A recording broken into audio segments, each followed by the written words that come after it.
We'll get started. Good afternoon, everybody. Welcome to the City Commission Conference meeting here in the city of Fort Lauderdale, the city you never want to leave, this September 5th, 2023. Thank you all for being here this afternoon. We have quite a few things to take care of on our agenda this afternoon, but let's begin with the communications to the City Commission. We have one communication from the Board of Adjustment. Basically, this was a motion with a measure being sent to the Commission, voted 4-2 regarding how to measure grade regarding fences and walls. Is anyone here from? Anthony's here to talk more about it. Anthony Fajardo, thank you.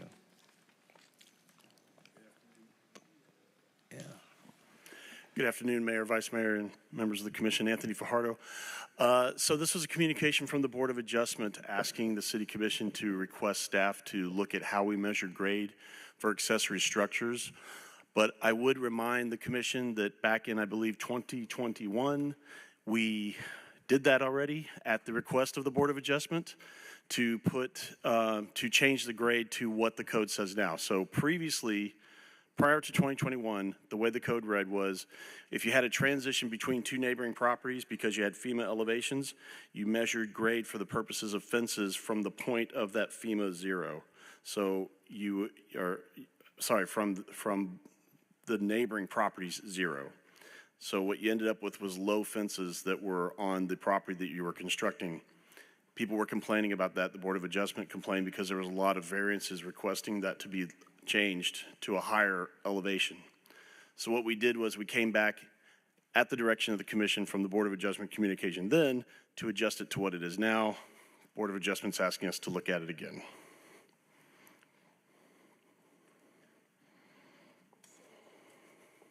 It's not very clear that what you just said is coming from them. All it says is that to discuss how to measure. So they're looking for another change? That's what it appears. Okay. Anyone have any comments with regard to this? To me, the higher the better. So whatever measure that we need to establish based on whatever grade we need to begin that measurement from, I think, and what you're telling us is that the current standard gives us a higher fence. Without further clarification from the board members themselves, I would say that you're correct in the way it's written today is working. Is anyone here from the board? Okay, there being none. Okay, thank you, Anthony. You're welcome. CF1 Quarterly Investment Report for period ending June 30th, 2023. Who's here to speak on that? No one's here to speak Yes, on? we do. We have our subject matter experts, Mr. Mayor, and also our Chief Financial Officer is available to speak about the performance of our investments.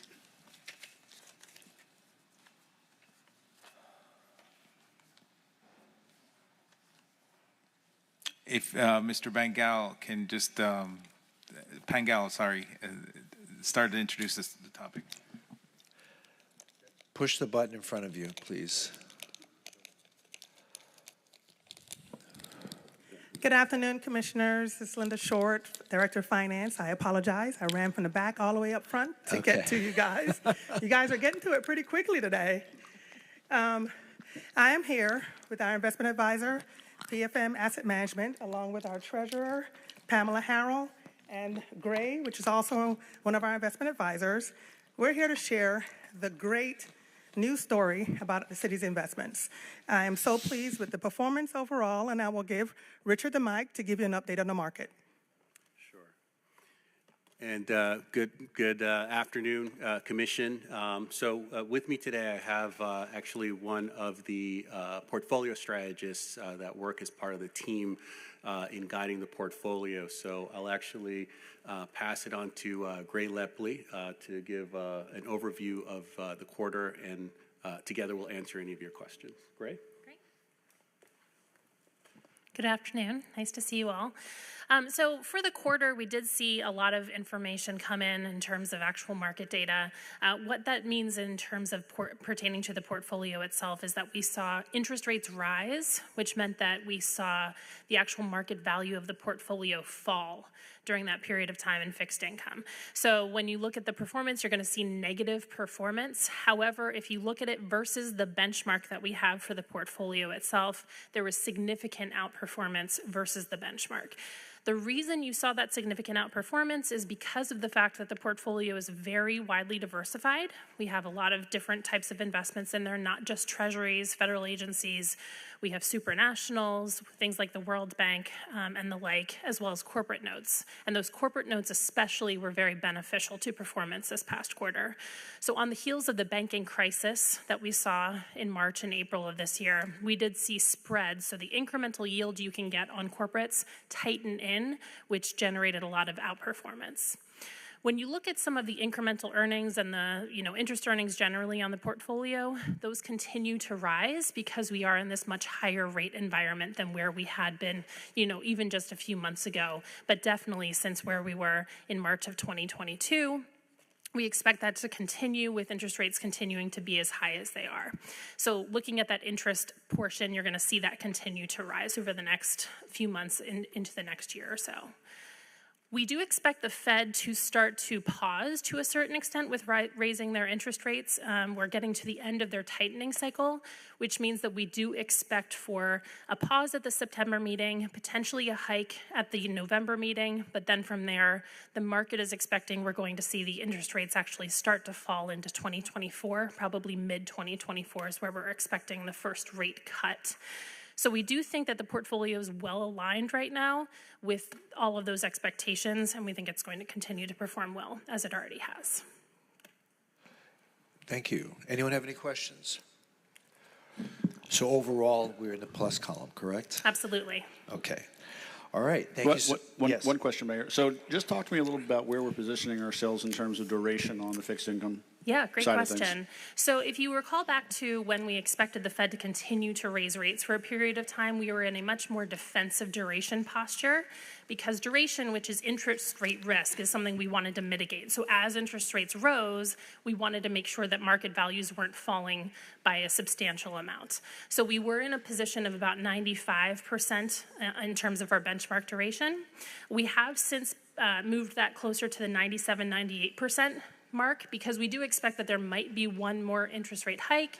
We may see rates move up a little bit here, but at this point we are expecting that we're basically at the end of the hiking cycle. So we're pretty much neutral in terms of duration at this point, slightly short. Okay, thank you. Sure. You're welcome. Any other questions? Okay, thank you so much. We appreciate it. Keep up the good work. Okay, business one, a presentation regarding electric vehicle charging ordinance concepts. Yes, we have members of the Public Works and Dr. Gaston approaching the dais to discuss this.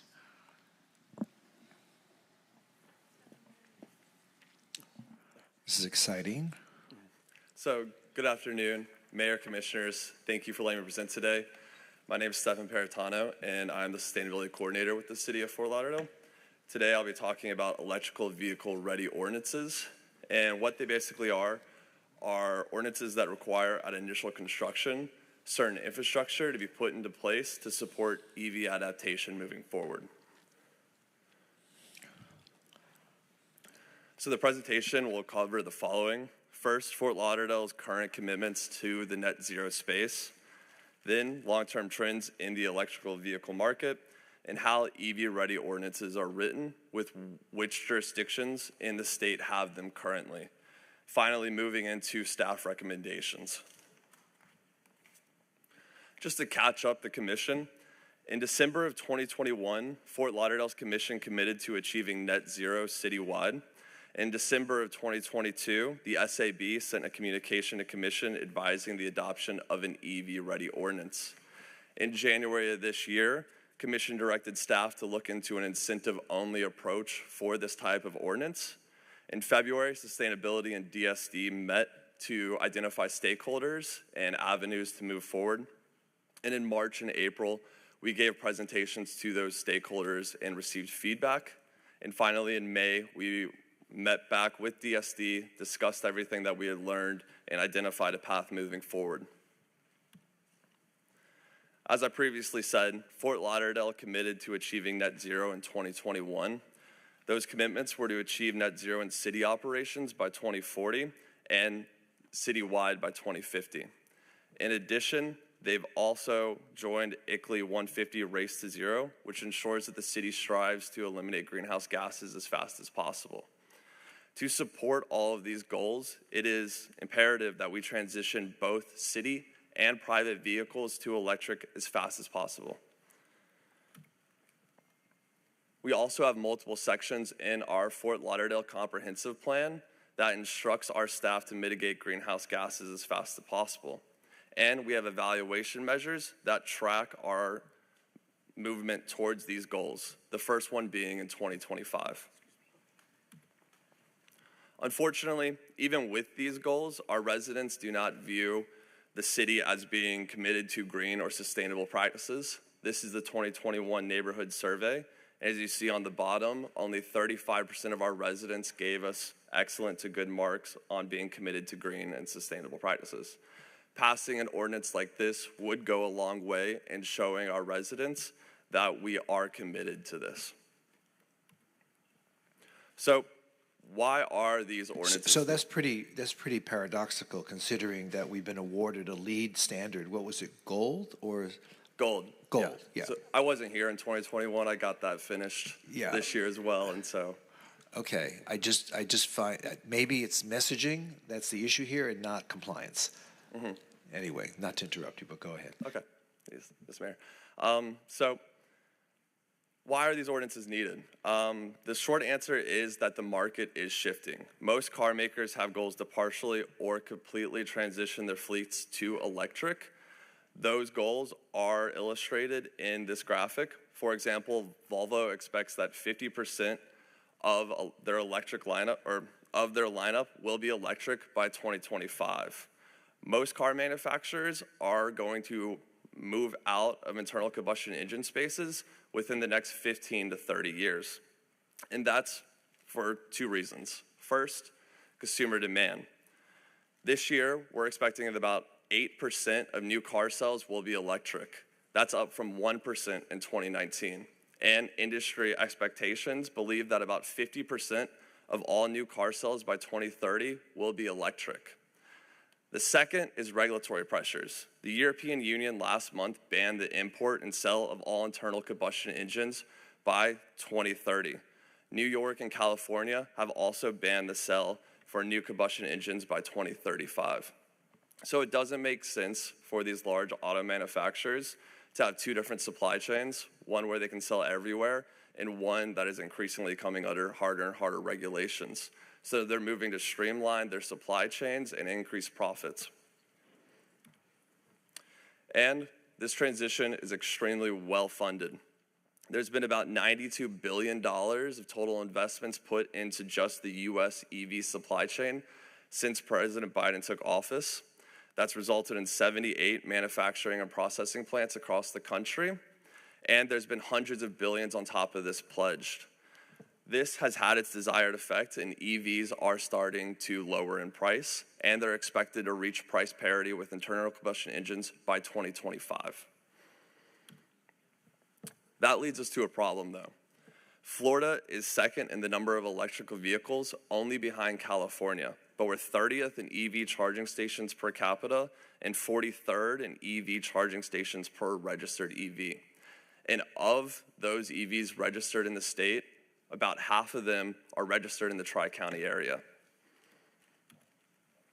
So what is an EV-ready ordinance? I previously stated that they required certain infrastructure to be installed at initial developments. There's 3 different tiers of infrastructure that can be required. The first one is EV capable. This is the lowest level, and it requires, when a new parking lot is being put in, that the conduits are laid underneath the ground so wire can be passed through them, and the buildings have the appropriate electrical panel space close by to support an EV charger in the future. The second is EV ready. This is EV capable, but it also requires that the conduits are wired through from the electrical panel supply to a 240 volt outlet close by. And then finally, there's an EV-SE installed. This has everything, including the electrical panel supply, the conduits, the wiring, and a charging station ready to charge on day one. So EV capable is just conduit, correct? Conduit and the electrical panel supply, so we don't have to go back in and rewire the And buildings. EV ready is wired but not installed. Yeah, so it'll Okay. end in a 240 volt, just like a washer or dryer nearby. And what we're seeing in a lot of areas that are farther ahead of us in EV adaptation, specifically in California, is they're having to go back up and trench parking lots that were made 5 to 10 years ago to put in those conduits and rewire buildings to supply that extra electricity that's needed. That is an extremely significant cost when you're retrofitting those types of buildings. And this study was done by the city of San Francisco and reproduced by the city of Orlando a couple years later, showing that you can save anywhere from 70 to 80% if you just put this infrastructure in the ground at initial construction. In the January meeting, there was some talk about if the state had preempted local governments from passing one of these types of ordinances. That is not the case. It's actually opposite. These are two state reports, one from FDOT and one from the Agricultural Commission, that both looked at the same projections and believe that Florida is severely lacking in EV infrastructure. And one of the best ways to combat this is to have local governments pass these types of ordinances. So we do have state support for this type of ordinance. And with that support, we have multiple jurisdictions already in the state that have passed a mandated EV-ready ordinance. Those are on the left in red. They include Miami Beach, Miami-Dade County, Winter Park, Orlando, and so on. And I just want to walk through one real fast so you guys can understand it. Coral Gables in the middle. So if you're a multifamily developer and you're putting in 10 or more spaces, this ordinance then kicks in. If you're putting in 9 spaces, the ordinance doesn't apply to you, so it protects single family and micro developments. And if, let's say, for example, I'm putting in 100 spaces in Coral Gables, that means 20 will have to be EV capable, 15 would have to be EV ready, and 5 would have to be EV-SE installed with those chargers ready to go on day one. And this is a great tiered system that allows us to meet the demand that we see today while lowering that initial cost to developers. And as the demand materializes in 2 to 3 years, they can just go into the EV ready spots, plug in additional chargers, and not have to rewire the entire building. And then in 10 to 15 years, they can go ahead and wire those EV capable spots and put in more chargers. So we can build smart today and meet the demand as it materializes. As I said, in March and April, we did do initial stakeholder meetings.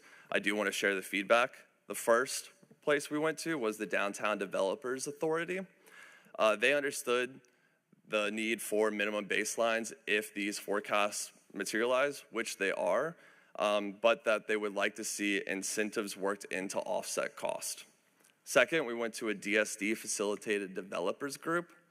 There, that they thought that actually the current standards enacted in other jurisdictions were too low if the demand materializes as expected, and that they were in strong support of high baselines with no incentives needed. Within DSD, we sat down with them to look for incentives that would give us the EV infrastructure that we need in the future. We came to the conclusion with DSD that the incentives aren't there, and that baselines would probably be needed to meet that demand. And finally, the Sustainability Advisory Board believes to achieve the Commission's net zero goals that a mandatory baseline is essential.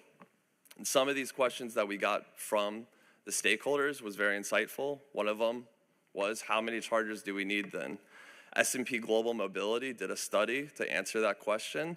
They found that by 2027, the state of Florida will need about 77,000 chargers. We're currently sitting at about 5,600 as a state. So staff recommends that we move forward with an EV-ready ordinance but requiring minimum baselines. Without these mandatory baselines, we will not be able to achieve the city's goals on the net zero and sustainability fronts. We also believe that a parking space threshold is essential. It's very common in most of these EV-ready ordinances and helps protect the single-family homes. And incentives for increased implementation. This is something that, with the feedback we got from the DDA, we have a couple ideas on how to do that. If they go above and beyond, we can give them incentives to help offset that initial cost. And so today, we're seeking guidance on how Commission would like us best to proceed. And with that, I'll take any questions. Great, thank you so much. Any questions from the Commission? Because I got a couple. Commissioner Sermon? Yeah, just going back there. You talked the difference between putting it in at initial construction versus retrofitting it. The conduit itself, the simplest one, I would imagine that's the most expensive thing to retrofit, number one, correct?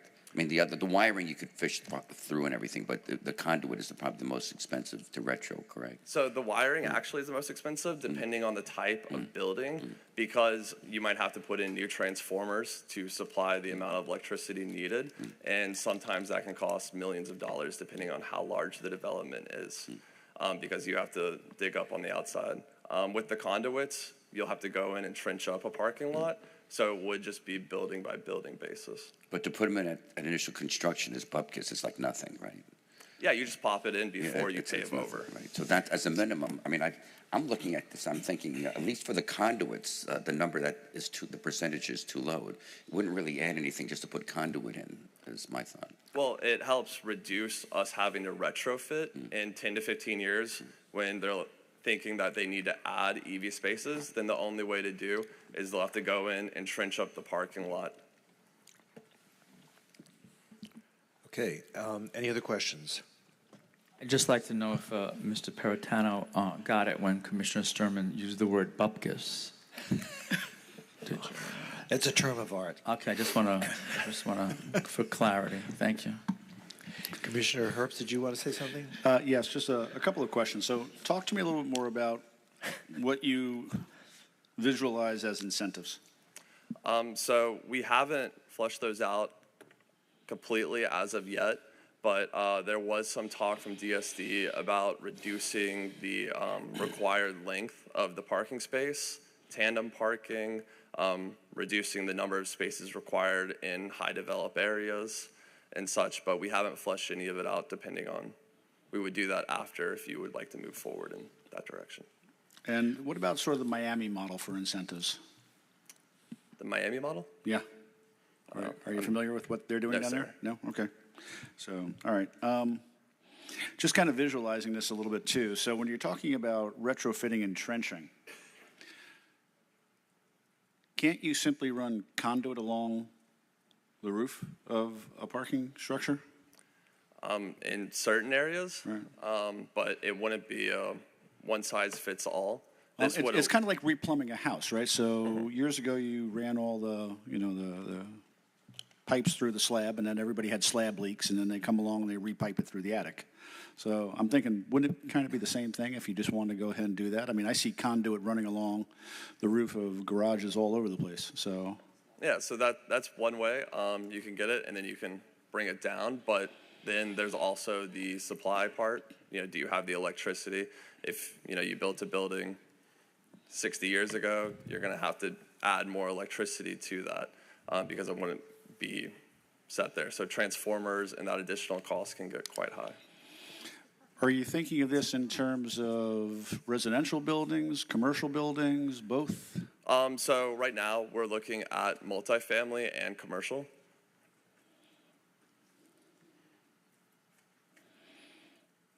Just wondering, do we really think this makes? I'm trying to think of this as if I own a commercial building, why I'd want to do this.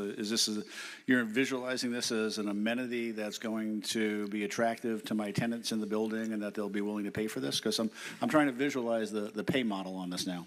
I mean, these things are going to be individually metered at every one of these stops. You're going to put a credit card in and you're going to say, I want 25 minutes while I'm parked here of charge?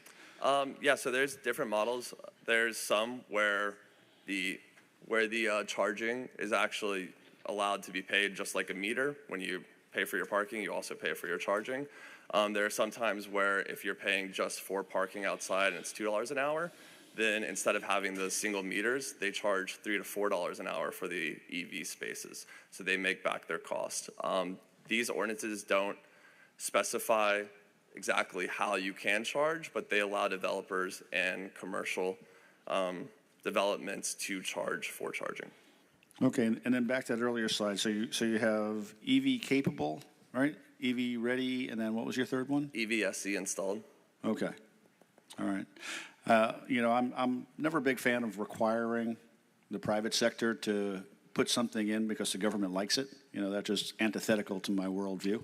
I think the lowest level of that, running conduit, is something I could probably live with, but if we're going to require them to do anything that's going to increase the cost of construction right now, when we've already been pretty much on record that housing costs are astronomically high, so pushing those higher in the name of someday maybe we'll have penetration of EV vehicles at a number greater than we're going to see, and that the market won't come up with a solution on its own.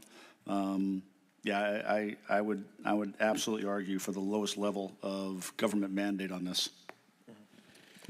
Vice Mayor, do you have any thoughts? Yes, I have a question. I wrote a note here. You said that the state is in support of the plan. Support how? Is it financial or just moving in that direction? Just moving in that direction. Both FDOT and the Agriculture Commission would like to see more jurisdictions put these into place. They have their own plans, mostly focused around the highways where they're putting in level 3 superchargers, and that's where most of their money is going currently for EV charging. I think the state has suddenly become woke as to home rule, Vice Mayor.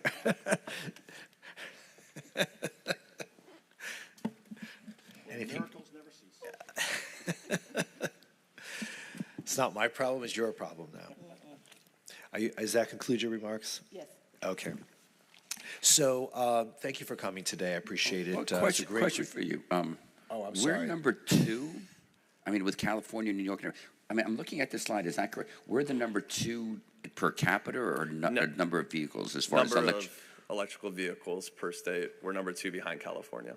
Really? Why? And look at how far behind we are in terms of EV and the stations. infrastructure to support that. I know that's. Well, I will say this though: this is not entirely accurate. And I'll tell you why. So, someone in my office just bought a Tesla, and they drove up to like Daytona area, and Tesla has their own EV charging stations. They've got hundreds of them all the way up and down 95, which I don't know if that's contemplated in your model here, because that's a private enterprise servicing their own people. But even to that extent, you can see the value that, this is like 100 years ago when they were just installing gasoline stations, right, which were novel back then. So here we are installing the equivalent, which are charging stations, as we start to build infrastructure to anticipate the growth of electrical vehicles. So I think to that extent, we're looking at something that we should, as Commissioner Herb said, look to incentivize.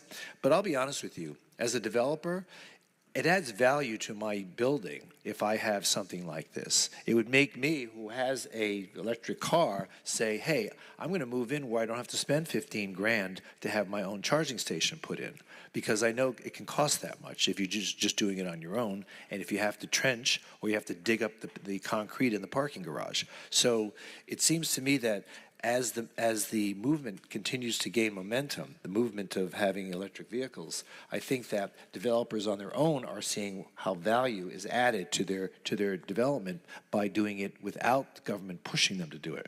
Whether we can provide incentives such as maybe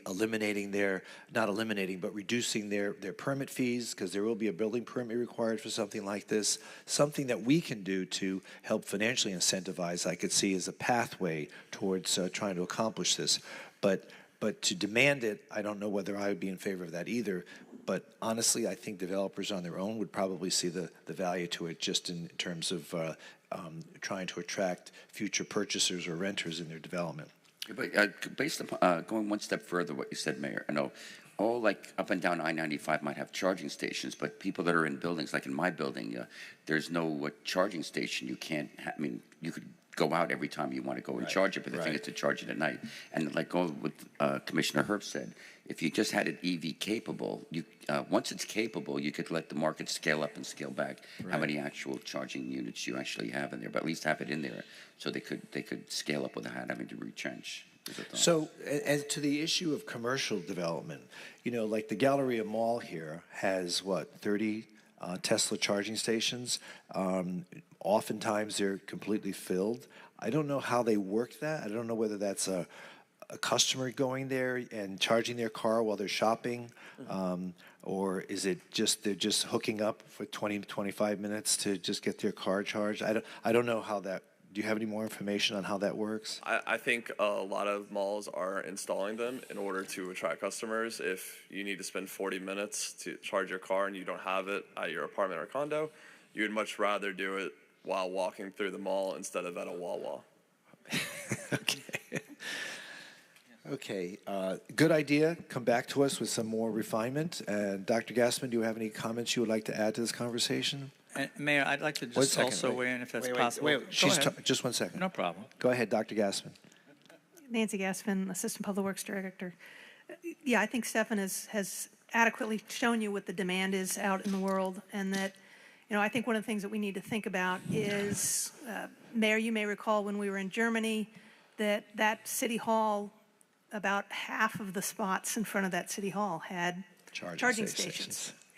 Yeah, and the European Union has recognized that in order to get to our carbon neutral goals, that EVs are going to have to be a big part of that solution. One of the things that Stefan introduced was the idea that our community doesn't necessarily recognize all of the things that the city is doing to be sustainable. And having a market where new buildings are EV ready or EV capable is one way that we can trigger to people who are coming to our community that this is part of who we are. This is part of our identity as the city of Fort Lauderdale, that we are developing in a way that is headed toward that carbon neutral goal. So with that, entertain any additional questions the Commission may have. Commissioner Glassman. Yes, thanks. Just a comment. I am in favor of moving forward with an ordinance such as this. If the city is really going to have a commitment to net zero, and we know that the emission issue is what's really causing the problem, and that's transportation, then I think we have to do something. I think at a minimum, EV ready, although I think at a minimum, I'm trying to think, what's the middle one is... Yeah, the middle one. I can see if we're just going to move forward with EV capable, but I think I would even be more comfortable with EV ready, because I do think that it is what's coming, and I think it does, again, show our commitment to net zero. I know that where I live, when the building was developed, there were no stations. We started with 2, and then we added 2 more, and they're busy. So, again, and I agree with you, Mayor, I think it is something that is appealing to folks, and I think developers would want to do something, but I think maybe we have to just push. I am in favor of us seeing an ordinance move forward. Thank you. Okay, any other comments? Last one. So one of the things that I raised with the city manager, and this predates this coming forward, is that I think if we're going to be serious about requiring the private sector to do this, then I think we should start retrofitting all the city's public parking lots and making them similarly equipped. It shouldn't just be 1 or 2 spaces in our garage. If we're really serious about this, then, you know, we need to lead by example and get up there and do that trenching and spend the money and make all of our parking lots fully EV capable. Yeah, I think sounds expensive. Yeah, I think one of the challenges that we see in sustainability across the board is the transition between new development and existing development, and it's always more expensive to retrofit. Think about solar. Requiring every new building to have solar on it is a very different proposal than requiring every building that's already in the city from having solar. The city parking group has been fairly proactive in adding parking spaces that provide that EV capability, and you know, Ben Rogers and I have had a number of conversations about how to transition that in the future as well. And I think that we absolutely will make that transition in retrofitting over time as the demand is growing. I think one of the important things about the Coral Gables ordinance is that they recognize the need for today, the ability to transition for tomorrow, and then the ability to manage a fully saturated market for EV. And staggering those requirements over time really creates the opportunity to adapt over time as the market is changing.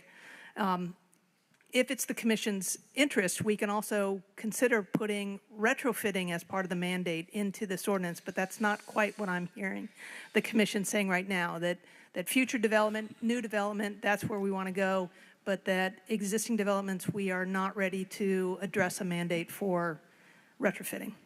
Well, like I said, my general thing is I don't believe in imposing things on the private sector that we're not taking on ourselves as a responsibility. So again, if we're going to mandate this, then we need to lead the way on it. Well, Dr. Gassman, for the new construction that we're doing, for us, like Commissioner Herb said, are we having are we going to be capable or up and ready, or are we going to have installed units, or what are we doing with the new things, i.e., like the police headquarters? So anything that's not currently in design, that can certainly be incorporated. We would be under the same requirements as the city as we would create for the private developer. We are incorporating a certain amount of EV into the new public safety garage. Does it meet any of the current requirements that we just talked about? Not necessarily, because there are no guidelines. And I think that once we have those types of guidelines available and in our ordinances, then the city can say, do we want to meet the minimum, or do we want to lead and provide more with any of our new construction? Okay, very good. Thank you so much. We appreciate it. Do you have some direction? Do you feel you have direction? Yes, I feel like we have enough direction to get started and be able to bring you back a draft ordinance for consideration. Okay, great. Thank you so much. On to business 2, customer service center consolidation. Who wishes to speak to that? So, Mr. Mayor, we have the Office of Management Budget. They have a presentation to see how we can be improved in this area, and they will share the plan that we will adopt moving forward.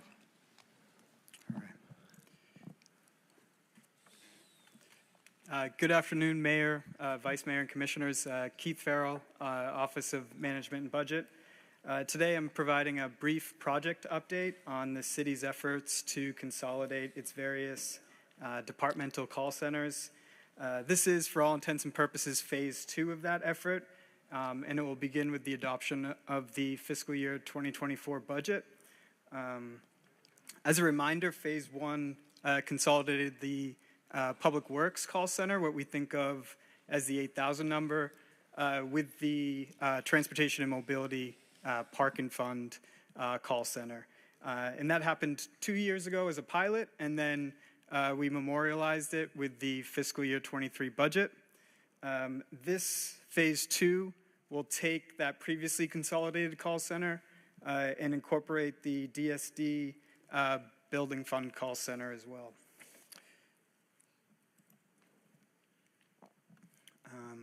And why are we doing this? Staff and the city administration is really looking to reimagine what customer service here at the city looks like. We believe consolidation will create efficiencies, including some financial savings, and it will engender an environment where we have what we have listed up here on the slide, what I've called command center operations, which I know is a little abstract, but I think the image kind of covers what that is. We'll have all the staff in the same room. We're looking to have live dashboards that's showing real-time data of emerging issues in the city. And call center agents will be close by to one another so they can kind of hear other conversations that are taking place, and there'll be that tacit knowledge transfer. And through all that, we'll kind of create a culture of excellence for providing customer service.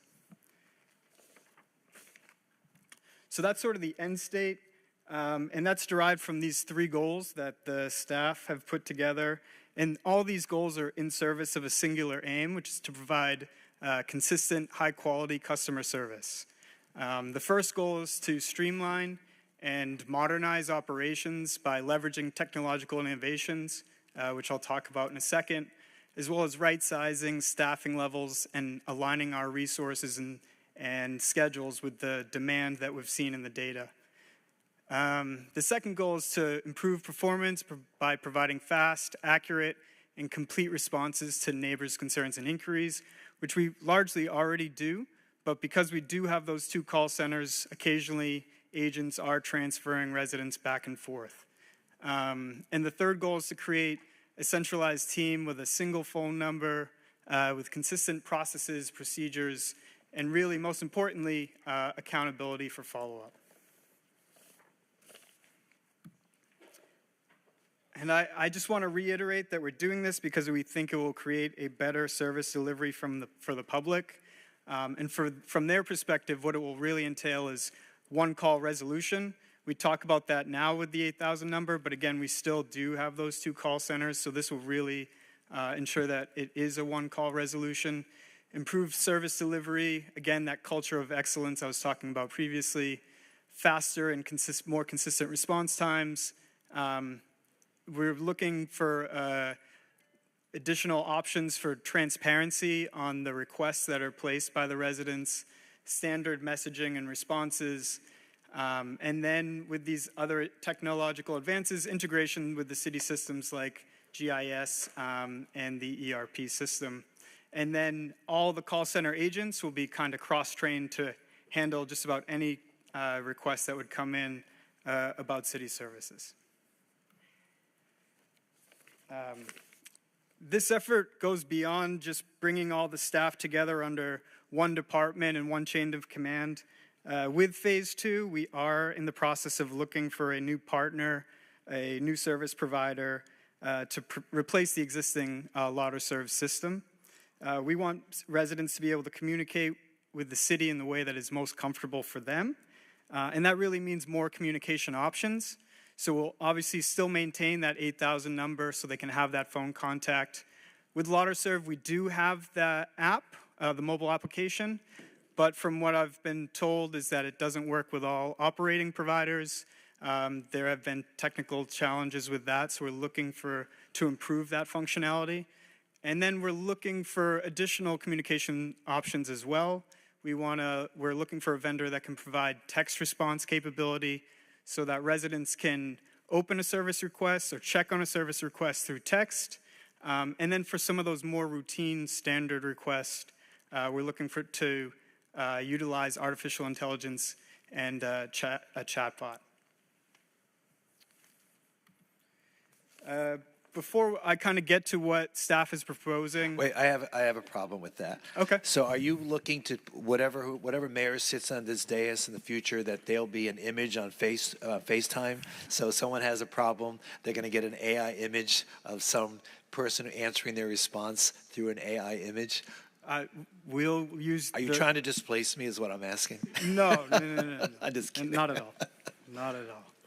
Mr. Mayor, just wanted to chime in on this. This is something that we're very excited about, but the new features of something that we're procuring at the moment will have the ability to read through our website and be able to interact and provide answers to people as they chat on a platform.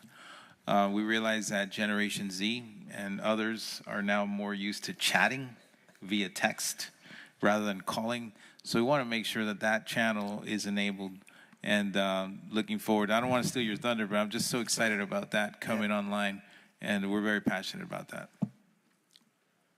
Okay. Before we talk about what staff is proposing, I just kind of want to share the situation as it exists today. So we, again, have those 2 call centers. One is the Public Works Customer Service Center. That's that 8,000 number. It's open 7 days a week, 365 days a year, 24 hours. And it really handles, it's designed to handle the inquiries related to public works, to parking, and then just general city inquiries as well. Staffing in that call center consists of 21 full-time positions and 3 part-time positions. And then we also have the DSD Customer Service Center. That's really open during normal business hours. It has a designated phone line that's 6520, and it handles inquiries related to building, permit, and code compliance, and it consists of 8 staff members and 1 part-time position. So if you add it up there on the screen, right now we have 29 full-time call agents and 4 part-time call-time agents, and just keep that in mind as we get to what we're proposing. One last thing before I do get there. Really, in preparing for this phase 2, staff in the Office of Management Budget, along with staff in the City Manager's Office, we spent a lot of time reviewing current operations.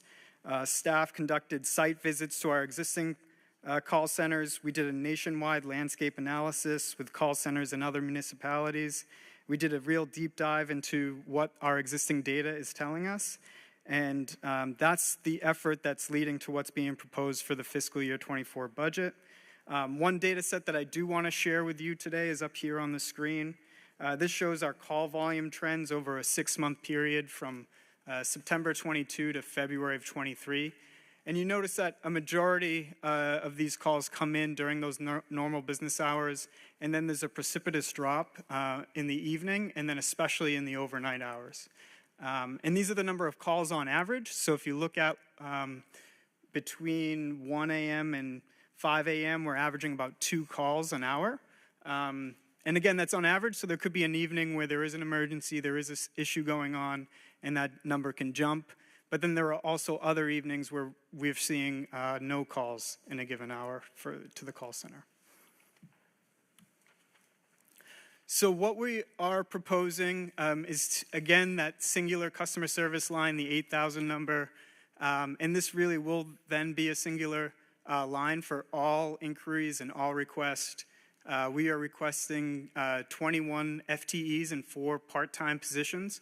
So that's not the total complement that I showed earlier. Some of those positions are being repurposed and reclassified and repurposed in the Public Works Department. And Public Works staff is on standby to answer questions about that. On day 1, it will be 24 hours a day, 7 days a week, just like it currently is. But we are looking into procuring an answering service that will handle those after-hour calls, those evening hours where we are just averaging 1 to 2 calls an hour. And from the customer's perspective, from the resident's perspective, it should be seamless. And until it gets to that point, we are maintaining 24 hours a day service. Once we feel like we have a smooth transition in place, we are proposing that 2.5 positions be eliminated through attrition, and that all positions will be located in the DSD department. And again, the last thing that's a component of this proposal is that there will be a robust CRM system for the back end for data analytics, and then on the front end to provide those additional communication options. I'm going to come back to this slide, but first, just want to show the total funding allocation in fiscal year 24.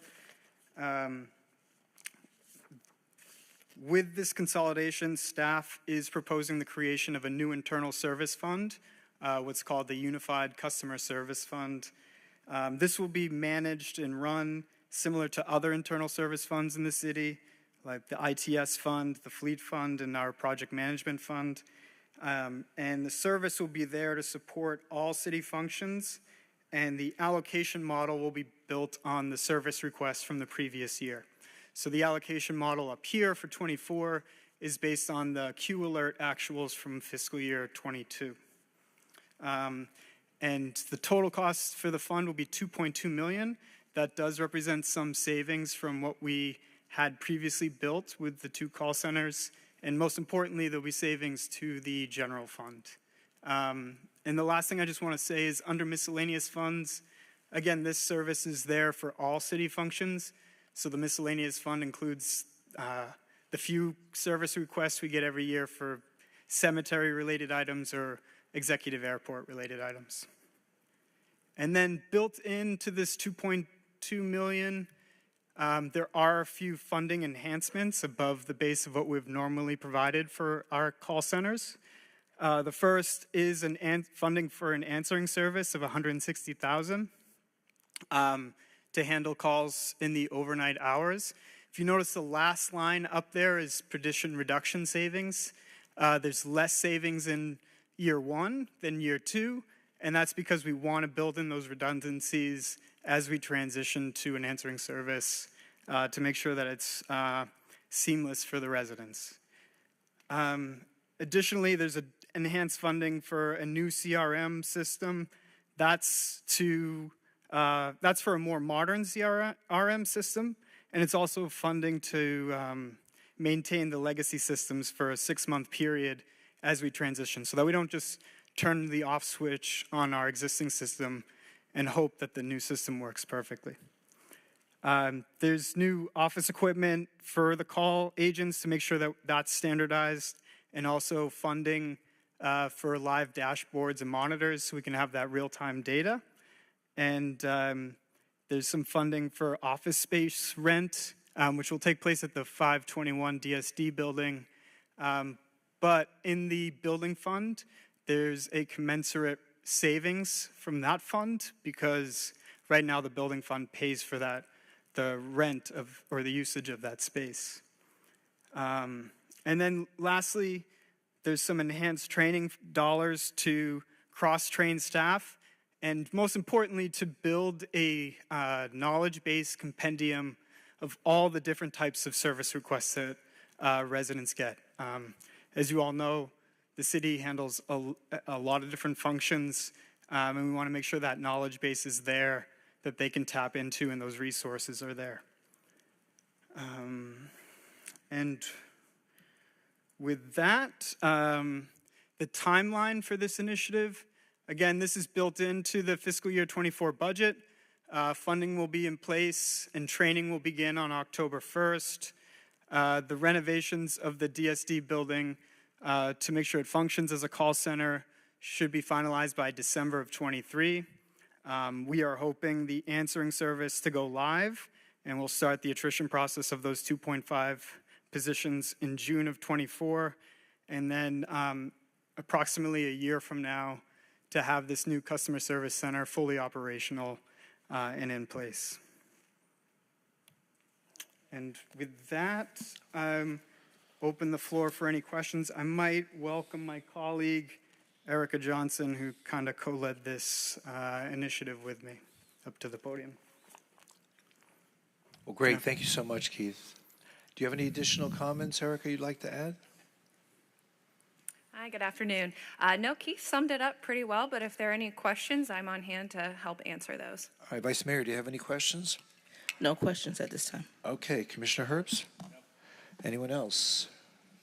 No, I'm just thankful for the work. Thank you. It's always great when we can really keep striving to improve customer service. So thank you. And Commissioner Sturman? Yeah, 2 quick things. With DSD, when you're combining that, is that one staff that's going to have all questions, or is a component of it going to be like routing to different departments?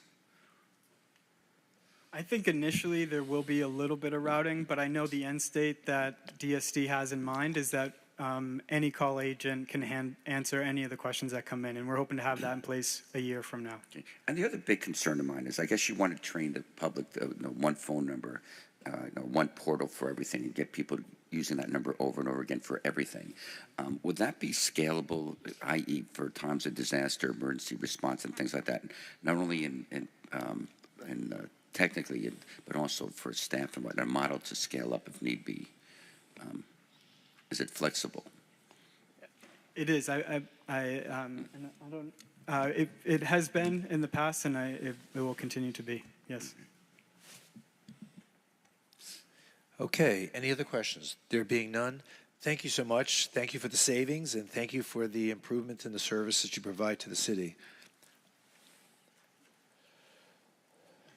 Okay, business 3, special events presentation. Who will be making that presentation? Oh, you're back again. Yeah, I'm just staying up here today. So good afternoon. My name is Erica Johnson. I am the Structural Innovation Manager, also in the Office of Management and Budget. And I'm here today to talk to you about Third-party hosted special events. This has been a topic that has come up multiple times over the past year. And staff worked over the summer to come up with some recommendations that will help to reduce the negative impacts to our neighbors. And part of that will be to modify our existing fee structure. So the purpose of my presentation today is really to give you an opportunity to respond to those recommendations that are being made and to get some further feedback and direction before staff moves forward. So really the whole idea here is to right-size fees and then use those enhanced revenues to enhance city-produced special events. We understand that there have been a lot of negative impacts about access to public spaces and traffic. So again, we're really looking to use the right size fees to incentivize some of those changes.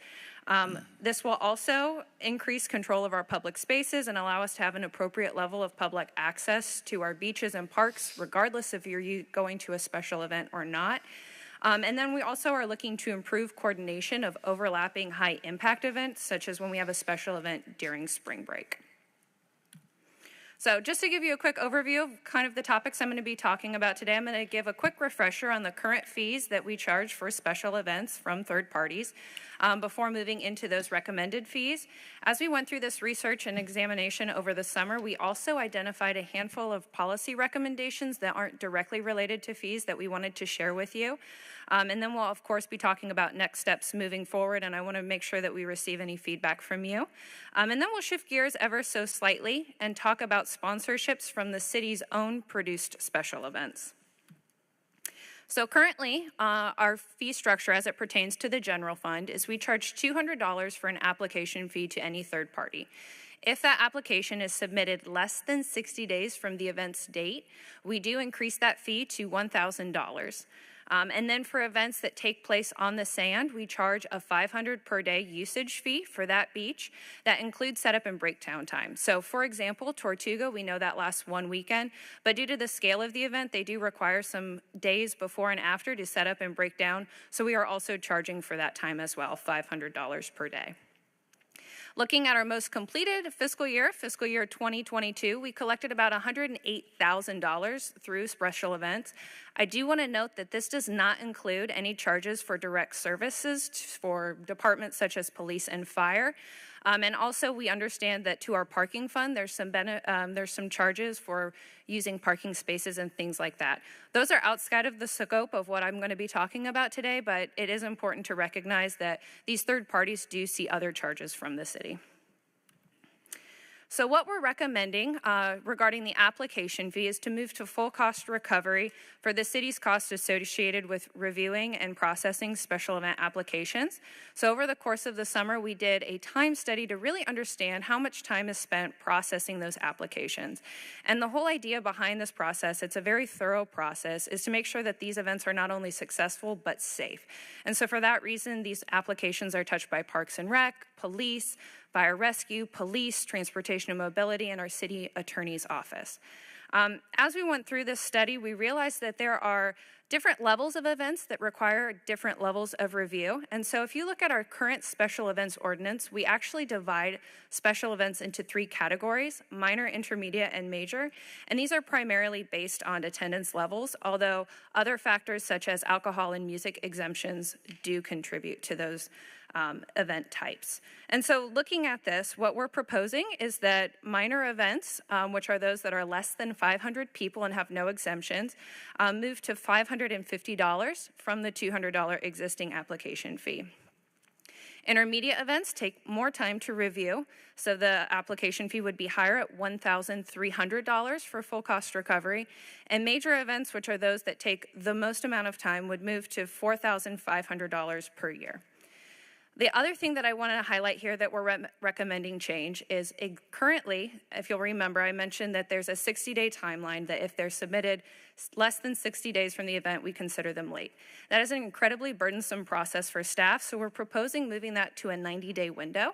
So any events submitted less than 90 days would have the higher application fee, and we're proposing that it would triple the current application fee. So $550 would be tripled to $1,650, and that would carry across the board. And again, incentivizing applicants to submit timely applications so we can do that thorough review. And then any applications submitted less than 60 days, we would not process unless approved by the city manager, understanding that exceptions do need to happen from time to time. The other fee that we're proposing be modified is moving away from the existing beach usage fee and moving to a licensing fee. So this would be a fee that would be charged for the privilege of hosting a special event on any city property, which would expand upon the beach as well as any city park. The model I'm going to show you on the next slide, we did want to be mindful of the event location, understanding that the barrier island is a premier location for special events, but we do have some serious concerns there, such as traffic congestion, since there's limited roads and options for travel, and then also the event type, as that can contribute to the type of impacts that we're seeing from that event.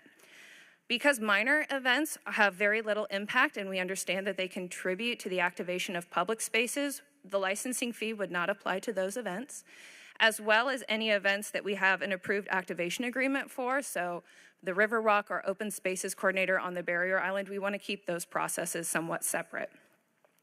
And just to give you some comparisons, this is what Parks and Rec presented to you earlier this spring. West Palm Beach, just to the north, for their Sunfest, they charged $30,000 in licensing fees for that event. But then to the south, the Miami Ultra Music Festival is $2 million use fee, which does include ticket surcharges. So you can see there's a wide range of what is charged for special events just within the Tri-County area. Excuse me for interrupting. If you could just go back to that. Miami Ultra Music Festival, $2 million use fee, including ticket surcharge. So just to put that into context, what do we collect in total from, let's say, a Tortuga? So right now for Tortuga in fiscal year 23, and I have a slide that'll show this a little bit later, but it was about $11,000 because we're only charging the beach usage fee. Right, and that's definitely an issue to talk about. Thank you. Absolutely. Buckus. When you again, sorry to interrupt you. No, you're good. When you say includes ticket surcharge, what does that mean? So they have a ticket, and I'm not entirely familiar on the details, but my understanding is that for every ticket they sell, there's a portion of that that goes towards the city. And that's a $2 million minimum, but that's part of their use fee. So if the surcharge equals $2 million, there's no additional collection from the promoters. It just comes from the ticket sales. Mm-hmm. Okay. Thank you. I do have one question, Mr. Mayor, if I Go can ahead. ask. Okay.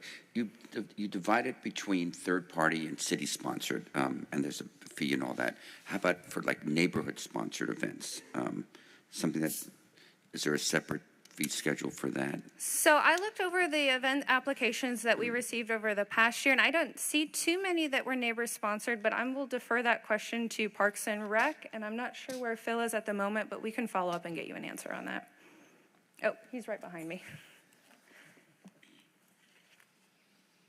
So, Commissioner, if you're referring to like a block party or an event at the park at a pavilion, that would not go through the outdoor event process. It's just when an event raises to the level where they're going to have food and music and open to the general public, things like that, that raises to the level of an outdoor event that we're talking about today. Thank you. Would we know how much, I know that we mentioned Tortuga's fees, and I do see that on page 8 of 15, but also on that page is missing Odyssey. I think they changed the name to Odyssey, AUD-ACY, something like that. But do we know what that fee total is for that? Because that's growing and growing as well. I don't have the exact number, but it would be the same. It's probably a little less because I don't have quite the setup time, but it's still the $500 a day. So I mean, do we know how much? I mean, we know we're collecting $11,000 in fees currently from Tortuga, but what are we collecting from Odyssey? We would need to look into that. This was just some examples that they were going to share. I mean, we have the boat show. We have a lot of other ones on the beach that would fall into all these categories. So we can give you an exhaustive list. I think the idea today was just to give you an example of some of the events down there, from a big one to a smaller one, to see what the fees would be. Understood. Thank you. I have a question in regards to nonprofits that may be sponsoring events. How does this play into the fees with them?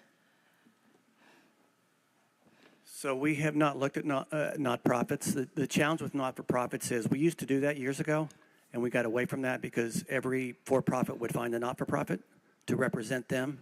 So it became a very challenging operation to figure out what was really a not-for-profit and a for-profit, because those individuals would then go out and get a not-for-profit to apply on their behalf, and then we never were working with the not-for-profit. We were working with some promoter that found the not-for-profit. So we got kind of away from that because it was just too challenging. Okay. But it is something we can reconsider. The reason I asked, I think about Relay for Life, American Cancer Society, also some of the others that offer, say, for instance, the 5K runs in the city. How does, that's the lead for my question. Thank you. You see, Tortuga, I think, is also not-for-profit, if I'm not mistaken. But I know where the vice mayor is coming from. These are mom and pop nonprofits, or are those raising money, whose funds are raised specifically for a charity or some kind of disease prevention and research. We're going to have to figure out some kind of definition that can separate that from the other type of operations you're talking about. Understood, Mayor. Yeah. You're right, exactly. So Tortuga, for example, has an arm that is the Conservancy, but they don't apply as that, but they probably they probably could if that was going to give them a break. But again, even going back to that, again, this goes back a few years when we used to do it, but the Cancer Society or the American Heart Association, they would work with these other groups and maybe get a cut of it. I don't know what that cut was, but it was really not them applying. But I know there's some that we know that's them that are applying, but they also, we know from past experience that they go find those not-for-profits as well. Okay. So looking at the next slide, this is the model that we have put together and recommended. Again, looking at what our neighboring cities are offering, there's a wide variety, so we wanted to stay within that range, but also wanted to incentivize these third parties to have the least amount of impact to our residents as possible, but we also understand that there's some economic benefits that come along with having these events in our city. So it is a bit of a balancing act, trying to balance all of these different things, but this is what we're proposing today. You can see that this consistent model considers the location, so whether if the event is west of the Intracoastal or on the Barrier Island, whether the size of the event, so if it's an intermediate event or a major event. And then one of the other things that we've heard from residents, from all of the presentations have been done, is that traffic is always a major concern with these special events. So we also built that into the model. If the event has a road closure or transportation plan that's needed, the fee would be higher for that. So let me just walk through this really quickly. These would be Wait, stop right there. Why would the fees be higher for that? Is that to disincentivize? Because, Mr. Spence, if you could help me out here, aren't fees and taxes only permitted based on the cost to the city or the municipality that's incurring that's being asked to respond to the situation, are out of pocket? Like if there's a transportation road closure, are we actually incurring additional expense on behalf of the city if something like that is requested of us? So revenue that the city receives are classified in different ways. Right. Regulatory fees that are collected for our regulatory function can only be charged on a cost recovery, well, not necessarily cost recovery, but for the exact cost for providing the services. But under our proprietary role of the city, we're allowed to set license fees and the like at a level that the market calls for it. Even if it exceeds the cost to the city? Yes, sir. Okay. Who knew? Thank you. No problem. So west of the Intercoastal, say an event at Holiday Park, if it was an intermediate event, it would be without a road closure, a charge of $1,000 per day, and then if there was an associated road closure or transportation plan needed, it would increase to $2,000 per day. For the same location, but a major event, those fees would increase to $2,500 per day or $5,000 with a road closure or transportation plan. Looking at the Barrier Island, which we recognize as one of our premier locations in the city, for an intermediate event, $2,500 per day, and if it had a road closure, $5,000 per day. Now, where we see a significant jump is on those events that are on the Barrier Island that are a major event, meaning they have more than 5,000 people in attendance. So these are the ones where we see the most significant impact.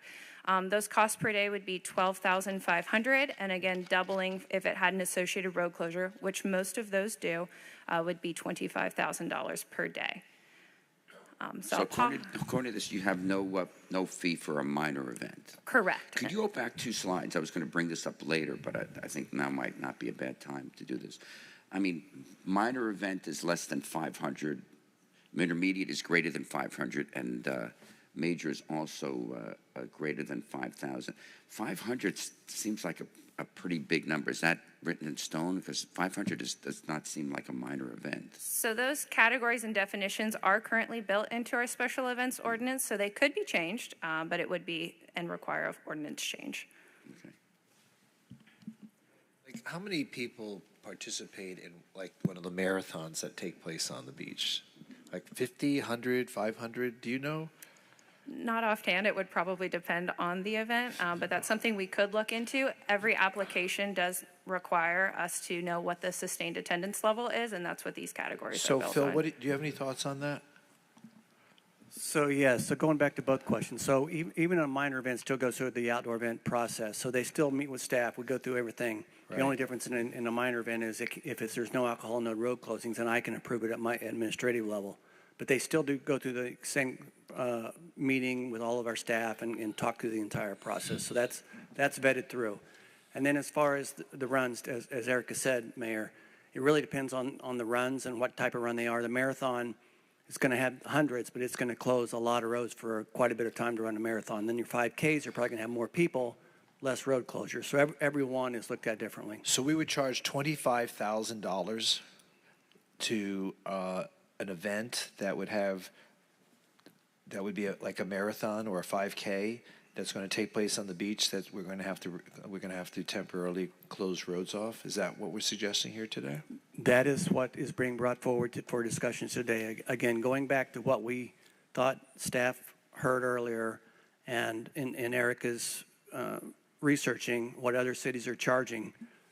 I know these are big numbers, but looking at what we're charging now, which is almost nothing, I think to look at what other ones are doing, we're just throwing it out there to see what to get the feedback.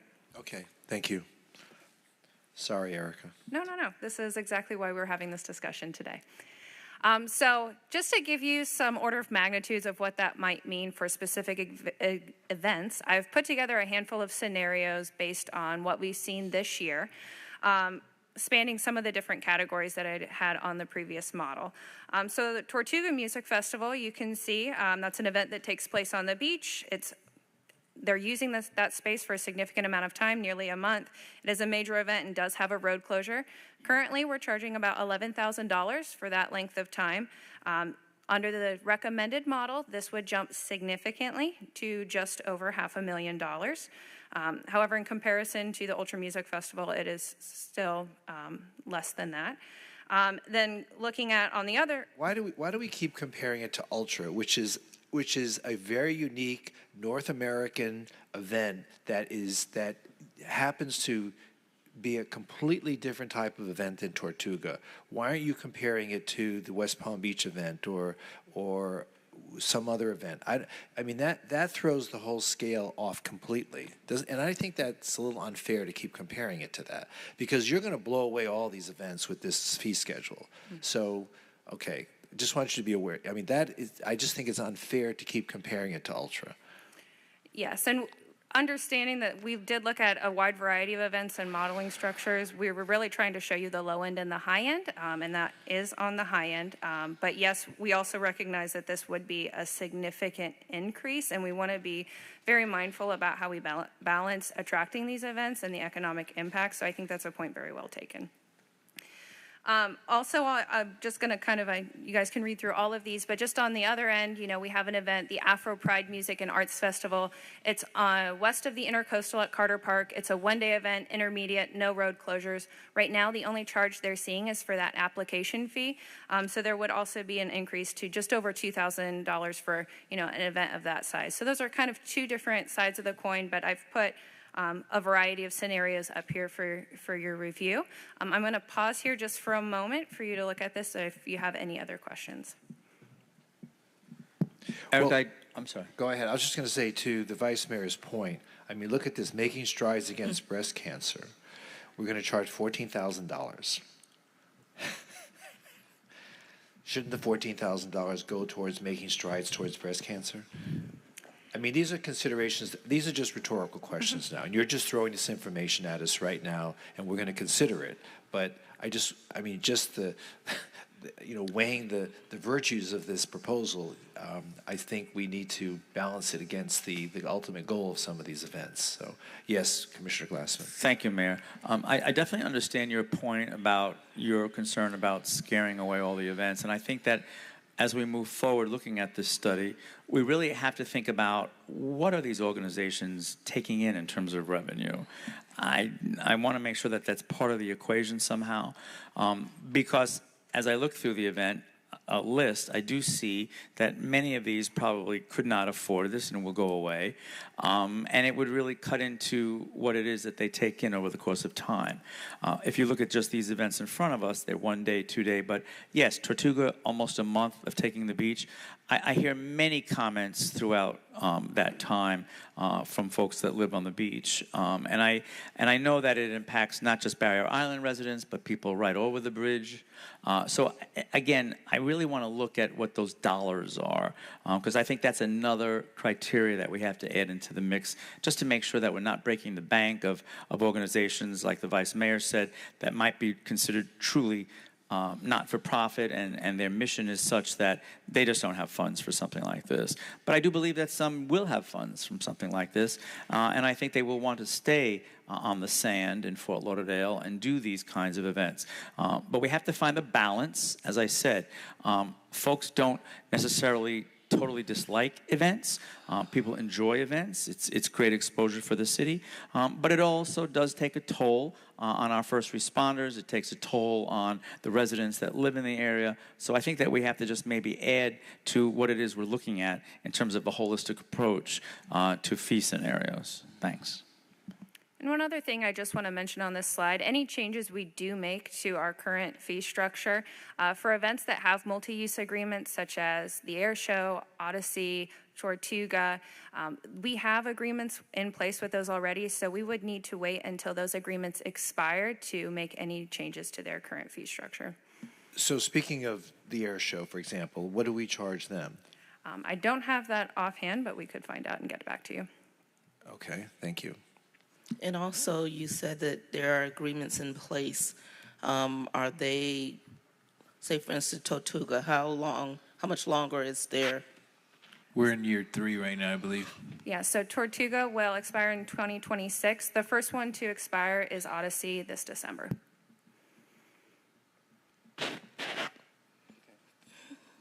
Please continue. All right, so shifting just a little bit, we've been talking primarily about the general fund, but I just wanted to make a few comments on the parking fund as it relates to special events. So under our current special event ordinance, we charge for parking for usage during special events for if it's by time. So if the spaces are used for less than 72 hours, and these would be spaces reserved by the third party, not from the general public attending, but by the third party, if it's less than 72 hours, we charge them the non-resident rate by the number of spaces, by the number of hours, and then of course there's a daily fixed rate of $30 per space. If they're using those spaces for more than 72 hours, we charge them just the $30 per space rather than doing an hourly breakdown. The point that I want to make here is that the city manager is authorized to reduce the rate to $10 per space if the event fits any of these criteria. However, we've noticed that some third parties, that's become the expectation of the city to reduce those rates, but it is certainly not our obligation. So moving forward, any exceptions we make in reducing these rates for these criteria would have a direct impact on revenue received. And then moving away from the fee structure, as we did our research over the summer, we identified a few other recommendations that we think would mitigate some of the negative impacts faced by residents or by visitors that aren't going to the special event. And the first would be to limit multiple major special events from occurring on the barrier island at the same time. When there's more than one event, it really just compounds any of those impacts faced. Similarly, number 2 would be to prohibit special events on the barrier island during our designated spring break period. And then the third one is really to look at examining our maintenance of traffic fees. Those are the fees that we charge for closing down a roadway or sidewalk for special events, and looking at moving that review process to full cost recovery. That was an observation we made as we went through this review, but it was outside of the scope of what we've put together, but that is something that we could certainly do in the future. I'm sorry, go back. You said limit multiple major special events. How many are going on at the same time? What are we witnessing now? I'm going to ask Phil to come back up and answer that question. Yeah, good question. So we do have that right now, Vice Mayor, from time to time. Again, if you look at Tortuga, for example, where it may be going, even during the setup for almost a month, we'll have other events going on down on the beach. So we try to limit that now to make sure that we're not impacting each other. But we do have some times where we may have two events going on at once, or something going on at the Loop and something else going on the beach. So what we're trying to, I guess, get a handle on is we haven't told anybody they can't do it, but we usually try to emphasize that this is going to be an issue, and we have to work with police and fire, and police many times will tell us that they just don't have enough officers or to be able to work both events at the same time and things like that. So we're just trying to get some direction on how many events. I know at one time the commission had mentioned maybe we only do one a month or one every other week or whatever. If there's a number that the commission would like to look at, total number of events, or only having one on the Barrier Island for the weekend or whatever, that's just kind of what we're throwing out as well. So currently there is no policy in place to say that there's only 2 or 3 at a time? Correct. There's no policy in place. It's staff-driven that we encourage them to look at other dates or other areas, but many times they'll say we still want to do it, so we will bring that forward, but and sometimes it does cause concern. Thank you. But Mayor, I think a lot of it also is in terms of staff administering these programs and these events and having the committee. A lot of it's common sense, and sometimes it's hard to just have strict rules and regulations. You need to look at, are we closing roads? Are there music exemptions? Are there exemptions for hours of operation? So it's really a lot to really look at and then know how it's going to impact. It might even be different parts of the beach. So, the traffic, those issues, police coverage, fire coverage. So it's a whole package that has to be looked at holistically, not necessarily, okay, just one event per whatever. It really needs to be looked at in its entirety. Thanks. Okay. Please continue. All right, we're going to shift gears now and talk a little bit about the city-produced special events, particularly around sponsorships. So sponsors are something that we currently are utilizing to offset the cost of some of our city-produced special events, as well as to enhance those at no additional taxpayer cost. We're moving forward with a 3-pronged strategy, and the first would be focusing our efforts towards those highest attended signature events, such as the 4th of July or Downtown Countdown. The second prong of that is to create marketing materials to attract sponsors, and they can understand what we can offer them in terms of some of the benefits of a partnership. And the third would be to form a team with some of our existing staff to actively pursue those sponsorships rather than just wait for them to come to us. Next steps, we're working towards in developing some policies for sponsorships so that it's really clear what we can and cannot offer some of these companies that wish to sponsor our events. And one thing I want to note here is that successful sponsorships usually take about a year to craft. They don't happen quickly, usually. And part of that is because we need to align with the companies or the sponsors' budget schedule and what they have available to offer, as well as all of the legal requirements that we need to go through as part of a partnership. I think this is so key right here because, we struggle every year with spending taxpayer dollars on events, and we try to do more and we want to do more. But I think this is really key in terms of looking for these kinds of sponsorships at no taxpayer expense. I envision in the future the Trentalis Law Firm presents 4th of July on the beach, things like that. Because I write a check for $400,000. There you go. But I do think that this is something that we really need to put a lot of energy into, and I think I'm happy to see this particular slide. Thank you. So just to give you an idea of what those sponsorship levels are, the highest level of sponsorship that the city currently offers is $20,000 for our title sponsor. And you can see listed here some of the benefits include corporate identification with the event title, inclusion of the company name in all of our marketing and branding materials, stage announcements, marketing booth at the event. You know, there's a variety of different things that we offer for that. And then we also have lower tiers of sponsorships. Accordingly, different level of benefits would drop off that list from what you saw on the prior slide. So depending on what is available to a company to provide sponsorship or what aligns with their company goals, there's a variety of options for them to do that. And that concludes my presentation. Is there any questions I can answer or further feedback you'd like to provide? Are there any further questions from the commission? All right, there being none, thank you so much. This has been very helpful. But what are next steps now?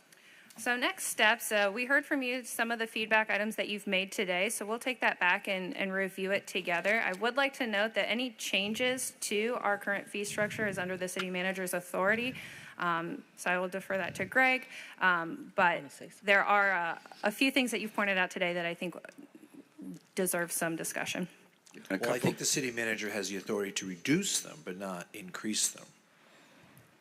We can review the ordinance, but when I looked at it, it was both. I mean, the city manager can't turn around and say to the to Tortuga, you need to pay us $500,000 this year or you're not doing it. I mean. No, we can't. We tried that, but we Yeah. couldn't. Yeah, we have an existing agreement They're with under them. a contract right now. Yeah. I believe I would need the city attorney to confirm that I can reduce any set amount. And then also, I think from your feedback, I think it's important to define further what are the nonprofits that we can extend some type of latitude so that they can coordinate and do their fundraising within the city. Those are positives. But then also, we need to be mindful that there are organizations that are for profit that stand behind a nonprofit, and we can't discern or determine the difference between those.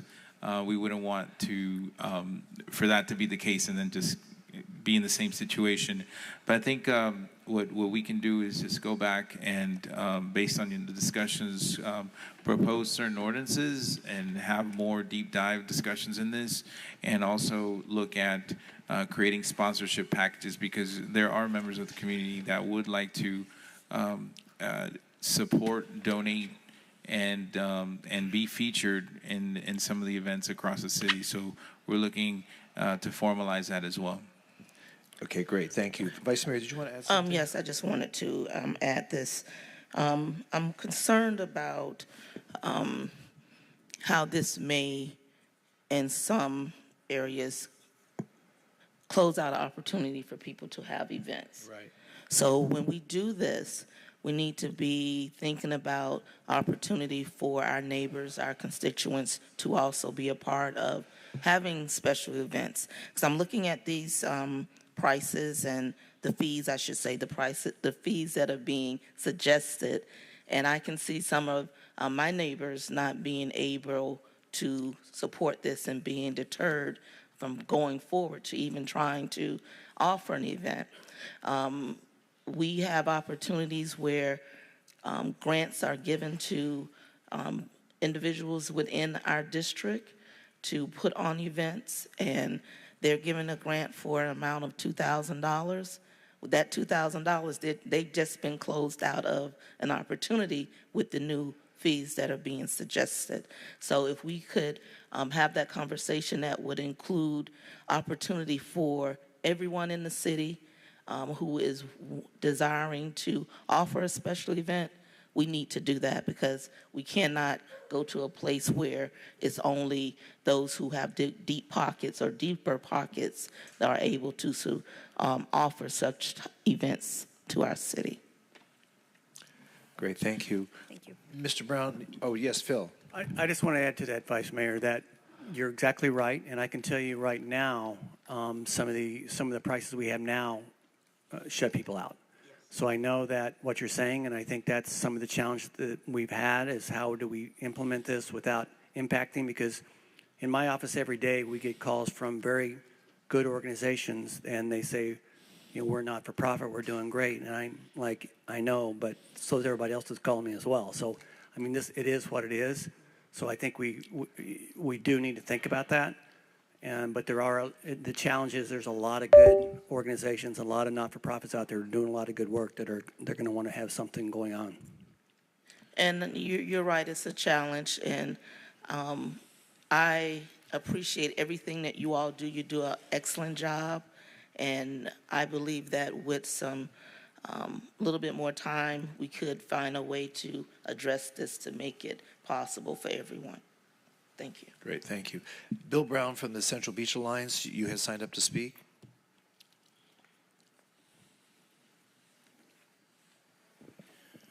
Thank you, Mayor, Vice Mayor, members of the Commission. Bill Brown, President, Central Beach Alliance. First, I want to thank staff for listening to the residents, not only the Barrier Island, but also from Districts 1 and 4 on the Barrier Island, and then just across over into the Isles in District 2 as well. Because this has been a big problem. It continues to grow as the city grows. The spring break crowd grows every year. This past spring break was, by the police department's estimates, the largest spring break attendance post-COVID, and they expect it to maybe continue to grow with the number of attendees. So therefore, having any new events is a step in the right direction during spring break. I know there's an application that's going to be coming in the next 2 weeks. It's a new event that's on the prime weekend, March the 9th. That's an estimated crowd to bring 2,000 additional people down for an event there at the Intercoastal Park. And it went before the events review committee with the city. And here's just some of the comments that I think everyone needs to keep in mind with spring break events. And this came from both police and fire personnel felt that they're very stretched, very thin with staffing during spring break. So by adding any new event, it could be a major concern, as well as a major concern was raised by the Transportation Mobility Department as it creates traffic and parking issues. So when you add 2,000 more people down for any event during spring break, that you have no more parking, you're just asking for problems. The other thing is, I like the fact that you're looking at fees. Some of the fee amounts are a little harsh. I think there's room to work in maybe reducing some of those. But when it comes to the major events, that's where there's a lot of soft costs that has a domino effect up and down the beach. The event organizers, yes, they pay for cost recovery of services for police and fire and trash pickup within the venue sites. But when you go up and down the beach, when you take Tortuga for an example, people will walk a mile from the hotels. They fill up all the trash containers along that route, and the city has to come through that evening and pick that trash. That is not a cost recovery. That is a cost to the city and to the taxpayers. So when you have these major events, I think you need to really look at that street fee structure, even though they're hiding behind a non-for-profit organization, but they're taking away millions of dollars when they leave this city, when they charge $1,300 for a 3-day pass that brings thousands and thousands of people down. So this is a step in the right direction. The CBA supports banning any new events during spring break, and I think any major, and I think you need to tighten down on what is truly a major event, that you don't have another add-on events when you have a major event going on. And as I said earlier, when you have one or more events, it just doesn't have an effect on the Barrier Island. It's a domino effect for the entire city. And it puts a strain on all city services. So with that, we look forward to coming back, working with staff, and when you do reach a final conclusion on where to take this fee structure and limiting the number of events, we look forward to that day. Thank you. Great. Thank you, Mr. Brown. I just want to say, we ought to consider, maybe we have already, Phil, when we start looking at charging more amounts, why we don't just adopt the practice of putting a surcharge on tickets. For example, Tortuga. I don't know what they charge but I think it's like maybe $300 for the weekend or something. 2,000. 2,000 for the weekend. 35,000 people sold out. Yeah. So if we added, $10, we're not, we can definitely get a lot of our money through that methodology without saying, oh, we're charging you a flat fee to participate in Fort Lauderdale Beach. If we just made it as a surcharge on the ticket, we should be able to recover the kind of monies we're looking for through that method. Has that approach also been considered?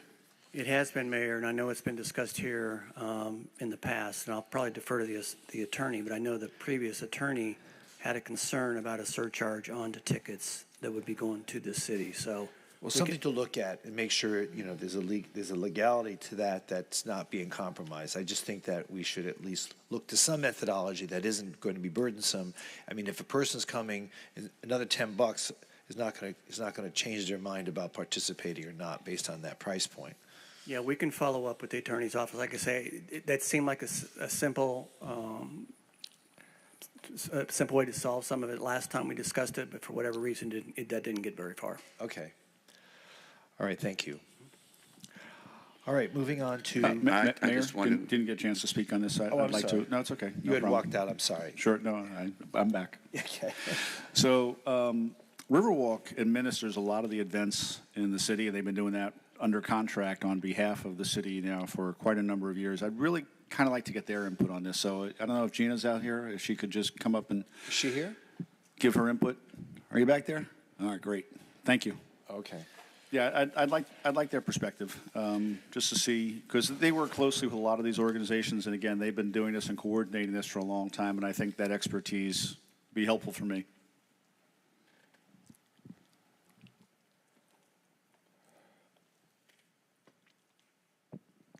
Good afternoon, Mayor, Commissioners.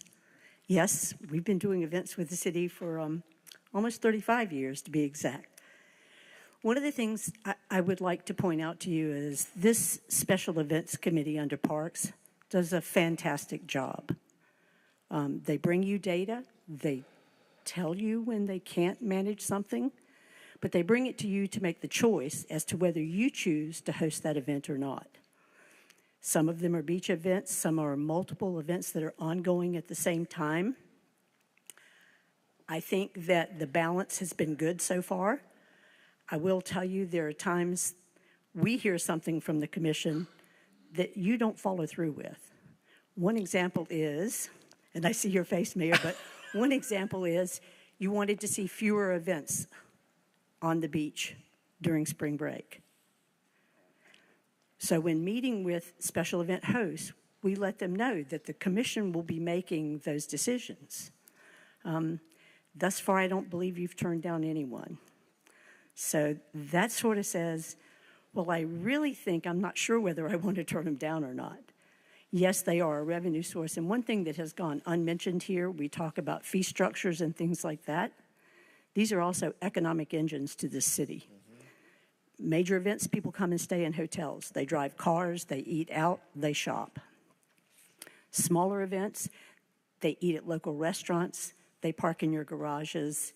So it's not a void that you're seeing an aside bonus to what they're actually paying for. In terms of fee structures, Vice Mayor, you are 100% correct. Small not-for-profits only make about $2,000 on a small event. And Commissioner Sturman, $500 people is not many people at an event. You hope you have 500 sometimes. And most times, 1,000 is considered a small event in terms of people coming and going. Very few people stay at an event for the entire duration. So I think that as you move forward and look at this, perhaps you should assess what the numbers should be in terms of what an event is. And certainly the fee structure needs to take into consideration, is the objective to do away with events? Because a structure like this will certainly do that for you. If you're looking at it as a means to offset the cost of city events, well, you just canceled yourself if your events go away. So I would ask you to balance what you're asking for. I think it can be achieved. And please, respectfully, listen to your special event request and their comments. They assess events. They'll tell you who has been a problem, who has not complied. Listen to them. They've done their homework. Thank you. Thank you. Any Is questions, Mr. Well, Herbst? or is there anyone else who wishes to speak on this item? Anyone have any questions for Genia?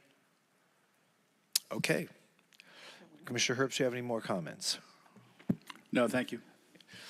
All right, we'll move on to business 4. This is a discussion to consider the possibility of rescheduling meeting dates for 2024.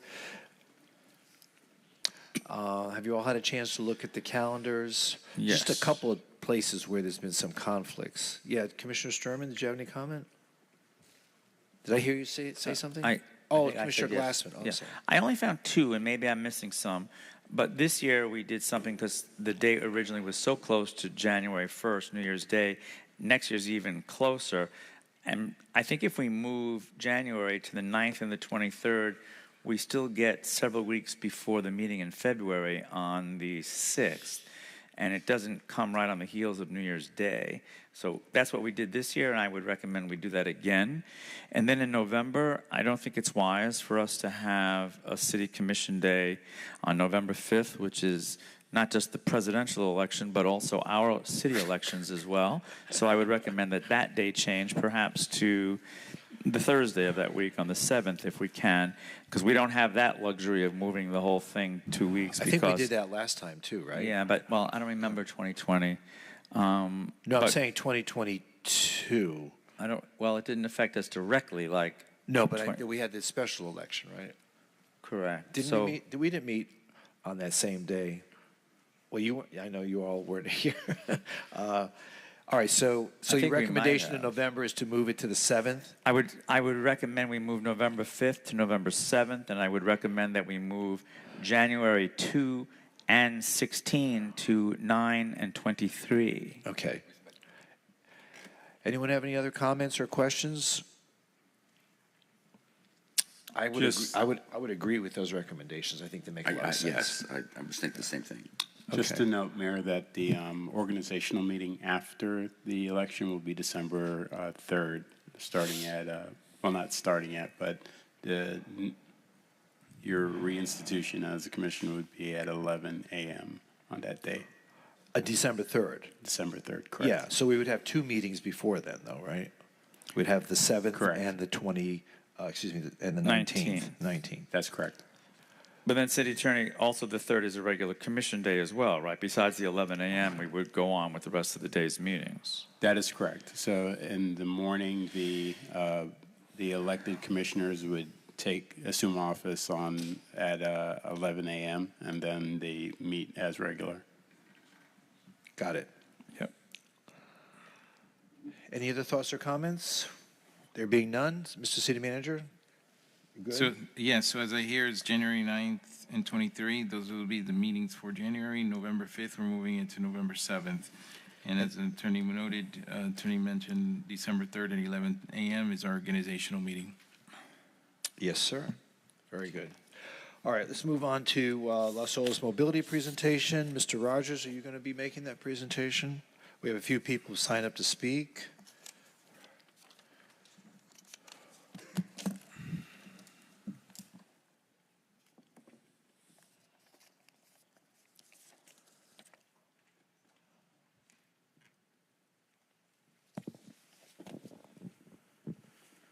Good afternoon, Mayor, Commission. Ben Rogers, Director of Transportation Mobility. So today we're here to talk about Las Olas Mobility again, and we just earlier this summer. It's not going to end.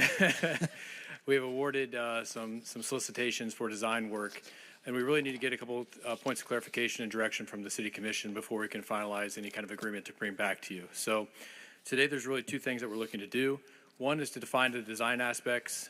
City staff has been working off of the master plan that the City Commission accepted a year and a half ago, and having whatever action comes next as the baseline for that. There's been different conversations throughout the time of modifying that. Now that there's a new commission, there's been different opinions and different input brought forward, and so staff really needs to understand what components we are designing, if designing is the next step.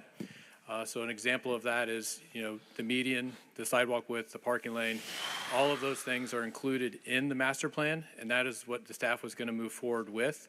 And so we just need to get consensus or clear direction on that. The second one is to confirm the use of funding. There are $7 million in a CIP for this project. The City Commission gave prior direction to use this year's money, approximately $3 million, for the design of the downtown shops and Coley-Hammock neighborhoods or character areas. We had $2.5 million slated for the design of the aisles of the beach, and that was pending a future commission direction. And we had $1.5 million in FY25 that was not defined. When we put this whole schedule together about a year and a half ago, 2 years ago, it was kind of put together with the understanding that at that time we were exploring an assessment model. And so the city was going to fund some of the upfront costs while maybe an assessment model was contemplated or put together, and that way there'd be some construction dollars behind it. To date, there are no construction dollars behind this. If we use the Stantec model that we looked at during the assessment conversation, they valued it as somewhere around $167 million project at that time. And without any additional funding, just want to get clarified direction that we are moving forward with the plan that's outlined up there, and we are going to be expending these funds. So with that, I've got a handful of slides. And I guess before we get to there, for clarity, the corridors have changed over time, and every time we talk about it, I think there's some confusion on what is east and what is west. So for this conversation, we have the west corridor is the downtown, the shops, and Coley-Hammock, and that was based off of the direction that the City Commission provided about a year ago. And then the east corridor is the aisles and the beach. So what we did on each slide here is there's a summary table. That summary table has kind of the amenity or the use of the land. It has a middle column called recommendation, and then a right one, which is final design. That recommendation one is based off of what staff perceives the current condition to what is being proposed in the master plan. So everything in that gray table is tied to the master plan. So for example, if we look at the first one, the amenity would be the bike lane from Andrews to 3rd. There's a minor modification that we'd be adding share markings to the roadway. I'm not going to go through each one of these, but just wanted to, again, show the example. On the right-hand side is an illustration of the existing and the proposed. All of this is straight from the master plan. And again, before we move forward and bring it back to design and finalize negotiations and bring agreements to the commission, we just wanted to make sure that we bring the correct thing back.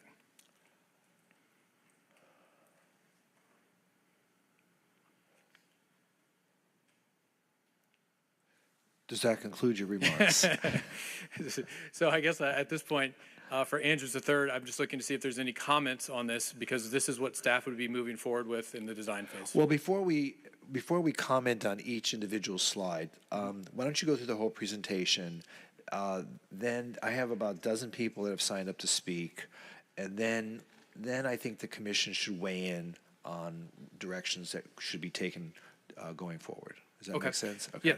Yeah. So what I'll do is I'll just go to the end slide then. If we're gonna take it that way, all of these are the exact same structure. It has the same table with the same elements, and it has an illustration of each. And then at the end, there's a summary matrix here to show it. So you can see that majority of the sidewalks along the way, are anywhere from 4 to 16 feet. The aisles will be 7 feet. The median has modifications there. Travel lanes are consistent, 10 and 11 feet throughout. Parking lanes are very similar to what they are now. And again, the bike lanes are how they were in the master plan. There was concepts throughout of having bike lanes. Some concepts didn't, but when it came to the final version, they were removed from the typical.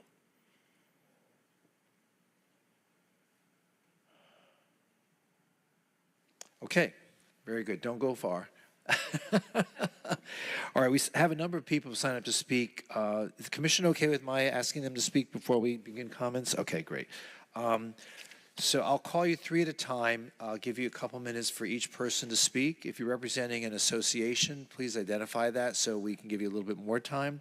And ask you to kind of line yourself up so you can be prepared instead of having to walk down from the back while your turn is next. So Robin Lefcourt, followed by Ted and Sarah, followed by Ellen Bogdanoff.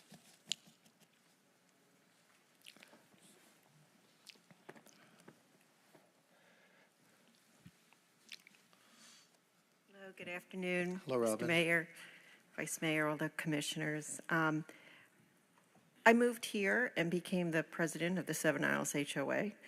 Congratulations. Made it right to the top. You get 2 hours now.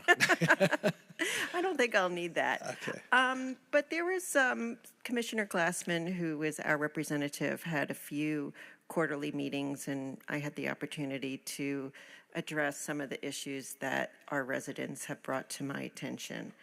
I think basically no one is opposed to increasing the efficiency on Las Olas and helping the commuters and the tourists and other visitors to safely use the boulevard.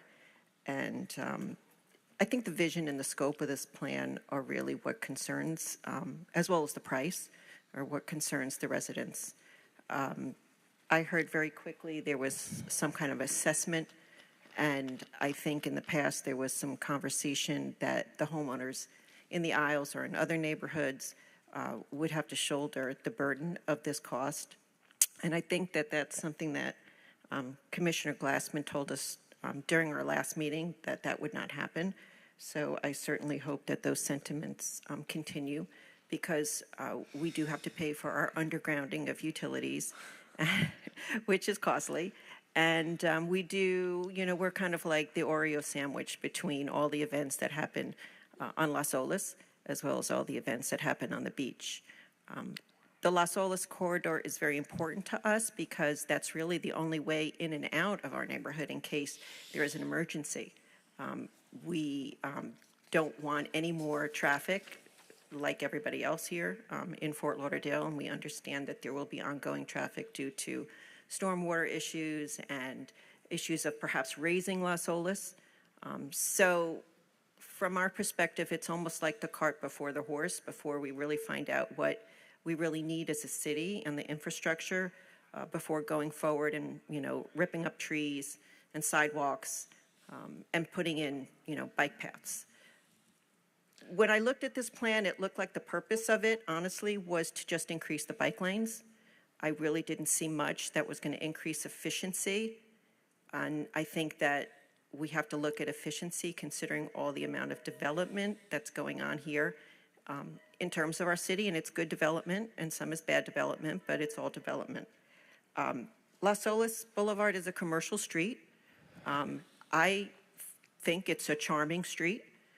I think we bring people here because we have a certain character to it, and I don't think, for example, if anybody has traveled the world, they're not, the French people in Paris are not going to redo the Champs-Élysées.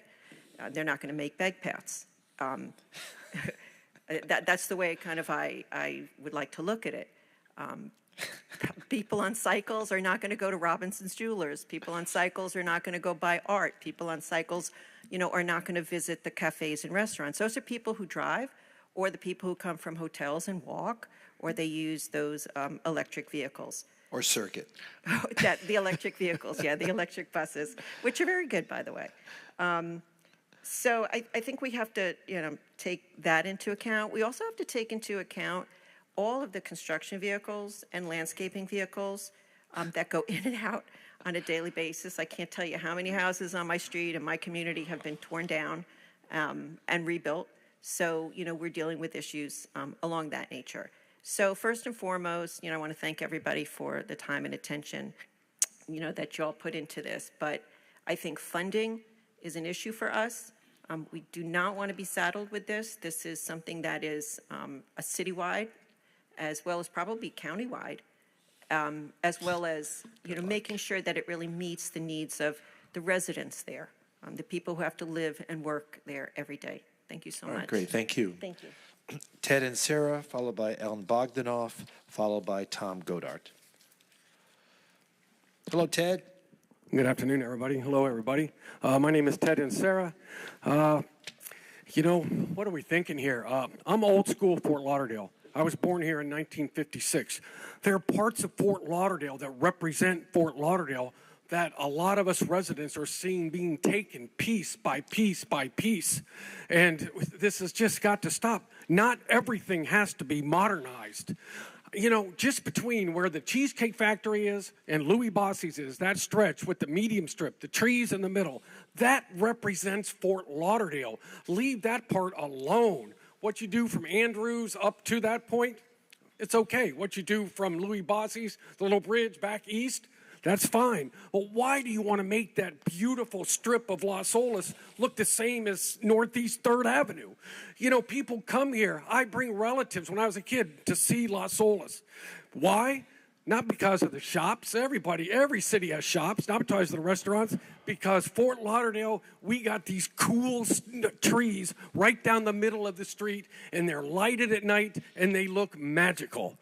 You just move them to the side, and it's just like any other street in America. So let me ask you a question, Ted. Yes, sir. So it's been suggested by some that let's leave the median there, let's leave the trees there. Yes. But still widen the sidewalks. Well, what do opinion you would think be about that? to eliminate this on-street parking. We have plenty of parking on the side streets. You got that new one that has already been approved, 3-story parking structure on the north side of Las Olas, which will be fine. I made a site visit down there today. There is lots of spaces in these parking lots on the back side of these shops. Eliminate the one lane of parking, boom, leave the medium strip, and everybody's happy. But, some of these pieces of Fort Lauderdale, we got to stay. I'm sure, boy, if it was up to you guys and you'd like the Stranahan house to be demolished and build a tower, the Ivy Tower, because everything that we have that stands for Fort Lauderdale, us residents, lifelong, Commissioner Beasley, you understand, you're one of us, you're born here, that, you're not a transplant. You just don't understand. This is the special part of Fort Lauderdale. Please. All right, thank you. Thank you. That cool thought. And I can tell you Stranahan House is not going anywhere. Very good. And I went to Stranahan High School, so. With Mr. Stranahan? No, I'm just kidding. Just Ivy. Just Ivy, okay. Ellen, followed by Tom Godart, followed by Mary Furtick. Thank you, mayors and commissioners. I represent Brazaga, one of the subconsultants for WSP on this project for the design. And in your conversation, if you could just clarify a couple of things. We're still a little confused as to whether or not the RFP also includes the eastern portion. I know that Commissioner Herbst brought that up because it was an expansion of an RFP that was advertised. So we'd like some clarification because we're still uncertain about that. And then I don't think there's been any decisions made on the eastern part. I think this commission had only made a decision with regard to the so-called western part. Well, actually, we did approve the plan, the conceptual plan, but we just didn't move forward with the design for this fiscal year. But we did actually approve both the west and the east. Again, just did not fund it in this fiscal year because we wanted to start with the west, and then we moved the east. As Mr. Rogers said, the design funding for the east is in the next fiscal year, coming up this October 1st. Okay. Correct, but the issue would be whether or not it's actually included in this RFP or if we have to go out and do another RFP. Because I think that was still Mr. City Manager, going to respond if to I that? may, the RFP that was approved by the commission does include the east and the west side, and Ben Rogers can give more specificity on that. Okay, and if that's the case, it was unclear to me at the last meeting, because I know there was a very robust discussion as to whether or not you were going to allow staff to just simply task assign to the two firms that were tied, or if you were going to have more input in how they were going to divide up the work. We would be of interest to have the commission either, maybe divide east and west, give one firm the east side, one firm the west side. But, right now there's no funding, I guess, for the eastern corridor. So I don't know how, we're confused as to how it's all going to work. So the funding will become available in a few weeks. Ben Rogers will talk about the plan of action and how the work is expected to be distributed. Okay, thank you.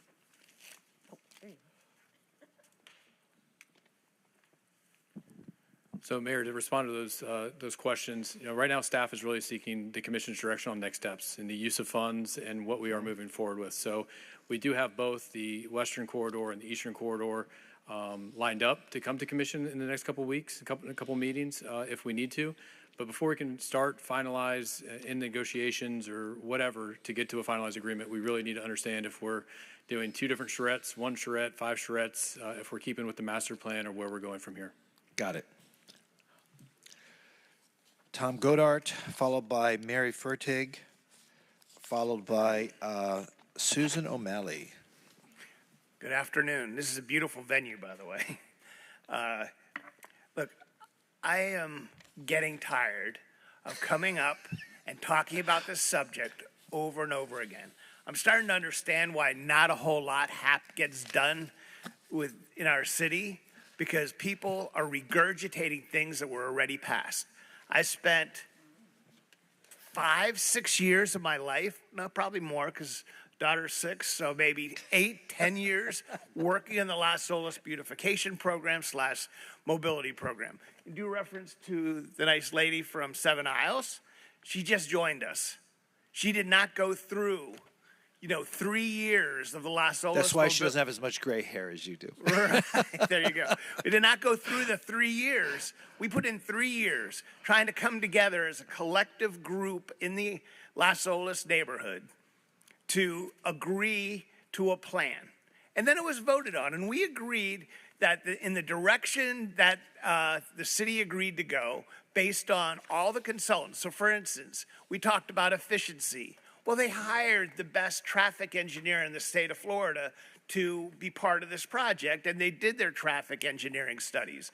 And Las Olas Mobility Plan wasn't just for the bikers, it was really to do a beautification of Las Olas and to create a beautiful environment that connected the beach to our downtown retail and our office.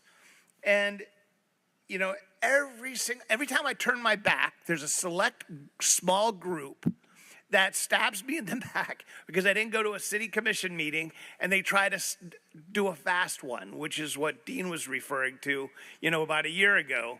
We came kumbaya. West and East were kumbaya. We were a collective group working together to agree. And then somehow in a meeting that I need a couple more minutes. Well, 1 minute. All right, 1 more minute. Yeah. We agreed to come together, to work together so it would be a complete, clear vision from east to west. And then, in one meeting that was called in the last minute that I did not attend, and a select group came in here, and they pushed to try to just get the West RFP done and exclude the East. And we were able to get that all back on track. We had a meeting with Steve Glassman and all the residents recently, 3-4 months ago. There are people in here from Nurmi Isle, and everybody collectively with the select couple, 2 or 3 people that had something negative to say, all agreed to move forward with this thing. Please, let's move forward. Let's not look back. Let's be a progressive city and get stuff done. Thank you. Thank you. Mary, followed by Susan O'Malley, followed by Michael Schneider. Mary, are you representing the Homeowners Association?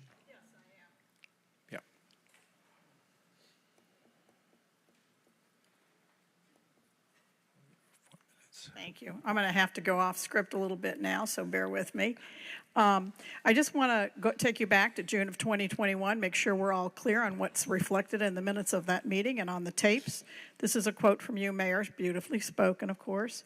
Mayor Trantalis reiterated comments of Commissioner Glassman during the earlier workshop. The agenda item moves the plan process forward for continued refinement and does not codify the plan.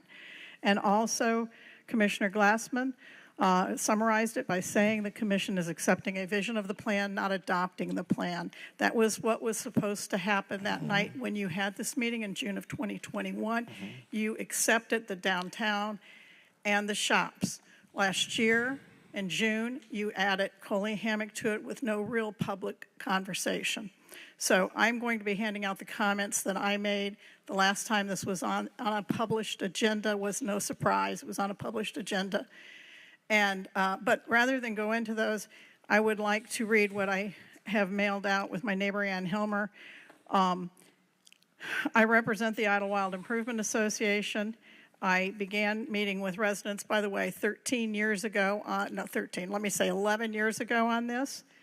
And hold on, I'm trying to find the right comments because you can read the other ones. You are considering at the public budget today funding. Today is when you're considering funding the eastern portion, which is, I'm assuming, why this is on the agenda. The anticipated cost of this project, $167 million. That does not, according to the memo that you distributed last June, include the bridges. The bridges, two of the bridges, the Sospiro Bridge and the Himmershey Bridge are old.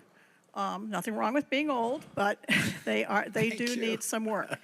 So in addition to the Las Olas Mobility Project, we have a $25 million stormwater master project also planned for the Southeast Isles, which is part of the $200 million bond that you passed 3 or 4 years ago.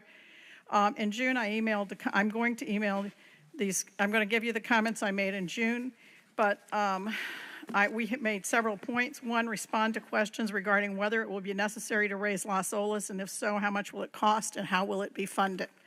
That's in addition to the bridges. The city is currently prepared to install a dual left at Las Olas and 15th. Hopefully this will alleviate some of the most egregious and serious traffic problems. We're hoping that's the case, but we're asking that you wait on making any major changes that narrow Las Olas in this area until the dual left has been implemented, tested, and evaluated. I think that's a prudent course.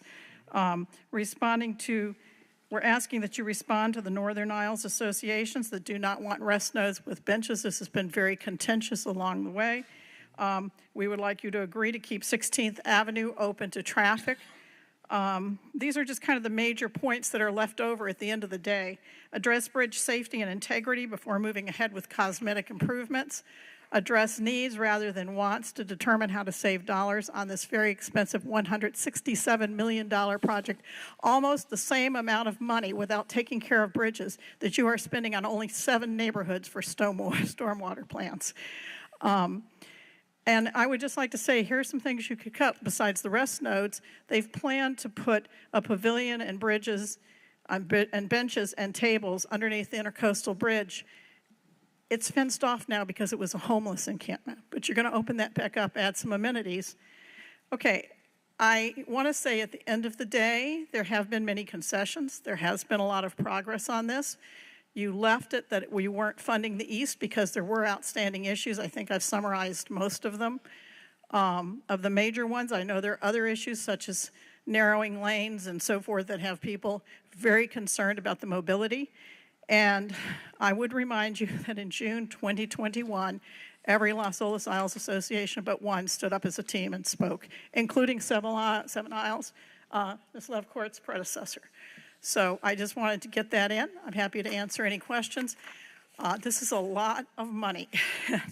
I hope when you do it, you get it right, and you spend only that which you need to spend because the needs of our city are great. Thank you. Thank you, Mary. Susan O'Malley, followed by Michael Schneider, followed by Mike Weymouth. Go ahead. Go ahead. I wanted to say this before he came down. There are sections of this that we have worked on, and one of those is the shops section, which initially, as you know, because you were our commissioner, and you are our commissioner now, you know, one of our main concerns was EMS times and the flexibility of the road. That was addressed in the plan that came before you on the shops section. With the changes that have subsequently been made to Coley Hammock, that's become kind of the choke point as opposed to the shops. So I just wanted to add that that part of the plan had moved forward with that having been fixed. Thank you. Thank you. Susan. I'm Susan O'Malley, and I live on Nurmi Drive, and I've lived there for 20 years. And I'm just a normal citizen. This is the first time I've spoken ever, and I appreciate people like Mary and all the others that come to these meetings all the time because they're our representatives. But there are a lot of us that don't know as much that's going on. And and I know now, September, I just got back, September is not a very good time to have meetings that involve such an important aspect as this mobility issue, because a lot of the citizens are out of town. They're out of town. They're seasonal people. So I just suggest that when you do decide to do the east part, that you make it more aware to all the citizens. I know I'll speak to somebody like Mary or the others, and you find out a little bit. But unless you come to these meetings, or unless you read the long, the summary of the whole meeting, you don't know what's going on. I know a lot of your neighbors probably don't know what's going on in your area.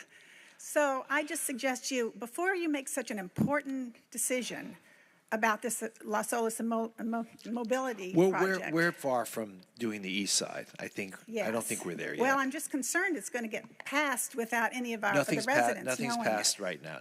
We don't vote. Now, We don't vote right now. But when are you going to vote on that? Well, we're not even there yet. We don't know yet when we're even going to vote on it. And it's not going to be I think under the the commission table. is expecting to see more work done on the east side in terms of neighborhood engagement and consensus, because I don't think we're there yet. Okay, because you all are aware that most of the residents over in that area agree with all these homeowners back here that have so nicely put their thing, which I'm not a public speaker, so I can't do it. Well, you're doing but they've good. nicely said what what it is, and I've heard them at other places, other meetings say it too. It's always the same thing. So I just appreciate you listening and just remembering that there's so many there on our aisles that aren't there year round. So we need to include all of them in whatever decision is made. Okay, great. Thank you. Thank you. My first. Thank you. Michael Schneider.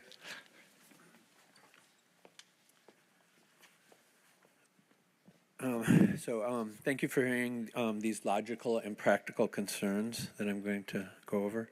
Many residents are worried about the enormous expenditures being considered on the eastern end of the project. Widening bike lanes and adding 2-foot curbs creates a major safety issue. Adding a bike curb would be an obstruction for vehicles to be able to move out of the way for an automobile accident or automobile failure, especially after beach events, including increasing EMS times, which are already in the red in our area. Adding a bike curb would be an obstruction to moving out of the way when dropping off or picking up children or others at the bus stops. Adding a bike curb would be a tripping hazard. Adding a bike curb would be an obstruction to those getting into Ubers, and it would be an obstruction to those pulling over to take a picture or check their map. Adding a bike curb would be an eyesore in a situation where we are trying to improve aesthetics, especially as a debris collector. It will make maintaining the street more difficult. Is there even one other place in the city where there are bike curbs, I ask? And don't we already have more of a bike path than you would find on most all roads in the city? Basically, adding a bike curb not only takes away an option for that valuable space being used double duty on occasion, but it would also get in the way in the future when 3 lanes in each direction will be necessary the way things are going. Instead, the bike lanes and traffic lanes should remain as they are, and instead of bike curbs, traffic bumps could be considered. Increasing the bike lanes and adding a curb would necessitate decreasing the width of the traffic lanes. This is a huge, costly mistake, as those who live on the aisles know. It is already very awkward to get out of a lane completely while waiting to cross into an aisle, and that is just in regards to a regular vehicle. Often there are large service vehicles that need to cross at the meridian that have even a harder time completely getting out of the lane.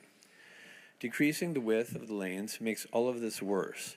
So you're really creating a safety risk and a significant problem in any narrowing of the lanes. In the shops area, keeping 2 lanes open each direction is proper for accommodating future increased density and to provide an evacuation traffic route. But there is a choke area between 12th and 15th in the diagrams with the sidewalks so wide. So why create a bottleneck? It does not make sense to run bike lanes through the shops area. That function could be accommodated on roads behind the shops instead of taking up valuable space in front of the shops. Parked cars with doors being opened create safety risks to bikers. So in summary, the directives for Las Olas Mobility need to be modified and clarified before we spend many millions of design work money solely and immediately needed for infrastructure, sustainability, and resiliency. Thank you. Great. Thank you, Before you Michael. go, wait, a quick question for you. You're talking curb bike lane. You're talking about the east corridor. Is that what you were referencing? Yes, yes. Okay.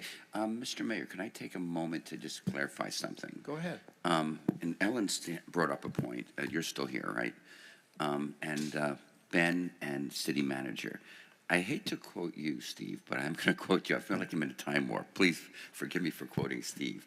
Didn't we beat this to a dead horse last time we brought this up, that we're only going to be doing the west side, we're not doing the east, and now once again we're talking about bidding out the east side? And I think that you had, there was a bid and you were going to award it, but that wasn't, Ellen, was that in the bid that you guys Well, that's what she was asking. She was and asking.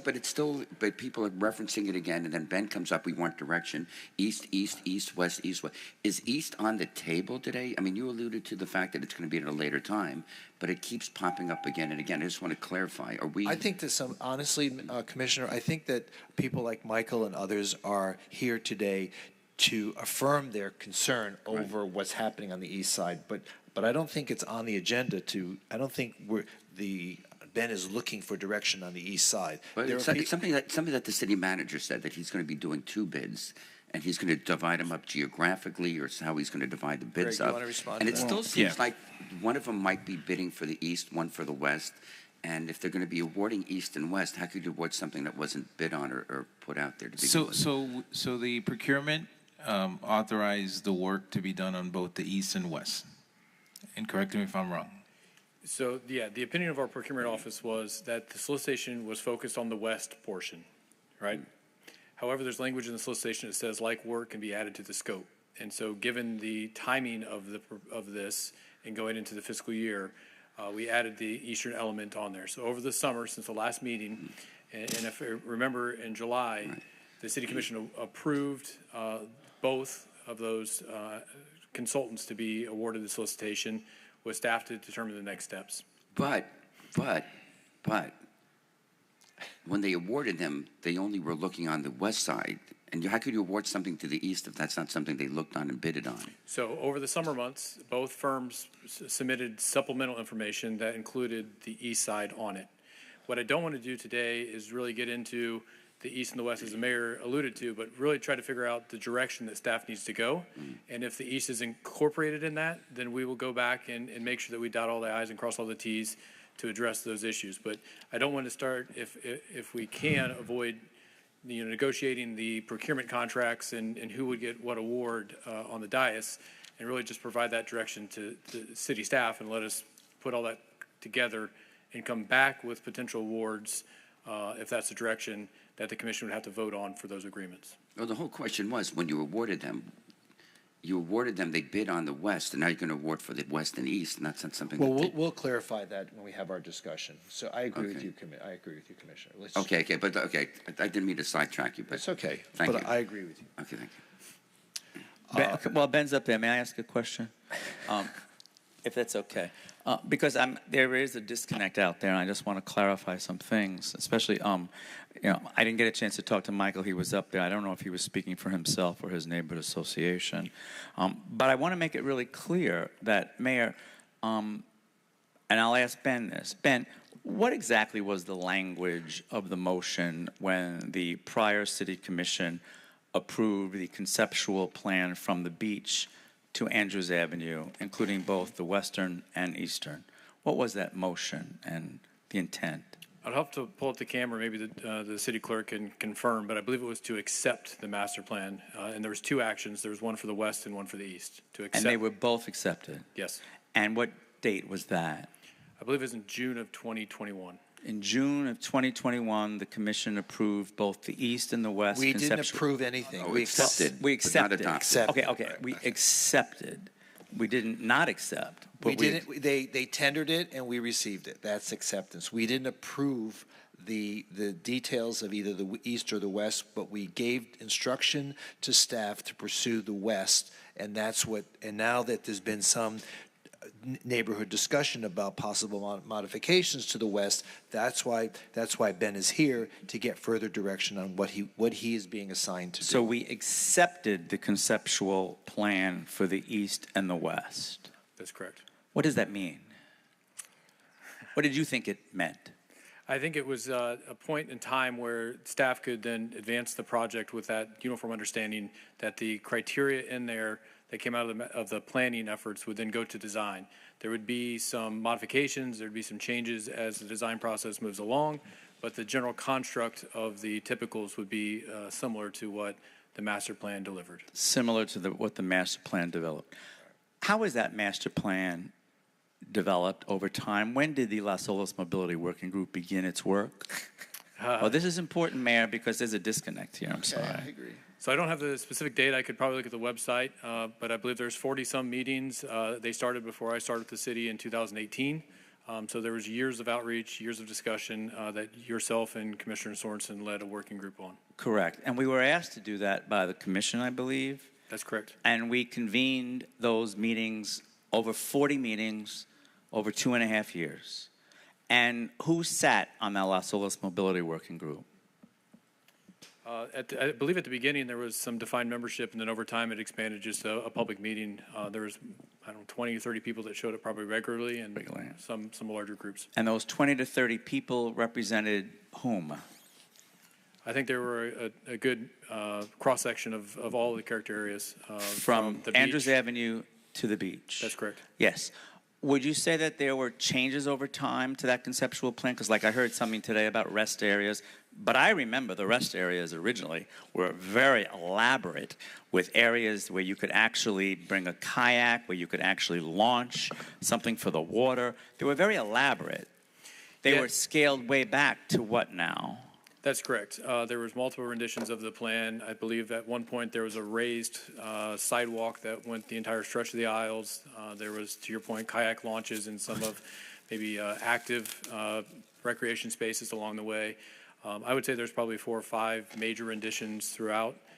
There were walking tours. There was a lot of on-site engagement that the consultant led with support from the commission. And those grandiose plans for these rest areas have now been scaled back to what? They have been scaled back dramatically in some cases. In this presentation, I think, again, in that box that we created shows the impact or the recommendation, where you can see that there's minor, moderate, and major, and the number of major ones is not that many compared to what it once was. Correct. And that's because everyone on the Las Olas Mobility Working Group dealt with this for quite a while and very meticulously went through the whole plan and came upon decisions based on consensus of folks that were representing everyone along the way. Now, I know that it was also brought up today about curbs, but I believe curbs were thrown in there for safety reasons. And who did we have working on traffic? What kind of consultants did we have talking about traffic issues and transportation issues and the width of lanes and all of that, in terms of also the width of lanes to reduce speeding, which was a major consideration, correct? That's correct. We had the Coordinator group as the lead consultant for this, and then they had a sub-consultant team that helped support them. And the master plan did include traffic analysis, public engagement, and then comparison of existing conditions to proposed conditions. Yes. So in other words, would you say that everything in the conceptual plan now for the East and West was done in a vacuum? I would not. Not. Would you say that it was done in a public way where everyone had an opportunity to speak and give input and come to consensus before the City Commission in June of 2021 accepted the conceptual plan for the East and West? I don't know if I would say consensus, but I would agree that there was a lot of discussion, and the product of that was the master plan that came forth and was accepted by the commission. Yes. So, Mayor, I guess what I'm trying to say is I understand the frustration of someone like a Tom Godard, because he did go to all of those meetings, as some of us did. And to hear that now we're rehashing what we really did that work. We did that work. You know, I feel bad that some people say that they're not aware or they didn't go to the meetings, because I know that my office hammered out tons of information on this. We constantly gave updates. We constantly constantly invited people to meetings. We gave updates on the conceptual plan every step of the way. We were very informative because we wanted to make sure that this was as transparent as possible and that everyone had an opportunity to speak and to put input. I will tell you that the eastern portion of this project at one time actually had almost like an elevated transportation way from Coley Hammock to the beach, where you could take almost like a tram above the Royal Palms and come.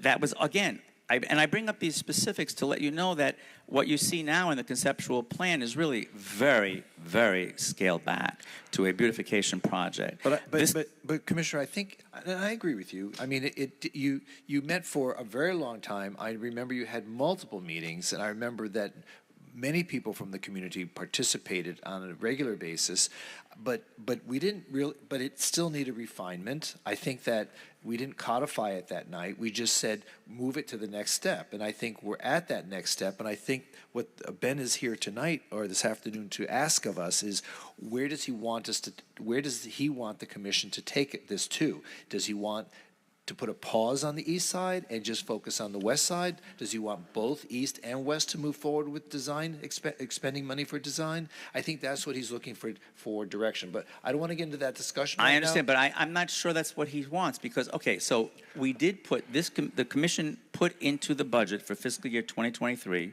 this fiscal year, how much, Ben, for design for the west? 2023? Uh-huh. $3 million. $3 million. It was originally lower than that, and then once we added Coley Hammock to it, we increased the amount for this year. Right, for 2023. At the same time, the commission also said for the east, we were going to delay that till when? So at the time, we didn't have a defined period. We allocated it in our CIP plan for 2024. For the next, this coming October one. Correct, pending commission direction. Okay, so what exactly are you looking for tonight when you say define design aspects, objective one? What are you looking for exactly? So the mindset that staff's under right now is that we've moved forward with the master plan, and that would be the basis for the design. East and west? East and west. Because that's what was accepted in June of 2021. Correct, but since there's a new commission that wasn't here during the time of the acceptance, staff wanted to get confirmation that what we're doing is what the commission is looking for. If we get the direction today to move forward with design on the west or the east or the west and the east, staff will go back, negotiate, and bring agreements to the commission for consideration and approval. And then objective two, confirm use of funding and next steps. What exactly are you looking for there? So that was kind of number two. I think number one is more of, are we going off the master plan, or are there other considerations that we need to include? I've heard a couple times that we want to have an option A and an option B for some of the sections. And if we do that, we need to include that in our agreement with the consultant from the beginning. So let me ask you this question. If we did move forward with both west and east, as was accepted by the commission in June of 2021, does that mean that we still have no opportunity to refine those design elements going forward, or would we still have the opportunity to refine some of those design elements? So the design elements would come for public outreach probably at 30 and 60%, so there would be some public opportunities. However, if they're dramatically different paths, then we'd have to redo the work and incur delays in expenditures. Okay, so what Mr. Rogers just said is very important. Right. He said we can move forward with the east and west, but we would still have the opportunity to refine those design elements if they're not significant. That's correct. Correct. And that, for me, is where we should be going, Mayor. As someone who lived through all of those meetings and took a ton of public input and met with people who I believe had confidence in that was going to end in some sort of consensus, I think it would be disingenuous of us to say to the people that spent 2.5 years working on this and attending all of those meetings and coming up with that conceptual plan with our consultant, I just think that would be like just the absolute wrong way to go. All right, but let us continue with no the problem, and then we can have that debate. Okay. I'm not trying to cut you off, but I just want to finish the process here, and then I think your comments are well taken, and let's see if we can be consistent as a commission going forward. Yes. Again, just to reiterate, and this would be my last comment. Do not think that what you see on the eastern portion of this plan, this conceptual plan, just happened by accident or happened with no input or was the first thing that was ever presented. I'm going to tell you, as someone who went through that process, that it is a drastically scale back plan, drastically. Because at one time there was even talk about removing the royal palms along Las Olas Isles and changing that entire concept of what you see from Coley Hammock to the beach. That, of course, was scrapped. So I'm just, again, telling you that what eventually is, and I would ask all of my colleagues to make sure you read that conceptual plan, east and west, that was accepted by the commission several years ago. Thank you. Someone came to me last week and was recommending that we do a cable car from downtown to the beach right over the Las Olas Isles. And I thought, cool. Anyway, Mike Weymouth, followed by Melinda Boker, and then concluded by Jenny Morahone. That cable car concept was actually in the first iteration of what we saw on the Las Olas Mobility Working Group. That was not by chance, and that was not by accident, but that was actually presented. It was rejected. I mean, the thing that looks like a ski lift type of a thing, right? Yeah, ski lift. Yeah. Okay. Hey, Mike. Well, good afternoon, Who do you Mayor, represent? Vice Mayor, City Commission, staff. Well, here we are again. Oh, you sound like the commissioner here. And well, you know, I wish I was like Mr. Glassman and only have 2.5 years into this. This actually started, my first iteration was under the previous administration when Romney Rogers held a charrette at Northern Trust back in 2010. We won't go back that far, but I will tell you, it's fascinating for me because with the exception of Mary, Jenny, and Tom Godart, there's a whole new wave of people that are coming in to discuss this. And my suggestion is to discuss this by character area. I try to stay in my sandbox, and for those of you who don't know me, my name is Mike Weymouth. I'm the president and CEO of the Las Olas Company. Our interests lay in the shops area. I have told people time and time again, I don't want to weigh in on what happens in the aisles. That's for the people of the aisles. I don't care. I don't want to say I don't care. I don't want to deal with the downtown. That's the DDA and those big players in there. So my interest is between the tunnel and the Himmershey Canal. So a couple things that were said that I want to speak to. There was concern of evacuation. In today's world, I can tell you there's a hurricane that's got 100% chance, or a storm that's got 100% chance it's going to evolve into a hurricane, and it's still 2 weeks away just off the coast of Africa. If you don't have the sense to get out, when you have the sense to get out, then I'll stop right there. For those who think that the boulevard is in a pristine, great way, come out there sometime and walk the boulevard and drive the boulevard. The road is horrible. There were places where there were pavers that were taken up to fix water mains that were put back with pavement instead of, it's atrocious. I wish we were 13th Street. 13th Street, paving-wise, looks great. As far as these magnificent black olive trees that go down the middle of the boulevard, those are trees that are not allowed in the code of Fort Lauderdale to be planted in the city. Secondly, there's a report from the urban forester, the city's urban forester, now goes back 7 years, maybe 8 years, that since that report was written, 3 of the trees have since died, gotten hit by a car, they're gone, and they were never replaced. The balance of them, at best, are in fair condition. They're all on their last leg. And then as far as somebody brought up on-street parking, the on-street parking provides a safety factor for people who are walking or standing or sitting along the boulevard to give them a sense of protection from vehicles that are going by. And that's why we want to keep it there. Beyond that, you can probably talk to, I don't know if it's Ben or I imagine it's Ben, but ask how much money goes away on an annual basis if you take away that on-street parking. It's a huge number. So as you guys sit here and try to figure out how to raise fees on events that are going on here, taking away parking is only going to exacerbate the situation. So anyway, that's all I've got to say. I'm sorry, one more thing. So I really think you guys need to split this up into the character areas, and you ought to describe out of that $167 million, how much is allocated for the west and how much is allocated for the east, because that number plummets when you're strictly looking at the west. So, thank you. Thank you. Melinda, are you still here? Oh, there you are. Melinda Boker, followed by Jenny Morahone. Anyone else wish to speak on this item? Those are the last two speakers who have signed up. Okay.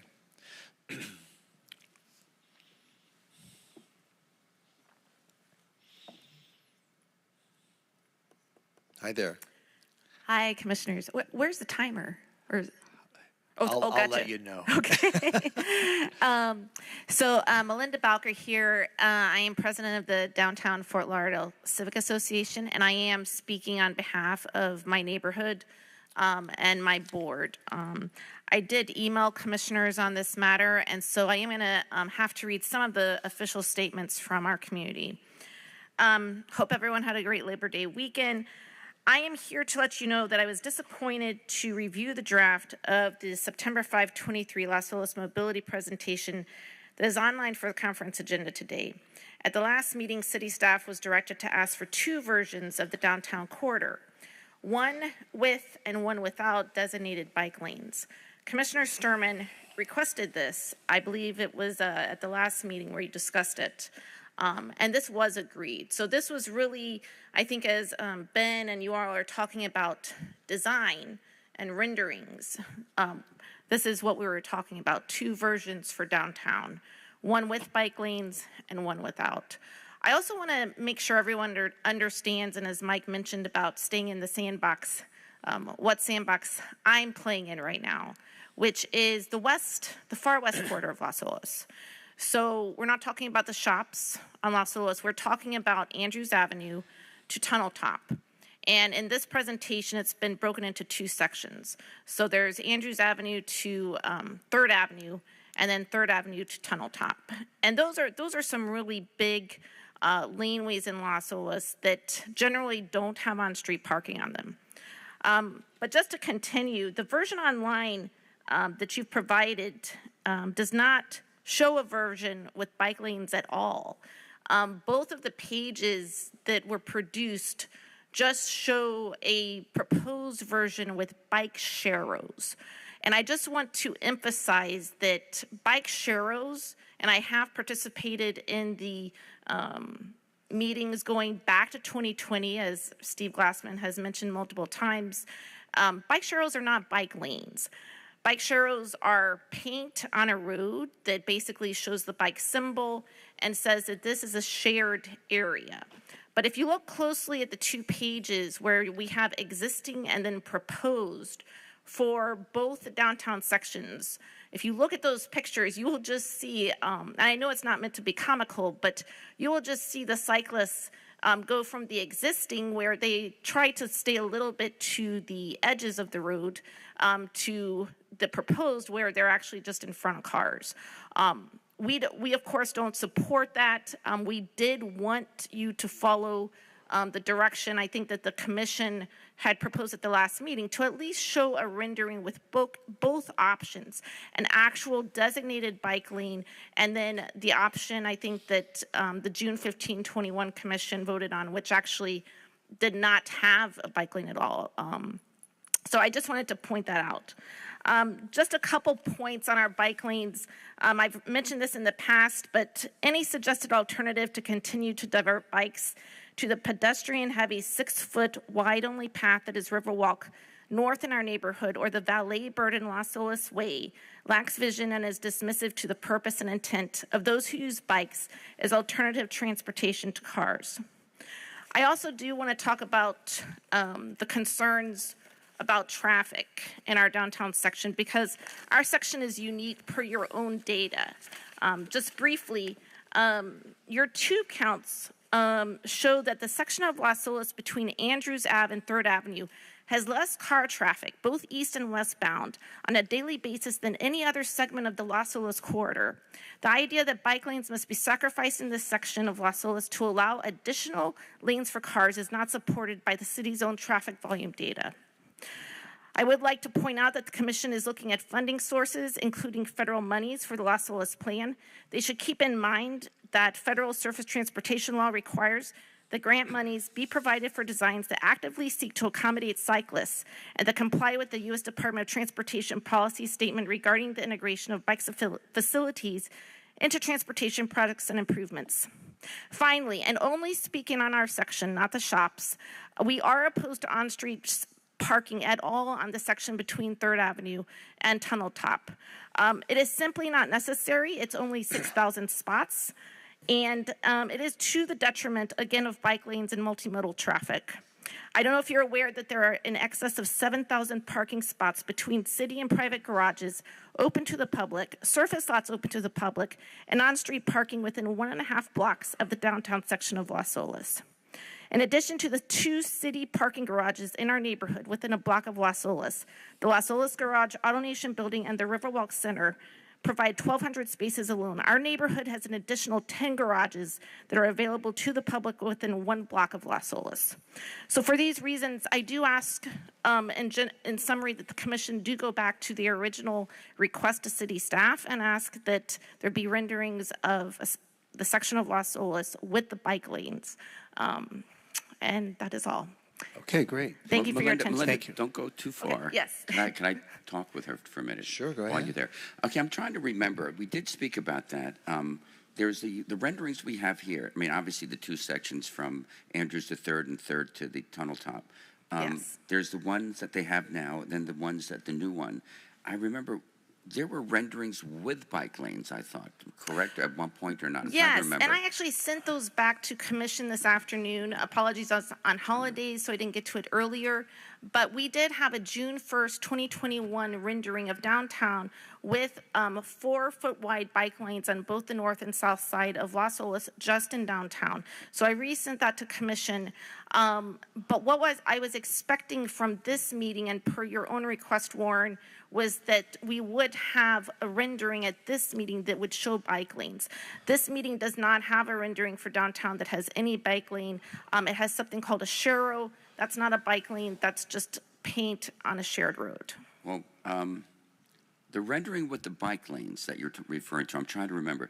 Yep. Did that eliminate the on-site parking? Is that where the bike lanes came from, or was that with or without on-site parking? That was without on-street parking in the downtown. Okay, That's so one correct. lane in each direction and One bike lane in each direction, and that's why I do refer to the traffic counts from the city's own data, supporting that that is the least trafficked part east and west.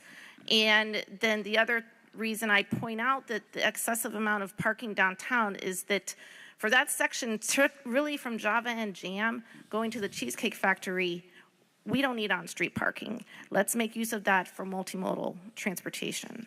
Ben, what happened to, do you remember a plan that had the bike lanes? I mean, I'm not a fan of share roads because it's like telling people to play in traffic. You might know that it's a shared road. The car, especially if they're out of town, doesn't know that. So what, do we have a rendering in those 2 from Andrews to 3rd and 3rd to the Tunnel Top with bike lanes? Yeah, as Commissioner Glassman alluded to earlier, there's multiple renditions of this, and if my memory serves me correctly, and it's pushing my memory because it was a couple years ago, but I believe that this we had bike lanes in the plan all the way up until about the end of May, early June of 2021, and discussion at the dais led to the bike lanes being removed. Okay, thank you. And the reason for that was because bike lanes that were designed in the renderings that are not here today showed how at risk bike riders would be in the middle of traffic like that. Not just not just using sharrows, but right now the model that's used by the MPO shows that bike lanes need to be protected, usually by a parking area. So there would be sidewalk, bike lane, then parking. Because the old model of just allowing bike lanes to be right along the travel lane is no longer adopted by federal government. Correct me if I'm wrong, Ben, but my understanding is that federal funding doesn't, the complete streets design has now been redefined so that bike lanes need to be a protected area. They can't just be directly exposed to the travel lane. And we wouldn't want that either. We wouldn't want the bike lane to be right next to the travel lane because we know how drivers are.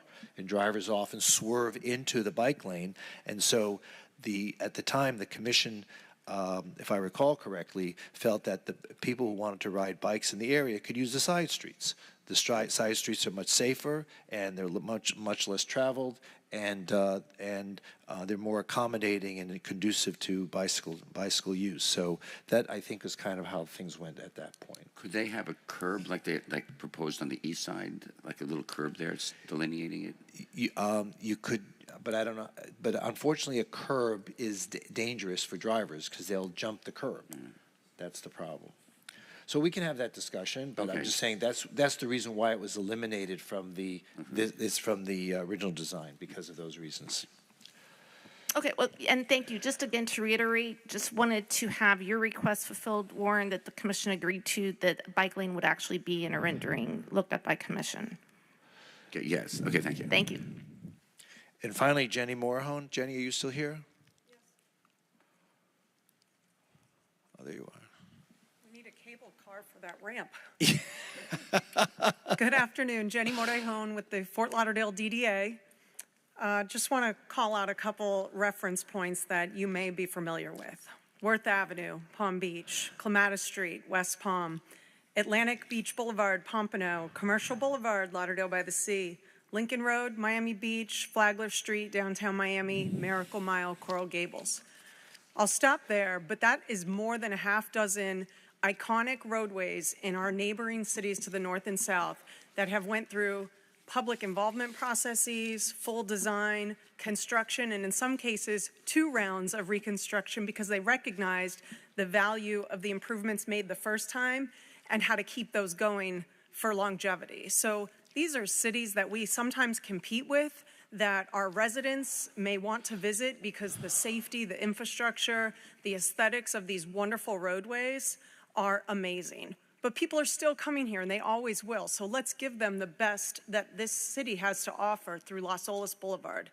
We beg you to move the master plan concepts forward to design, allow the process to work out, years and years and years of discussion about the design details, the bike lanes, should they be on, should they not, the width of the sidewalk. Let's move this forward. We have enough of a challenge to find the capital funding to actually put shovels in the ground, but we can get there with a design plan that moves it along. So let's not fall behind. Downtown's population has grown 2-fold since 2010, doubled. 5 million unique visitors a year to Las Olas Boulevard. The economic impact of the greater downtown, including Las Olas Boulevard, is upwards of $35 billion a year. We need to continue to invest in these public infrastructure projects that improve safety and mobility. And we are here to just continue to be a champion to try to push this forward and help solve this important project that needs to move forward. Thank you. Great, thank you. Anyone else wish to speak on this item? Oh, Bill Brown. Yes, Bill. Just for clarification, Mayor, my recollection was when the master plan for both the east and the west, which was a conceptual master plan, was a general consensus by the commission at that time to accept and move forward with the understanding that modifications could be made within any of the design phases and move forward with the continuation of public outreach in that design process. And I think Transportation Mobility did do an outreach in February of this year to get some more input for that. And I believe that's why the Budget Advisory Board was in support of putting a placeholder of funds for that design concept. Okay. Thank you. Ben, do you have any thoughts you'd like to share before I open up the discussion to the commission? No, sir. Okay. All right, Vice Mayor, I'll begin with, actually, let me begin, do you mind if I begin with the District Commissioner? That's perfect. Okay. We'll start with Commissioner Sturman. Oh, boy. What a topic this is. I mean, I hate to be a little sarcastic here. Am I on a timer, by the way? Okay. You have 36 seconds. 36 hours maybe for this one. I mean, I know, I don't know how to phrase this politely, but I know that there's been multiple meetings, and I guess Steve is saying they've decided, but, well, you know, but you're going back. I mean, first of all, I do thank everybody for the years of service, and it's something that we build on it, and it's something that was given to us, but there's a reason it comes before us, because you know, it's upon us to decide, and that's why we're here to make a decision. I have a couple of things. First of all, I think number one is, you're right. Last time we were here, we had a couple options, with or without the trees. They were going to go ahead and advance the project before they went into design with taking out the median. It was pointed out that there's going to be a net increase in trees, but the question is whether or not to save the median. $167 million, that's a lot of money that's going to be spent here. And I think we had a consensus last time that I'm going to want to hold us to. If we're going to go ahead and bid it out and go to design, we should have a plan with and without the median, advance two plans. And the problem that's been brought up is it's going to cost money for the two plans. But you know, you're going to find out, my thinking is, again, I'm not practicing now, but I do have a background in engineering, is when you go through there, you're going to find out that one plan might be a lot more expensive, one plan might not be feasible, one plan might have technical issues, one plan might take a lot longer. And I am going to stick to the consensus that we had last time. Number one is, I want us, with the shops now, the area of the shops, I do want us to advance a plan that looking at our two options, so we have data coming in, what it's going to be like with the median, without the median. I don't want to have a plan advanced taking the median out, and then we're stuck, and then we have to go back to the drawing board. Number two, when you're doing that, take a look at, in Melinda's area, you know, just look at what it would be like to keep, to put in bike lanes if we're going to go through that part too.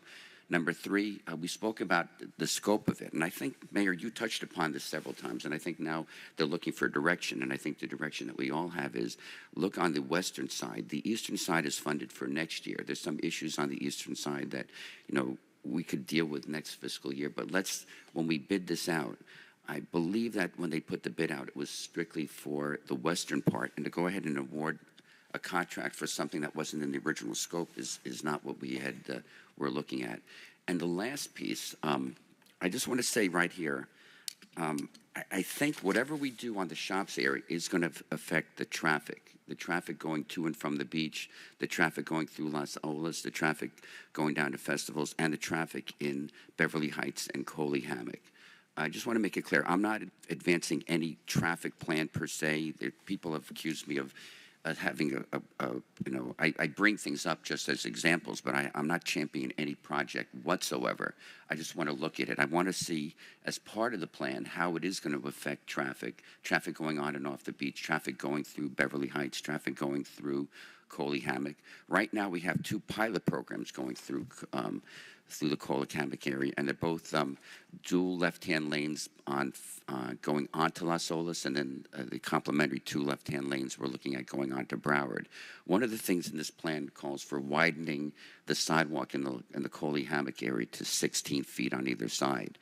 I think going forward with the shops, like Jenny said, you know, with the DDA, I'm all in forward of let's go ahead and bid this out and get the ball rolling, especially in the shops area. But I think before you start widening the sidewalks on the Coley Hammock side, when we do that traffic study with the dual left-hand lanes, it will bring up things such as having a dedicated right turn lane, how it's going to affect stacking for the right-hand lane coming off, and narrowing the road and all that. I think we're not quite ready to widen the sidewalk on Las Olas because it will affect traffic. So I think we should go ahead with the shops. I think we should have two plans with and without the median. Clearly try to see what it would be like to save the median. I have my own personal preference that you probably all know about, but I agree with the community. Let's look at how we could save that median. And number 2, bike lanes. And number 3, look at a traffic evaluation before we start moving the sidewalks on the Coley Hammock area. I think there's a couple more things I might come back to, but for the moment, we'll get started with that. So to your point, and Mr. and Sarah, who brought up the idea of trying to maintain the trees that are there because we identify with those trees. They're sort of iconic. But at some point, I wish our urban forester could come to our meeting and talk to us about those trees, because I would like to know what the potential, what is their extended life supposed to be? Are they going to live another 10 years, 100 years? I think a lot of people, we all grew up with those trees. I'm not from here, but I've been here for over 40 years, and they become an iconic image of who we are as a community. And I would like to know, we're spending, over $100 million on ideas on how to redo these streets to make them better. And I'd like to know, are those trees, do they have a lifespan that's going to be more than a generation? I think perhaps we need to know the answer, right? Well, my thinking is, let me look at it a little differently. My community has overwhelming concerns about removing the median. I'm not saying the trees per se, but you remove the median and then you can't plant any trees there. It's gone. What trees go there? How long they're going to live?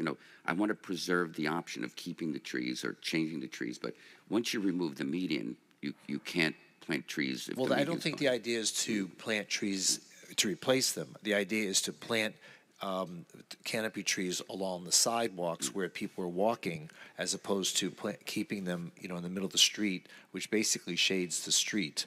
So, as opposed to the sidewalks. So, well, that's true. Well, the thing is, that's not for today.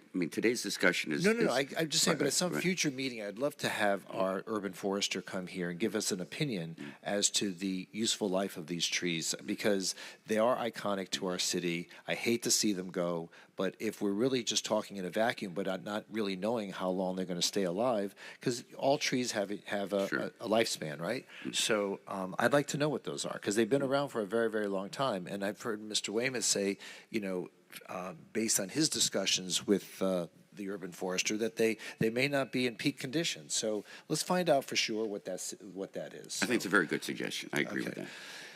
Commissioner Glassman. Yes, thanks, Mayor. While we're just talking about trees, let me just give you a short little story about black olives.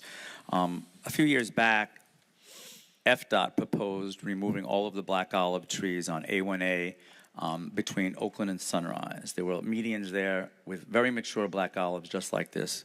It had the same feeling and had the same canopy because it's the middle of the street. And there was a bit of an outcry about that because people had grown very accustomed to them. But FDOT kept telling everyone that they're destroying the street. They're not a good tree. Because of the root system? Yes, and A1A, you could see it. A1A was being ripped up by those trees. So lo and behold, let me fast forward to today.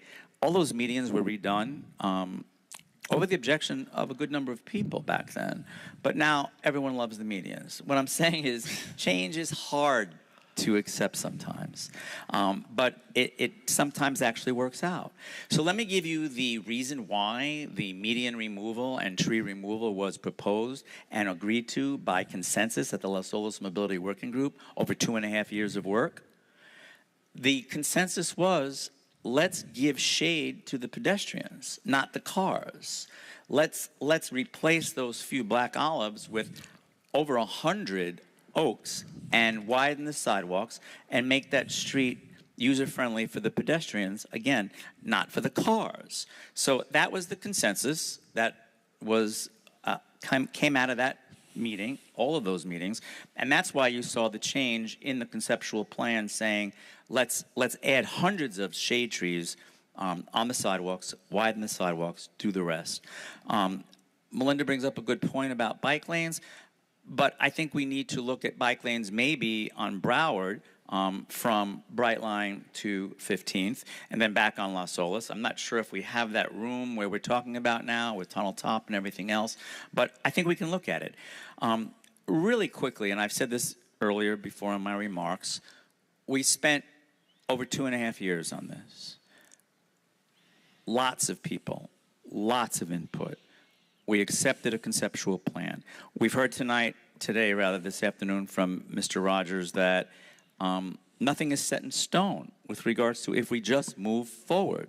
If we just move forward, a design will be crafted where we will again have public input, we will again refine that design, and we will again know what we're doing as we move forward once we can identify funding. Remember, everyone keeps throwing out that figure, 160 million, whatever, we don't have any of that money yet. So this is not happening tomorrow, but I agree with Jenny from DDA that we have to get started.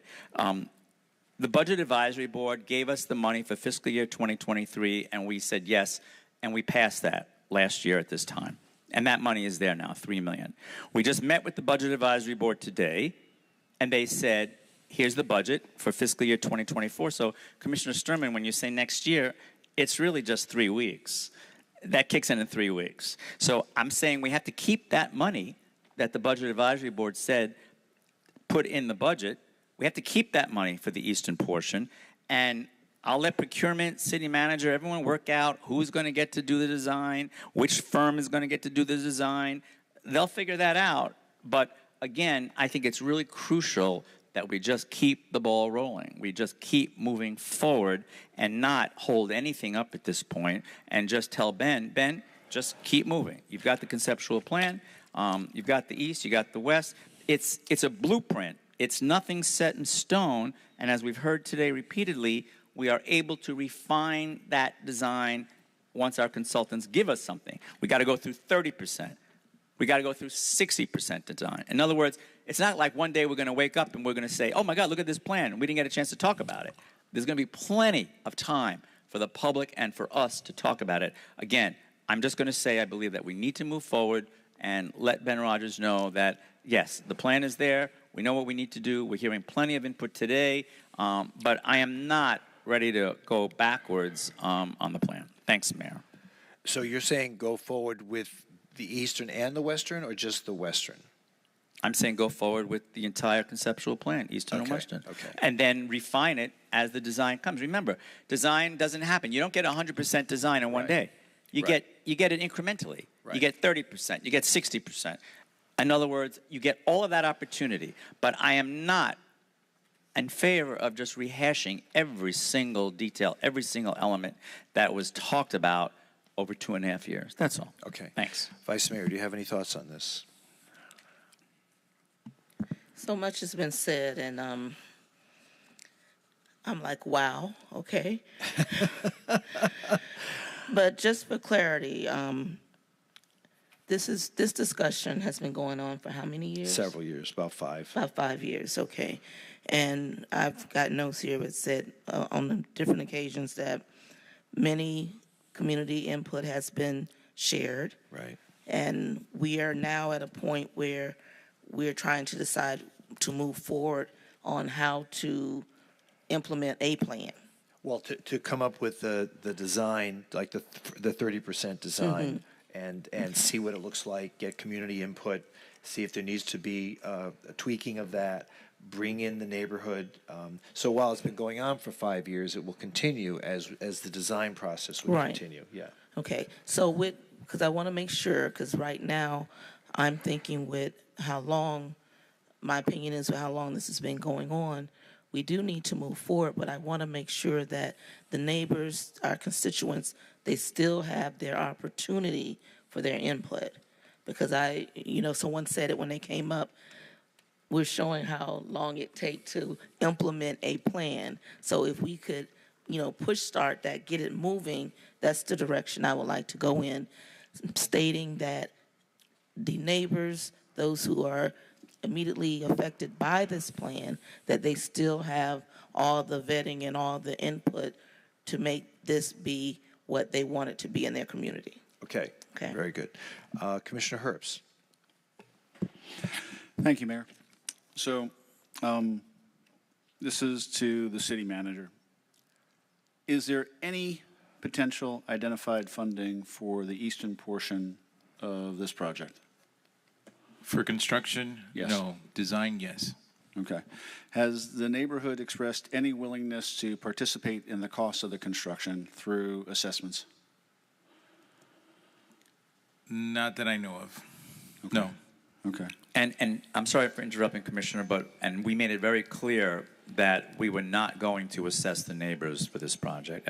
I don't know, when was that, Ben? At some meeting, we made that very There's a clear previous meeting we that we did were such. not going to assess the neighbors for this project. Now, we said for the neighborhood, but we didn't foreclose the possibility for the shops.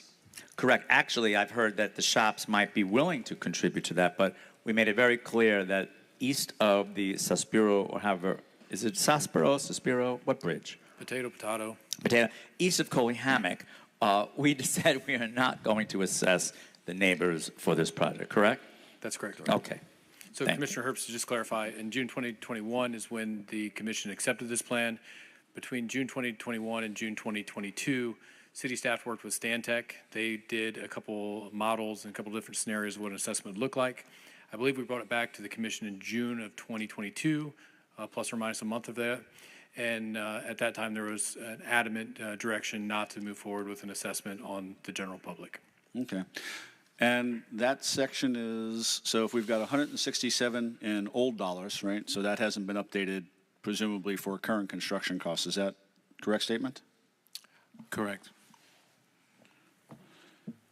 So when Stantec did their model, and again, it's over a year old at this point, they did some assumptions and escalations.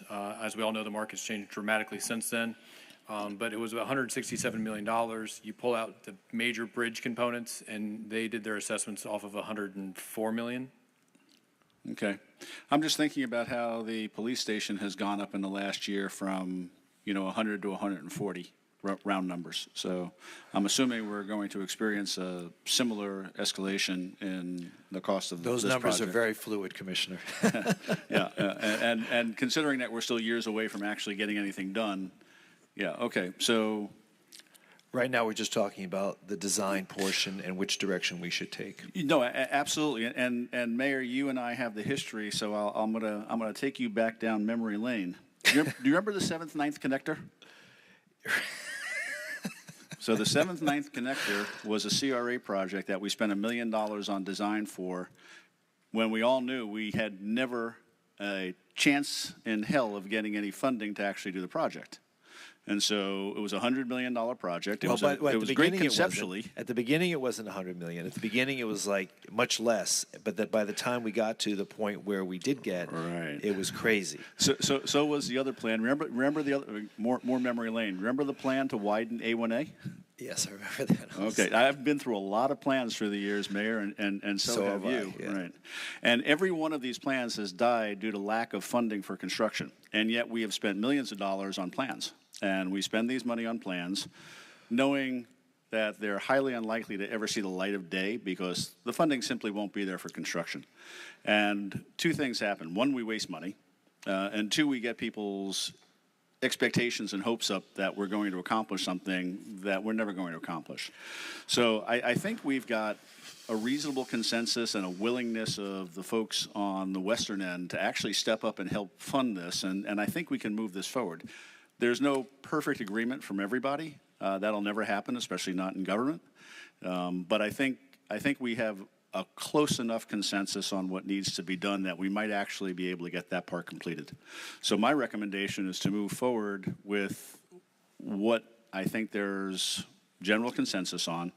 And I would suggest actually that we don't move forward on the eastern portion of the study until somehow we've identified funding. Once we identify funding, if there's a reasonable chance that we're coming up with somewhere in the neighborhood of $150 million to fund the eastern portion that most of the people I've talked to don't even seem to want, then I don't see wasting $3 to $5 million on a study. I think that is just fiscally irresponsible. I've watched us go down this path many times in the last almost 20 years, and I just hate to keep repeating the same mistakes of the past. So my recommendation is to simply move forward with where we have agreement, where we have potential funding from the folks that actually own property and businesses in that area, and let's table the other part that I think is more hypothetical in nature. Thank you. Okay, so I think there's Mayor, do we have a cost for the western portion? I'm sorry for interrupting. Ben, what is the I believe cost of the west? I believe that the eastern portion was like 110 or 112 million out of the 167. So it was probably maybe like 50 million. So like a third of the total. Yes? So if we use the Stantec model, take the 167 million, pull out the major bridges, you're at 104 million. And again, this is back when they did the study. The downtown area was 13.6 million. The shops was 16.5 million. Coley Hammock was 15.7 million. The aisles was 55 million. And the beach was 3 million for a total of 104.2. Did the aisle section include the repairs for the bridges? So the major components in the aisles is subsurface improvements at 13.1 million. Okay, and define subsurface improvements. So from a planning level, it doesn't go into detail, but we know that there's concerns about raising the road. We talked about also connecting the canals, so there's water movement instead of dead ends on the canals. So a lot of those different aspects. Right. So in terms of some of that infrastructure or subsurface work, have we a plan to maybe go after other funding sources for that? Because that sounds like those are important components. I mean, it's infrastructure, it's flooding, it's roadways, it's a lot. So do we have a plan to move forward with some of those items, and if this just sort of just sits there? So we have applied for grant opportunities. We have not received any to date. I believe that a lot of times they're looking for more advanced projects that are shovel-ready, projects that have a little more diligence behind them, rather than just the master plan. Okay, thank you.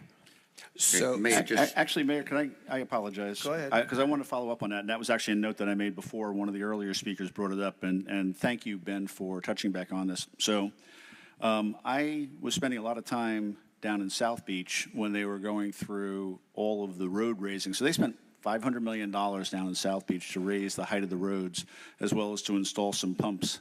That was under, I think, Mayor Levine down there at the time. And a couple of things happened. One, they recognized that they were barely scratching the surface, that it was probably going to be a couple of billion to actually, provide for the resiliency that they need down there. Second part, they also antagonized the hell out of everybody that lived alongside the roads, because they raised the road heights, and then all the stormwater runoff went down into everybody's yards, and everybody had a new pond in their front yard instead of or inside their storefront. Or inside their storefronts, yeah. Several went down steps then to get to their storefronts. When I drive up and down Las Olas, I oftentimes see on sunny days the water in the canals lapping over the top of the seawalls. It seems to me that anything that we do along that stretch needs to start with raising the height of the road first as a resiliency issue, long before we get into talking about bike lanes or any of the other things that I think are enhancements. But I think we need to focus. I like to focus on basics. I'm a nuts and bolts kind of guy. So, having a road that doesn't flood, I think, is more important than some of these other things that we're talking about from a design perspective. So if we're going to focus any efforts on the east end, it just seems to me that having a safe and reliable point of egress from the beach west, whether it be for folks that live out there, for tourists, for events, for storms, whatever that may be, we need to be able to get people on and off the barrier island on a road that we know is not going to be underwater. We all know what we experienced during the flooding and what happens when our roadways get 8, 10, 12 inches of water on them. We saw what happened with Broward Boulevard. It looked like something unimaginable to me. And so I want to make sure that is actually top of mind over any of these other concerns that I think are kind of less pressing than the resiliency side of it. Thank you. But Mayor, I do believe they're connected, and we could certainly bring up Mr. Dodd or Nancy Gassman here. In District 2, we've had many conversations about the projects along the Las Olas Isles. In fact, we've had a lot of projects that have been implemented along the Las Olas Isles and a lot of the streets in terms of stormwater. And I'm not going to spend time now going over every single project, but we're still in the midst of that. In fact, the Las Olas Isles is one of the areas that's in the first 7 neighborhoods that are dealing with this. So we are dealing with this. Can we do better? Of course we do. we can and we have to do better. Okay. But again, this can still be part of that conversation because we can always, as we said, when we see the plan move forward for 30%, 60%, we can separate those pieces out. We can say, you know what, this is for another day. This is for what we have to do with regards to our efforts in terms of resiliency and sea level rise, because that is work that is actually happening at this very, very moment. But I'm just not in favor of putting 2.5 years of work from a lot of people and just saying thank you for all that work and thank you to the commission for accepting the plan, but we're just not going to do anything. All right, I think there's a consensus. I think there's a consensus on this commission right now to move forward with further design work on the western portion. And I think that there's also, based on comments that I've heard, is that if we do move forward on the eastern portion, okay, that there still needs to be considerable neighborhood participation.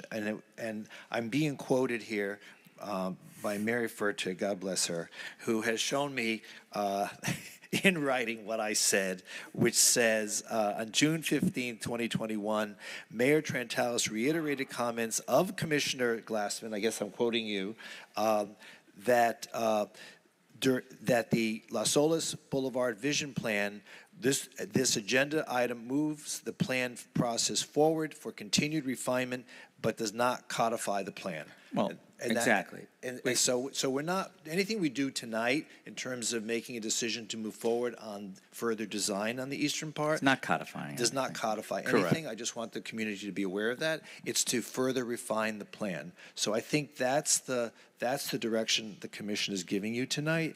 And then finding funding sources, to Commissioner Herbst's point, that's always a challenge on any project. I think that, the 7th Avenue, 9th Avenue connector, that went on for so many years. And the reason why the cost went up was because the cost of condemning the property that we'd have to buy in order to make that connector became prohibitive. So here we're just dealing with the roads as opposed to eminent domain issues, and so hey, we're a city on the move. There are lots of changes we need to make. The population is increasing. Traffic is horrendous. Let's see if there's opportunities here to make the experience here in our city a little bit better. So I think that's the direction I think we want to take. And you want to wrap it up, Commissioner Sturman? Yeah. Because we need to take a break before the 5:01 meeting. Okay. Once again, just a summary from what you've said before. I just want to add upon it. When you do go forward, I really think that, like you said, as far as the shops go, have the dual plans so we could look at it and compare the two. I mean, when you do have... Is that contemplated in your budget? It's not, but this is the direction we would need if we want two or one. So why don't we do that? Yeah, because what will happen is, you'll be able to keep the median. You could still plant the trees on the sidewalk, get rid of the on-street parking. There's a 300 park garage over there. You'll be able to widen the sidewalks, not by 8 feet, but by 20 feet total. Also take a look at how traffic impacts Coley Hammock and Beverly Heights. We're going ahead with the dual left-hand lanes, and whatnot. Widening the sidewalk before you do that, they might have to have stackable right-hand lanes or whatever, and just evaluate if they can have biking on the business side. I think that's the best way to go. Okay, all right, very good. Thanks. All right, so with that in mind, So, do you have a final comment you'd like to make? Because we need to move on. one point of clarity. So there's a couple things I need to just make sure I understand so I can bring back to the commission what they want. So we're going to continue the negotiations on the west corridor. Correct. We're going to add 2 criteria for the shops. One of those is going to be as the master plan illustrates, and the second one is going to be keeping the median and removing the parking lanes to extend the sidewalks out. And so the commission can compare the viability of the two plans, and in the meantime, we need to have some sort of report, if not a presentation by our urban forester. Let us know what's really going on with these trees. If they're dying, or if they're savable, I think it's important to know what the status of the trees are. We're planning, tens of millions of dollars worth of street improvements over the trees, and I think we should know, are they going to be here when the project is done? Yeah, so 4 years ago, I think it was 4 years ago, they went tree by tree, all 18 trees, and they gave it an assessment of fair or poor. The majority of them were in fair or poor condition. Since you brought the item up, I've already confirmed with Public Works that the urban forester will go review this over the next 30 to 45 days. Excellent. And prepare something similar. That sound fair? Okay, very Thank good. you. The second point, Mayor, sorry to continue the conversation. The second point is Commissioner Sturman is requesting additional traffic analysis based off of the dual lefts. The dual lefts still have a lot of time to go before they will be implemented. So if we are going to wait for a traffic analysis, there's not much we can do in this area for probably 9 months. Well, my concern is at that area there, in that area, that segment, they want to widen the sidewalk 16 feet on both sides. Maybe, you might need to keep an extra, it's going to impinge on the lane. Maybe 16 feet only on one side might make sense. You might need to have that right turn that might have the longer area to be stackable. Is that the right term, stackable? That's going to be making the right term? Yeah. You might need a longer stack over there. So once you narrow the sidewalk, you can't go back and add lanes at that point. So before, in that one spot there, evaluate it before they go ahead, a lot of time and money spent on widening the sidewalk. Maybe we can only have enough room to widen one side or the other to see how that impacts traffic in Coley Hammock and Beverly Heights. At 15th? Yeah, between 12th and 15th, east of 12th. Yeah. Yeah. Okay. All righty? Thank you. And the money that's in the budget for the eastern portion to start design for fiscal year 2024, Ben, what's happening with that? Sorry, can you repeat that? I'd be happy to. Come on, we got to wrap this up. Okay, we'll wrap it up. We're allocating money in the budget for the eastern portion in the fiscal year 2024 budget, which starts October 1. What are you going to be doing with that money? So it sounds like right now we're going to prioritize our efforts on the west, get that agreement brought forth to the commission, and let the commission either approve or deny that agreement. Once it's approved, then that work will start on the western corridor. Staff then come back and focus on the east corridor. This was done about a year ago, the same conversation, and earlier this year, February, March, you led a couple public meetings in the aisles. So it sounds like we're going to repeat or redo some of those meetings, and then we can go forth with a design for the east. We just had those meetings, right? We had those, Okay. I believe it was in March. And I thought the conclusion to those meetings was, okay, we're ready to at least begin the design for the east. That's why. So am I in the twilight zone right now? We've agreed. No, we've already agreed to do that. We agreed to do what? To continue with the design on the east. Okay, in fiscal year 2024. Yeah. Okay, I just heard the words that I wanted to hear. And Ben, Thank you. The status, you did mention it briefly, just want to go back. The two left-hand, 15th, the two left-hand lanes on Las Olas going eastbound, as well as on the other two, on the Broward, the two left-hand lanes going westbound, status on both of those two projects. So the one at Las Olas, the commission awarded the contract at the last meeting. So we'll route that for execution and get them onboarded. I think, just off the top of mind, it was like February, March of next year is when it would be fully implemented, but I'll confirm that timeline. And the two lefts on Broward. For Broward, that one just started. We started conversations with the county, so that one's going to take a little more time, but it will follow the same process. Thank you very much. Okay, And great. Ben, we're still- Wait, we're I'm done. sorry. We're done. Okay. We're done. We Okay. have to move on. Okay. So, Mr. Spence, what do we have to do next? Do we do the 4:30 closed door, or do we do the budget meeting? Do we have a court reporter here? We do, but you should do the budget meeting. But And then follow it with the closed door? Correct. Based on because we postponed items from the last meeting, as a formality, I do need to request that meeting at this time. Which one? The closed door. It's just to read the request. I can do it, but we can do the request and the announcing of it back to back at the end of the budget meeting, if that's okay with you, or All right, so you want me to wait to do that? Okay. We're going to take a 10-minute break before we do the budget meeting. Okay. And then we'll come back, do the budget meeting, and then after the budget meeting, we can do the closed door session. Okay. Right? Okay. Thanks. So the conference meeting is hereby, The conference meeting is hereby, no, what's the word I'm thinking of? No. It's, Recess. Shh. Is hereby recessed until further notice. No, we'll pick up after our budget meeting. Thank you. We'll recess for 10 minutes.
Good afternoon, everybody, and welcome to the first public hearing for the next fiscal year budget. Mr. Clerk, please call the roll. Commissioner Herbst? Commissioner Glassman? Here. Vice Mayor Beasley Pittman? Here. Commissioner Sturman? Here. Mayor Trentalis? Here. Thank you so much. So this is the first of two public hearings as required by law on the City of Fort Lauderdale Sunrise Key Neighborhood Improvement District millage and budget year for fiscal year 2024. The purpose of the hearing is to receive requests and comments regarding the Sunrise Key Neighborhood Improvement District's budget and to explain the budget and any amendments thereto. The public hearing is now open. The city manager will now present the proposed millage rate and tentative budget. Mr. City Manager. The Sunrise Key Neighborhood Improvement District taxes the residents of this special district to provide security to their neighborhood. At their May 23, 2023 meeting, the district voted their millage rate at 1 mil, which will generate an estimated tax collection of $191,312 to support an operating budget of $191,312. This millage rate is 9.93% more than the rolled back rate of 0.9097 mils and is necessary to maintain services for the Sunrise Key Neighborhood Improvement District. This concludes my report on Sunrise Key. Thank you. So this is the time for anyone in the public to speak or ask questions about the budget. I have no one who signed up to speak on this item. Is there anyone who wishes to speak on this item? All right. So if there's no further public comment, do I hear a motion to close public hearing? Second. Been moved and seconded. Please call the roll. Commissioner Glassman? Yes. Vice Mayor Beasley Pittman? Commissioner Sturman? Yes. Commissioner Herbst? Yes. Mayor Trentalis? Yes. So now the tentative millage rate for Sunrise Key Neighborhood Improvement District purposes will be 1.00 mil, which represents an increase of 9.93% over the rollback rate of 0.9097 mils. Will someone please introduce a resolution adopting the tentative millage rate for the Sunrise Key Neighborhood Improvement District for fiscal year 2024? Introduced. It's been introduced. Mr. Clerk, please call the roll. A resolution of the City Commission of the City of Fort Lauderdale, Broward County, Florida, adopting the tentative millage rate of 1 mil to be levied by the City of Fort Lauderdale for the Sunrise Key Neighborhood Improvement District for the fiscal year beginning October 1, 2023 and ending September 30, 2024. Commissioner Glassman? Yes. Vice Mayor Beasley Pittman? Yes. Commissioner Sturman? Yes. Commissioner Herbst? Yes. Mayor Trentalis? Yes. The public hearing to adopt the final millage rate of the budget will be held at 5:01 p.m. on September 13th before the City Commission at the Parker, that's right here, 707 Northeast 8th Street, Fort Lauderdale, Florida. Moving on to Budget 2. No, Mayor, we also have to introduce the tentative budget. It's a two resolutions. Item number 7. Say it again? We did the tentative millage rate. Now we have to do the tentative budget for Oh, I apologize. I apologize. So will someone introduce the resolution adopting the tentative budget for the Sunrise Key Neighborhood Improvement District for fiscal year 2024? Introduced. It's been introduced. Please call the roll. A resolution of the City Commission of the City of Fort Lauderdale, Broward County, Florida, adopting the tentative budget of $191,312 for the Sunrise Key Neighborhood Improvement District for fiscal year beginning October 1, 2023 and ending September 30th, 2024. Commissioner Glassman? Yes. Vice Mayor Beasley Pittman? Yes. Commissioner Sturman? Yes. Commissioner Herbst? Yes. Mayor Trentalis? Yes. So to repeat, the public hearing to adopt the final millage rate and the budget will be held at 5:01 p.m. on September 13, 2023 before the City Commission at the Parker, 707 Northeast 8th Street in Fort Lauderdale, Florida. Budget item number 2. This is the first of 2 public hearings as required by law on the millage rates for fiscal year 2024. The purpose of the hearing is to receive requests and comments regarding the city's millage rate and to explain any amendments thereto. The public hearing is now open, and the city manager will now present the tentative millage rate on which the fiscal year 2024 budget is based. Mr. City Manager. Yes, the fiscal year 2024 City of Fort Lauderdale tentative budget includes maintaining the current millage rate of 4.1193 and decreasing the combined debt service millage from 0.2833 to 0.2737 mils. The recommended millage rate of 4.1193 exceeds the rollback rate of 3.7556 by 9.68%. The aggregate tentative millage rate including the Sunrise Key Dependent District is 4.1229, which results in an increase of 9.68% above the aggregate rolled back rate of 3.7591 and is premised upon the following: funding increases in wages and insurances, funding key commission priorities and community investment plan projects, maintaining a healthy fund balance, increases to the fiscal year 2024 general fund budget that require maintaining the millage at the same rate as the prior 16 years include $12.9 million for the increase in salary and wages, $5.5 million for the increase in transfers to the CRA and sanitation funds, $3.1 million for the increase in equipment and other capital expenses. Thank you. So this is the time for anyone in the public to speak or ask any questions about the final millage rates. I have no one who signed up to speak. Is there anyone who wishes to speak on Budget 2? Okay, there being no one, Mr. Clerk, would someone like to introduce a motion to close public hearing? Introduced. Do I hear a second? Second. Been moved to second. Mr. Clerk, please call the roll. Yes. Vice Mayor Beasley Pittman? Yes. Commissioner Sturman? Yes. Commissioner Herbst? Yes. Mayor Trentalis? Yes, and public hearing is now closed. So, the recommended millage rate to be levied for all general city purposes exclusive of debt service will be 4.1193, which represents a 9.68% increase in the millage rate over the rollback rate of 3.7556 mils. The aggregate tentative millage rate, including dependent districts, is 4.1229, which results in an increase of 9.68% above the aggregate rollback rate of 3.7591 mils. The recommended millage rate for debt service for the 2015 general obligation refunding bonds is 0.0206. The recommended millage rate for the debt service for the 2011A general obligation bonds is 0.0263. The recommended millage rate for debt service for the city's voter-approved public safety bond is 0.0928.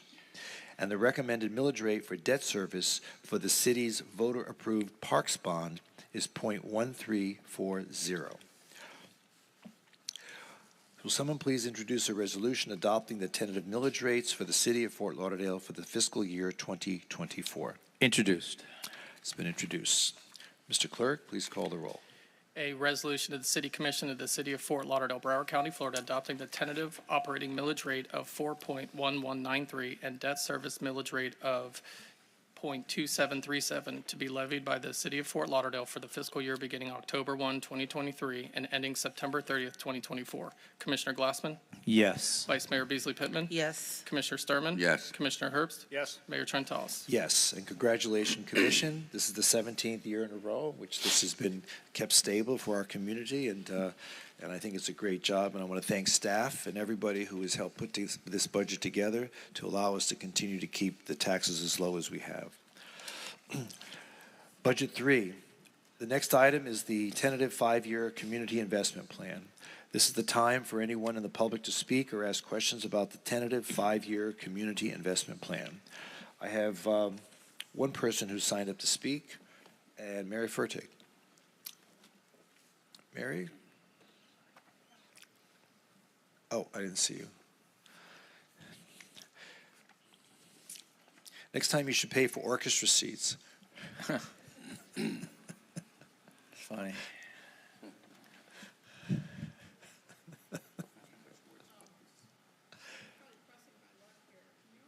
Push a button there.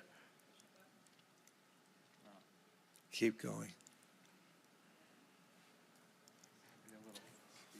Oh, here? Oh, now you took. Oh, where it says press here. Okay, I got it. Just for anybody else who wants to speak when you... I'm probably pressing my luck here, but I just want to clarify something. I know you have money in here for 2024, fiscal 2024, for the eastern portion of Las Olas. I thought many of you made compelling arguments about not spending that money until you know exactly what you're doing. And I am concerned that I'm going to provide you with the minutes of the 2021 meeting so you can clearly see what it says and what people said. But there's just not time to do that tonight. And I'm concerned that you're moving ahead with $2.5 million. And I just think of what Commissioner Herbst said about how Broward Boulevard looked, how so many of our streets looked in that recent flooding, and how many of our neighborhoods, and I know that our needs are great. I think about our canals and the water quality and the issues that we have to face there, most recently blue-green algae. I just think we have so many needs and our dollars are so precious.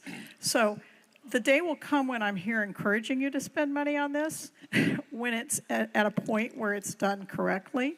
But I think there are a number of outstanding issues, and I hate to see you spend your money designing those. It sounded like the city manager was just ready to sign that contract. No disrespect, but you sounded like you were really prepared. And so I just want you to be, I just think the cautious thing to do is to not fund that in fiscal 2024, put it in fiscal 2025, and then if you have to mid-year make a budget amendment, you can. And that's what I came to say. Thank you so much. All right, Mary, I don't want you to misunderstand what I think the commission did today, and that was to start the process. You know, we have to start somewhere. So, I understand the west portion. I understand starting, and that's in fiscal 2023, which was right. But I mean, we still need to know. We have to begin the process of going forward, and then that way we can participate in trying to shape what the future. And it's not just about road design. If you remember what Ben Rogers said, it's also about trying to make a decision as to whether or not we should cut under Las Olas Boulevard, because the South Islands are sewer traps. And I think those are all really valid points. And the point is, before you go to design, I think you need to know what it is you want to design. There was not the unanimity and opinion on that portion, which is why you made the statements you did in 2021. And so we're not codifying it. We're just trying to I understand. Get there. We have to get there by starting somewhere. But if you start with a $2.5 million design, which in every single meeting that we've come to has said that you're designing the plan that's in front of you, and the plan in front of you has still got a number of outstanding issues. I just think that you should be prudent in how you spend your dollars. $2.5 million is a lot of money. And I don't object to it further out, but before you know what you're doing, to move ahead to design before you know what you're doing, that doesn't seem right to me. And by the way, for the subsurface work that they've allocated $13 million for, there's already $25 million of stormwater improvements coming into that area. That's subsurface work that's going to be done in the next few years, which is probably going to be giving you a clearer view of what there is subsurface. So the way this conversation sounded to me, several of you had reservations about moving ahead with a plan that was not well-defined and designing a not well-defined plan, if that is a sentence that makes sense. But I think you should maybe put something in there. I think $2.5 million and designing the entire plan this coming year is not responsible when you don't even know what it is you want to design. Thank you. Right, Mayor, if I may, we are not going to actually codify any design. In fact, look what we just did with the western portion. We are giving a Chinese menu of options now on the western portion that we agreed to do, and we gave Ben Rogers a lot of information to work on. So I believe we have to keep this in the budget because it's for a whole full year. If we get started on it, that's great, but I believe, as we heard from everyone that testified, we have to just continue to move forward. We have to recognize the work that went on for more than 2.5 years from everyone from the beach to Andrews Avenue, and I would say that we need to keep that in the budget. Correct me if I'm wrong, City Manager or City Attorney, if we did decide to pull that out now, or maybe even Laura Reese, wouldn't we have to re-advertise this entire meeting right now and start all over again? You do, because it's a different amount. Well, there you go. Right, so and that's not acceptable. Right, Thank you. Okay. Not Is there anyone else who wishes to speak? Can I ask a point of order? So no changes could be made tonight without re-advertising? I mean, this is the public hearing, the public's opportunity to weigh in. And I certainly hope, I'm signed up for the next item too, so I certainly hope that the people that came to speak in hopes of being heard on the budget will have that opportunity. Thank you. Ms. Loris can explain the details of any changes and what that impacts. Sure. Good afternoon, Mayor and Commissioners. Laura Reese, Director of Office of Management and Budget. Because of the timelines for the second public hearing, we're limited to only really 2 days for the non-ad valorem items because we use the trim notice as our first class notice. We ask that tonight, if you could get the public input and pass it as is, that will avoid us having to add a third public hearing because the second one we have to keep on as is, and we advertise that as our second public hearing. So essentially, you can take the input and we can incorporate it at the second public hearing.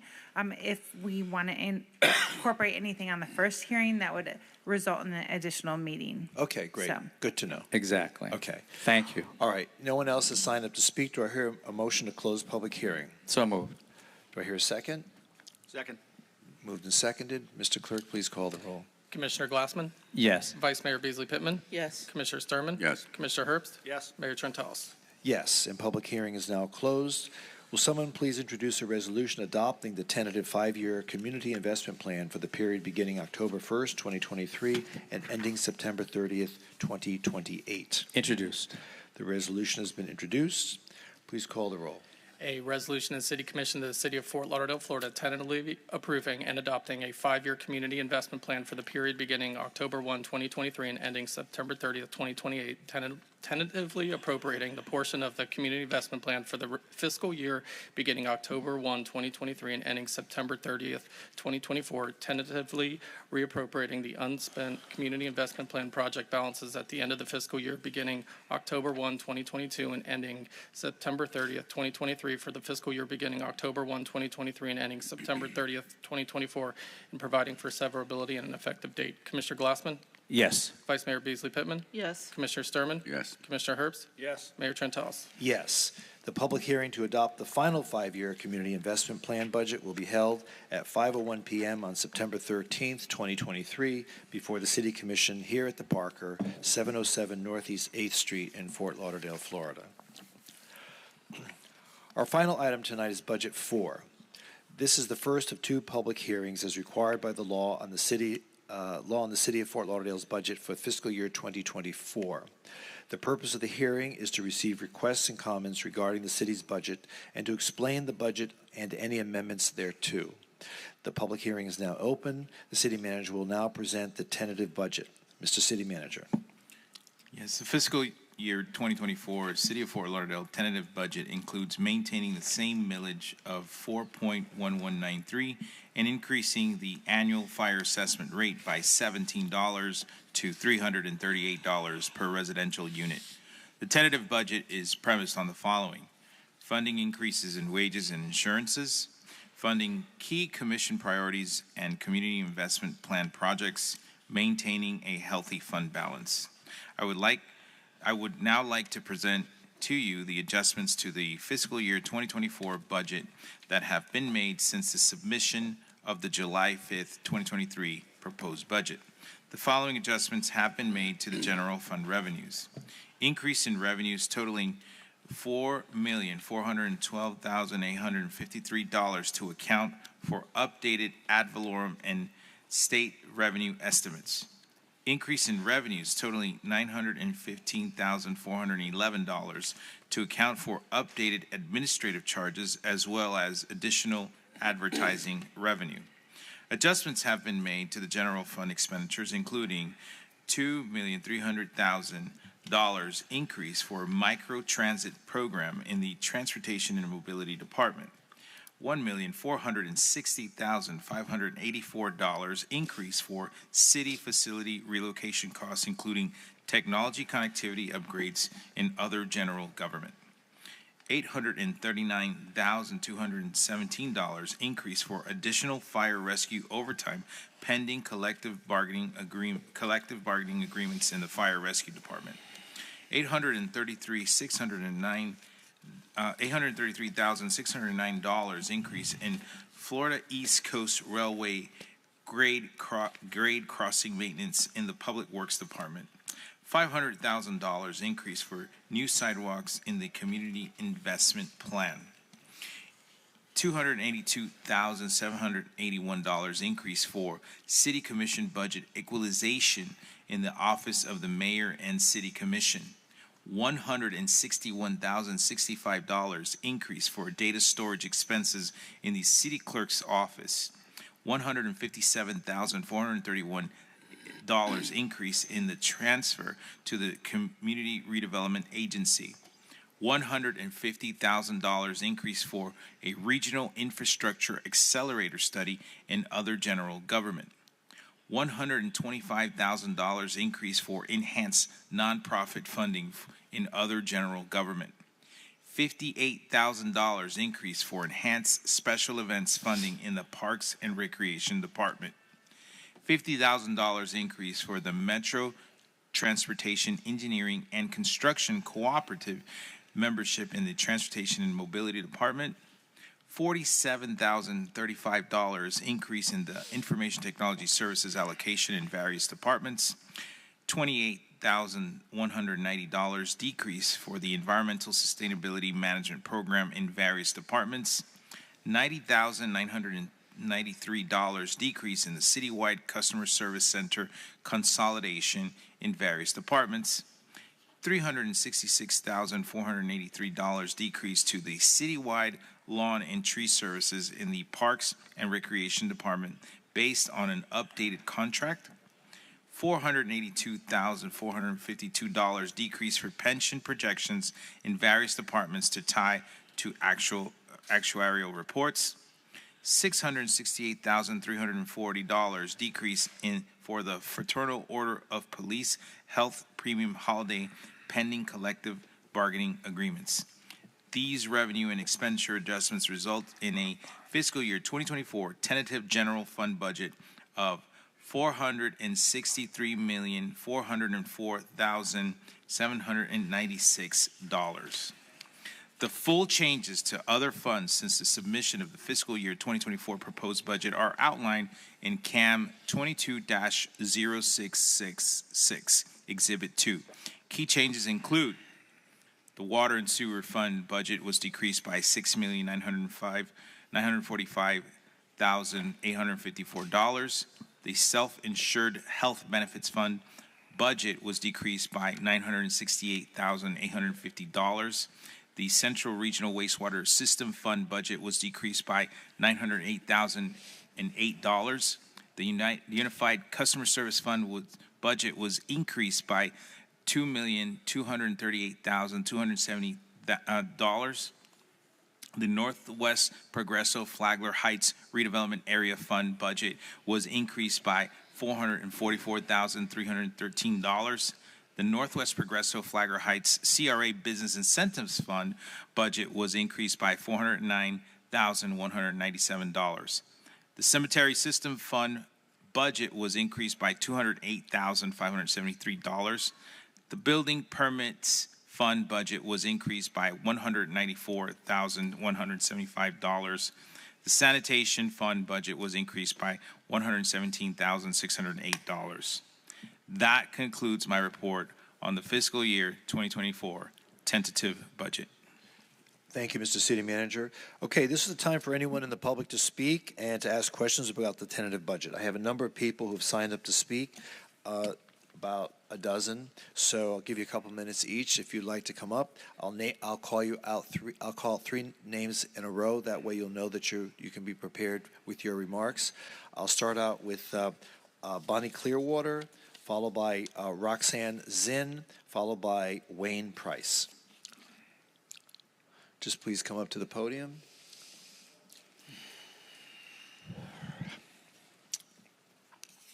That's Bonnie, followed by Roxanne Zinn, followed by Wayne Price.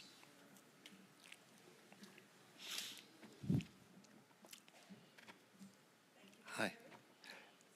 No, it's right. Press. Okay. Thank you, Mayor. Thank you, Commissioners. Thank you, Vice Mayor. And thank you, City Manager, for having us here tonight.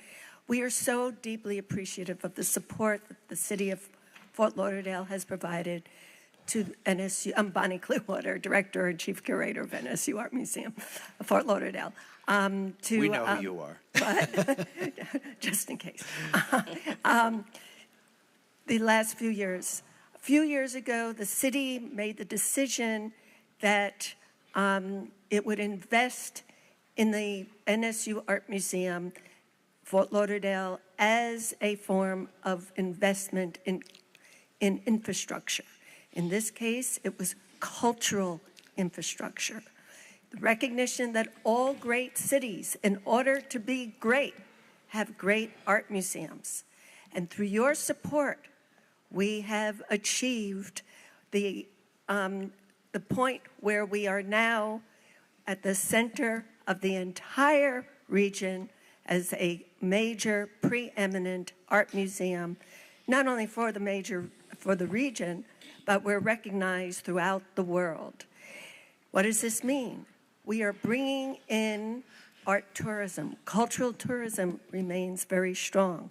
We are attracting residents who have the choice of maybe living in Miami or Palm Beach, and they see that there's a major art museum here, and this is what they are looking for. We are able, thanks to your support, to provide over 3,000 public school children, mostly from Title I schools, free art education, something that they're lacking in their schools. This is giving them aspirations. It's allowing them to be creative. It's giving them a chance to be happy and a safe place to come visit. On top of that, we are providing free education and career training and preparation for higher learning for over 100 teenagers through our free teen art programs every year. And in appreciation of the support that the city has provided us over the years, we have provided 2 free days a year so that everyone can attend NSU Art Museum for free. We are an economic engine. We are an education institution. We are a cultural hub. We're helping to define Fort Lauderdale as the center of it all. I thank you for your support. I know it's a tough year, but we hope you can restore NSU Art Museum to grant to its current year support of $500,000. Thank you. Thank you. Roxanne Zinn. Roxanne Zinn, followed by Wayne Price, followed by Joy Veazey. Hello, good afternoon. Thank you for having me here today. I'm Roxanne Zinn. I wholeheartedly vote in support of maintaining the museum's current funding level of $500,000.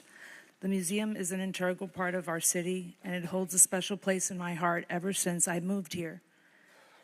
I still remember one of my earliest dates with my husband back in 1995 when we visited the museum with his parents. That same year, my soon-to-be mother-in-law was president of Beaux-Arts. I even had the opportunity to volunteer selling beer at Promenade at the park for 2 consecutive years, and the Festival of the Trees. Now, I have been a part of Beaux-Arts supporting the museum and its outreach to the community, especially the young people, for 13 years strong. It's crucial to recognize that children today are often immersed in a digital world with their attention limited to their cell phones. Providing them with exposure to art and the beauty of our museum's activities and exhibitions, even just a moment during their day, can have a profound impact.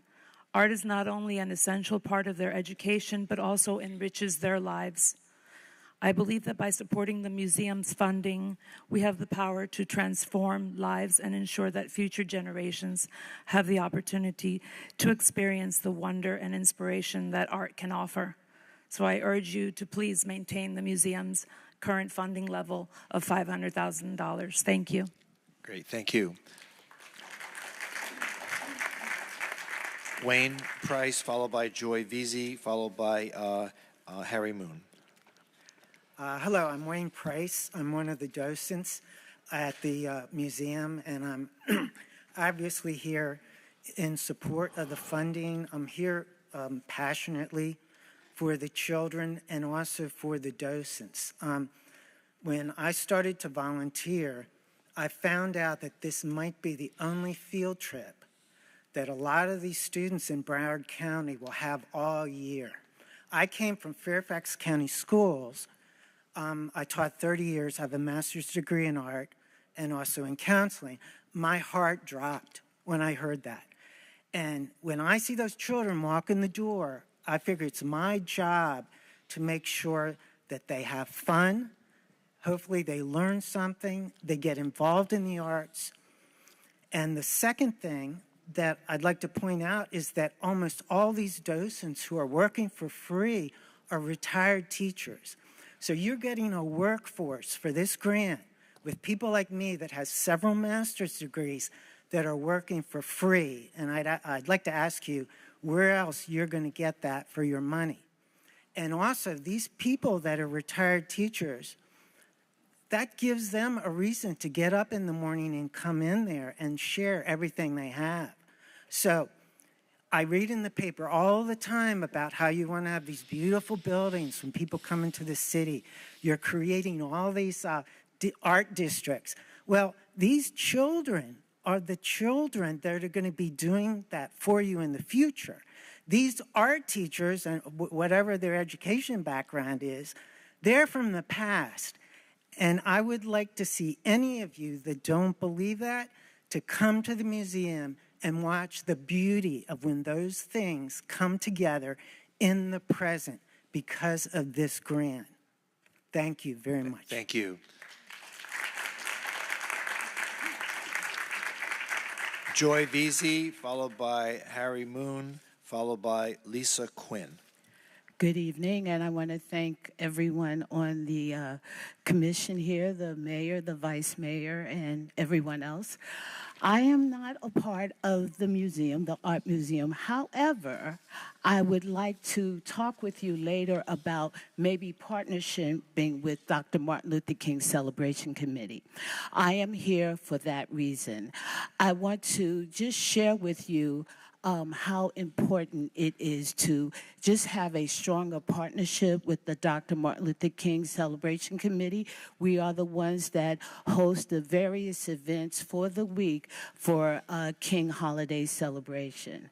One of the things that I want to make sure that you understand that not only the holiday shows about the past of Dr. King, but it also brings us up to the present so that we can understand what the future looks like and bring it into reality in regards to the principles that Dr. King stood for, which was justice, peace, love, unity, all of those things.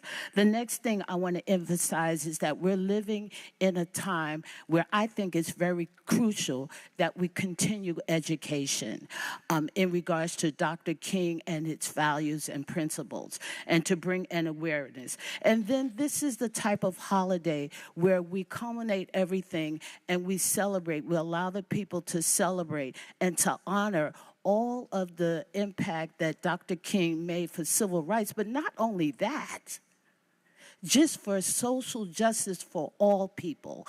And that is one of our goals, is to bring unity to everyone. I believe that it benefits the city because you guys, you also have community events, and this is one of the ones that, this is something that we do as well. We also want to... Go ahead. We want to be an example for not only this city, but for cities at large, that we could come together as one and have a valuable event, learning, and just cultivating everything together. Thank you. Okay, thank you. Harry Moon, followed by Lisa Quinn, followed by Mary Fertig. Good afternoon, Mayor Trantalis, commissioners, city manager. I'm Harry Moon, the executive vice president, chief operating officer of Nova Southeastern University, and I want to thank you. I want to thank you for the support that you have given to NSU's Museum of Art. I want to thank you too for sharing a vision of what's culturally important to our community and speaks to who we are as a community and what we value. I want to thank you too for giving the children of the community the opportunity to gain cultural experience, the citizens too, and the high school students that Bonnie Clearwater spoke about. We have here in Fort Lauderdale a world-class museum director who has the passion and the vision to further advance the Museum of Art. I too want to let you know that we are, as a university, committed to building the cultural strength of the community to an ever higher level. I think we'd all agree that the museum is one of the crown jewels of our cultural environment in Fort Lauderdale. So I would urge you to continue to support and invest in something that is beneficial to all, and I think we can agree on that. And I thank you very much for the partnership. I look forward to strengthening that partnership and our collaboration into the future. Thank you very much. Thank you. Lisa Quinn, followed by Mary Fertig, followed by Renee Jaffe. Good evening, ladies and gentlemen, Could Commission. you pull that closer to you a little Certainly. bit? Yeah. Good evening, Mayor, Commissioners, Vice Mayor. I'm pleased to speak to you today. My name is Lisa Quinn. Firstly, I'm proudly a Fort Lauderdale resident. Secondly, I'm an educator at NSU Art Museum. I hold the Lillian S. Wells Education Curator title. And I would like to speak from an educational standpoint here. I am fortunate to have the honor to witness firsthand the impact that this museum has on our community and on our youth. NSU Art Museum welcomes as we've said this, over 3,000 Broward County Public School kids, over 81% of whom are Title I students. Many of these children experience this museum as their first art museum of their lives. And we are so proud to be able to offer this as a free experience. We provide transportation, which has tripled the cost since COVID. Many teachers that we talk to are not able to get their children's out to the museums because of the cost of transportation. We're so lucky to be able to do this. Additionally, we have a teen art council. We have about 25 brilliant young minds who come to the museum twice a month throughout the summer and all year long, and we provide a safe educational space for these teenagers who don't necessarily get that in all of their spaces. And we are so honored to be able to do so. As Bonnie mentioned, all great cities have a great art museum, and we proudly own that. And we are so grateful to you for your help, but we know what a necessity this is, especially to our youth. Thank you very much. Thank you. Mary, followed by Renee, followed by Whitney Lane. I'm sorry, did you call my name? Yes, I did. Okay. Well, you've heard a lot from me today, so I will try to be brief. Never enough, Mary, never enough. Thank you. Well, I just wanted to come and thank you. I want to thank you so much for adding in. On behalf of Lauderdale Tomorrow, I'm going to say thank you for the microtransit and the sidewalks. And then as a Stranahan House board member and I just can't even tell you how I admire Ivy Stranahan and the work she did for our community. You as a city, you've recognized both Ivy Stranahan multiple times and her husband Frank, who are just kind of the founders of our city. And I just thank you so much for adding in that fourth year for Stranahan House, the funding for that. And it's, you know, we're in the process. I know Steve Buckley is here to speak, so I'll leave other comments to him. But I think the work that's being done for that Welcome Center is going to be really great for the whole downtown. And I appreciate your support of cultural institutions. So I have to finish by saying that I noticed after you made the adjustments, your nonprofit donations or allocations were less than $1 million. And you know, I noticed that the art museum had some real cuts there. So I am hoping tonight that you can find some money to add to that, because I really believe that the cultural aspect of our town is so important for the education standpoint, particularly, which you know is my passion, and for our local schools, and also just for what we are as a city. I often listen to you all talk about, well, this will attract people here. Well, this will attract people here. How many cities do you go to? How many times do you go on vacation when you look up your local museums? So thank you for supporting Stranahan House, the microtransit, the sidewalks, and I hope you can find just a few dollars there to even it up for the art museum. Thank you. You're welcome. Thank you. Renee? Hello. How's everyone doing? Good. Okay, hi. I'm Renee Jaffe. I'm the CEO of the Early Learning Coalition. I just want to say good evening to you, Mayor, Vice Mayor, all of the commissioners and staff. Thank you for the opportunity to be here tonight. For those of you who are not familiar with the Early Learning Coalition, we are the local administrator of state and federal funding for early learning, specifically child care subsidies, also known as scholarships. We also are the administrator of our voluntary pre-K program for all of our 4-year-olds here in Broward, as well as quality early learning, which means that we have staff that are mentors, coaches, and provide professional development to our early learning community so that they can be more effective in the classroom. I'm here tonight to talk specifically about our school readiness program. We serve about 20,000 children in that program. We administered $15.5 million to Broward child care providers in this community, in Fort Lauderdale specifically, for those child care subsidies. Throughout the county, it was $104 million. So it's quite a bit that go into the hands of our child care small businesses, also known as child care centers, and allows all of these wonderful families to be in work or taking some sort of educational program. So as you can see, our program is extremely impactful and important. You've funded us in the past, and we're quite appreciative of that funding. We do have a match. It's a 1-for-1 match. It's a federal match. So for every dollar it is matched, those dollars go an extremely far way, and we're quite proud of that as well. We are trying to get to a place where we have a fair share. And that includes, that would be a lot of additional funding, but for this year, we're just asking for a small increase that would really go a long way, and that would be $75,000. So thank you for this opportunity. It's always a pleasure being here, and we look forward to further partnering with the community so that so many of our young children can continue to learn and thrive and one day be effective participants in this community. So thank you. Great, thank you. You're welcome. And if anybody has any questions about the program, I'm here. Just to note, though, that is the exact amount that we have increased to from our first hearing of the budgetary items. Yes. We have increased that to $75,000. Yes, and we're very thankful for that. Thank you for the work that you do. Of course, thank you. Thanks, everyone. Oh, we have goodies. We have pamphlets if anybody needs or wants.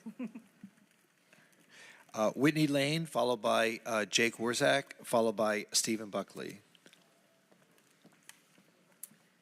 Hello, Mayor, City Commissioners, Vice Mayor, and City Manager. Thank you for the opportunity to speak today. My name is Whitney Lane. My family moved to Fort Lauderdale after living in New York City. I really missed visiting museums. When I saw the banners along Las Olas for the Frank Stella exhibition in 2018, I learned about NSU Art Museum.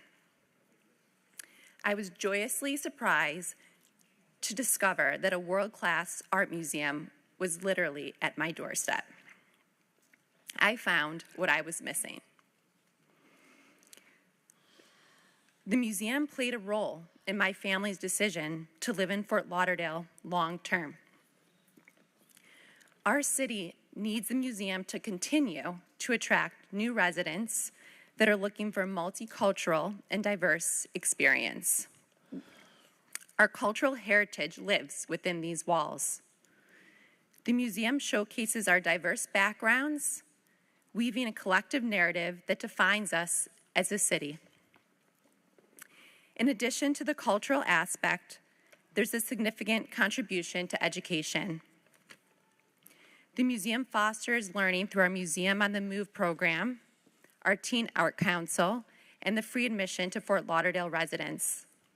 It's a classroom where curiosity and creativity thrive, benefiting young and old alike. Exhibitions and education programs engage over 3,000 public school students annually. Beyond its artistic value, the museum is an economic powerhouse.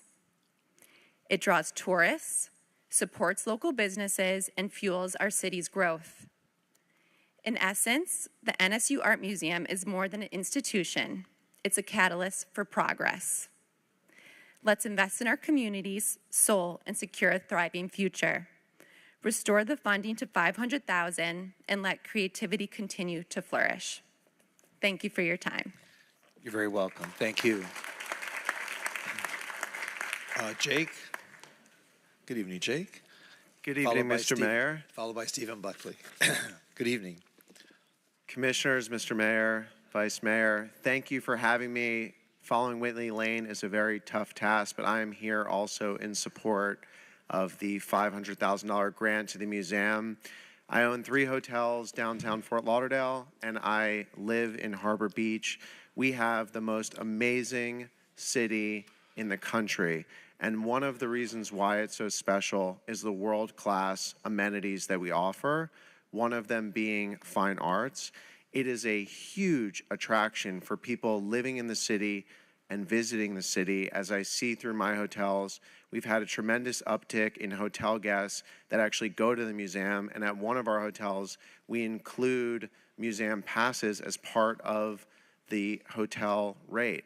So it is tremendous when you compare our city to Miami, Palm Beach. There is just nothing like it, and the institutions that you have helped support in the past are part of the reason. Another reason is the ability to take young children, whether they're your own kids or kids at school, to a museum that's within 10 or 15 minutes of all of our residents is so unique. You don't find that in Palm Beach, you don't find that in Miami, and that is one of the reasons why Fort Lauderdale is so special. I'm going to end with how amazing Bonnie is. We have this world-class curator that rivals any museum in the country, and we have her right here in Fort Lauderdale. Her name alone brings people that would never come to the city to Fort Lauderdale, and it is something to be very proud of and excited about. And I thank you for the opportunity to speak here today and your continued support. Have a nice night. Thank you so much. Stephen Buckley. Is there anyone else who wishes to speak on the budget 4 item? Okay. Wrap it up for us, Stephen. My name's Steve Buckley. I've been on the board for 7 years. I was born and raised here. My family came here. The board of what? Since Stranahan House Board. Oh, okay. My family came here in 1919. My grandfather was mayor. My father was city attorney. I'm very happy to be involved in the historical section of our community. I was on the Historical Society board for a while as well. 4 years ago, you voted to, or agreed kind of verbally to donating $100,000 to the Stranahan House every year for 5 years. You fulfilled that up until this point. Now it's come into question, and I'm here to urge you to continue with your commitment because it is a very worthwhile cause. You have to realize that we were facing the tunnel construction in the Lower Ward Plaza, that turmoil. We would never have been able to start construction. Furthermore, a lot of the work that we've done has been done generously by donations from our architect, our landscape architect, our civil engineer. So some of those costs we just didn't incur. Furthermore, the price of commodities soared about a year and a half ago, 2 years ago. They have come down substantially. Now we have a revised estimate, and which is, I want to say, 10 or 15% below where we were a year ago. You have to realize that Ivy and Frank Stranahan are really the parents or forefathers of our city. Everything started at the Stranahan House with Frank Stranahan, first offering the ferry boat ride across the river to people going from West Palm to Miami. He started a lot of the businesses that went around. Ivy was the first school teacher, and later on taught the underprivileged, the underserved. So, one of the things that I heard when I first came on the board, some of the members said, I don't work for the board, I work for Ivy and Frank. So I'd like for you all to continue that tradition and continue with your commitment. Thank you. All right, great. Thank you so much for being here tonight. Is there anyone else who wishes to speak on Budget 4? Right here. Hi, I'm Oh, hi. Your name? Abby Canner. Hi, I live in Fort Lauderdale. Hi, Abby. I'm sorry, I'm not talking about anything cultural here. I actually came about the utility increase. Well, it's in there. Yeah. And they said this is part of your budget. Go ahead. I'm just wondering where you came up with a 14% increase, and no one said why. It's a lot. 14% increase for Our utilities. Mr. City Manager. You want to respond to that? Yeah, this is a topic that was discussed back on July 5th. Ms. Susan Grant is coming right now to explain those details, but essentially this is to keep up with the rising costs of operations, also for investments in infrastructure that's very much needed to maintain water and wastewater services. Ms. Susan Grant can explain further. Okay, can I ask Ms. Susan Grant one question? This is because our infrastructure is not able to support the toilets flushing and the sinks and all Well, it's that. an aging infrastructure. Right, We're having absolutely. we're having to replace all of it. Okay, and as a homeowner, this is a burden. Why are we not putting the onus on all of the builders of these giant buildings that are using up 10 times more water and sewer than any of us homeowners are ever going to use? Why are we bearing the cost of the ridiculous overbuilding in downtown Fort Lauderdale? That's my question. Feel free. All right, before you go away, does that conclude your remarks? You just wanted to ask the question, correct? Well, I don't know that I can affect any change. I can't hear you. Can you walk back up to the podium? Yeah, I don't know that I can personally effect any change. I just couldn't figure out why nobody's going, are you kidding? So that's what I'm doing. Okay. Susan, do you want to respond? Sure, happy to.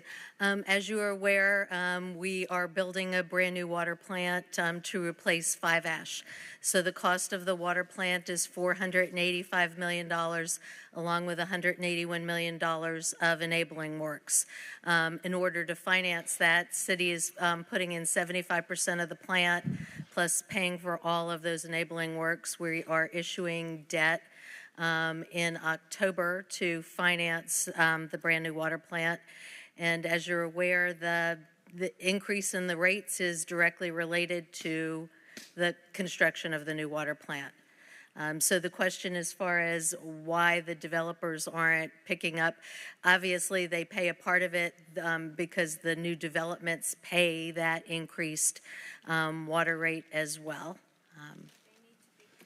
So to respond to the question, in reality, we're replacing an existing facility, increasing capacity, making it resilient to hurricanes, and taking it out of the category of being a facility that is that our consultants have said have long outlived its useful life. Is that End of useful life, as well as being able to be compliant with new EPA standards as it relates to those PFAS, which are those forever chemicals. right? And was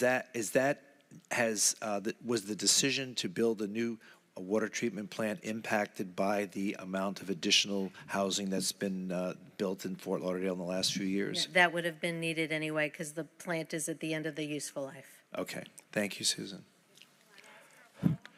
Okay, no one else has signed up to speak. Do I hear a motion to close the public hearing? So moved. Do I hear a second?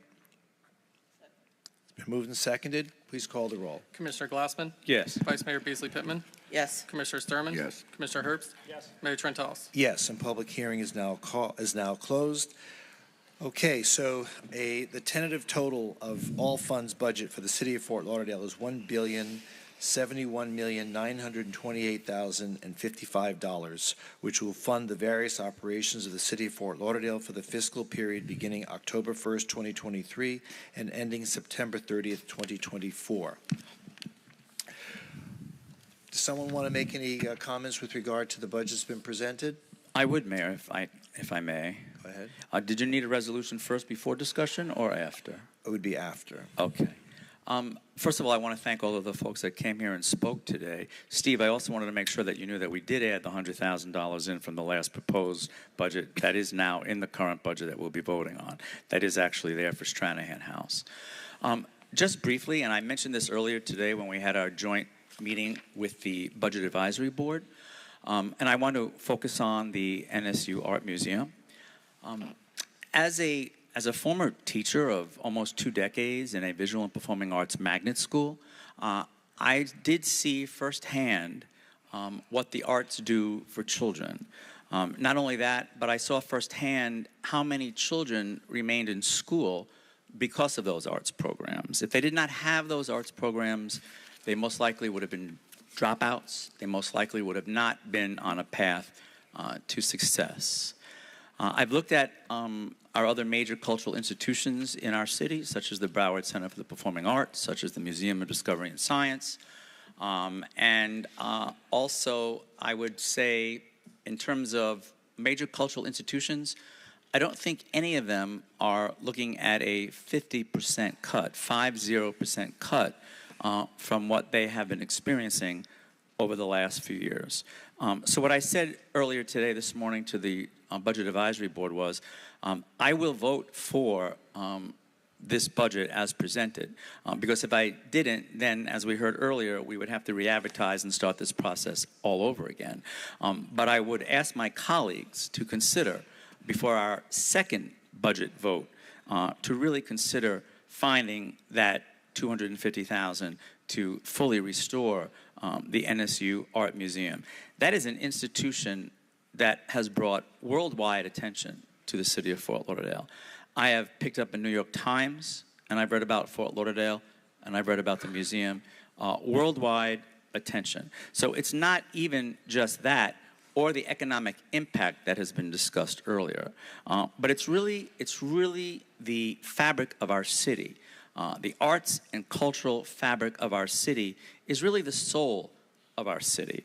You know, a few years ago, we actually funded smaller arts and cultural organizations. We haven't done that this year or last year. Something I'd love to see us consider in the future again, because I think out of a $1 billion budget, we can find just a little bit more. So this is really, as Bonnie said earlier, it's about all those school children coming. It's about all of our citizens coming. It's about the fact that an institution like this is really not just about art, although that wouldn't be a bad thing if it was just about art. But it's so much more than art. It really is a quality of life issue for our citizens. And as stated earlier, it's an attraction for people that want to see a successful city.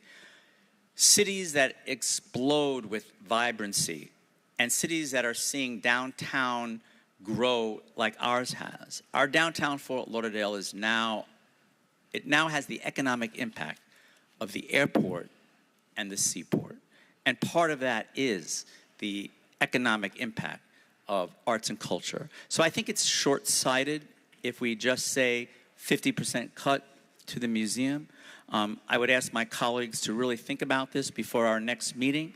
And again, I will vote to pass this budget, but I'll bring it up again. And I would really think that hopefully some more people will say yes, because we cannot go backwards on this. We cannot say to those students, we cannot say to the residents who get to go for free, we cannot say really to the country and to the world that we don't value what we've done for the last few years. We just heard how we restored Stranahan House for 4 years in a row, $100,000. That was not in the proposed budget.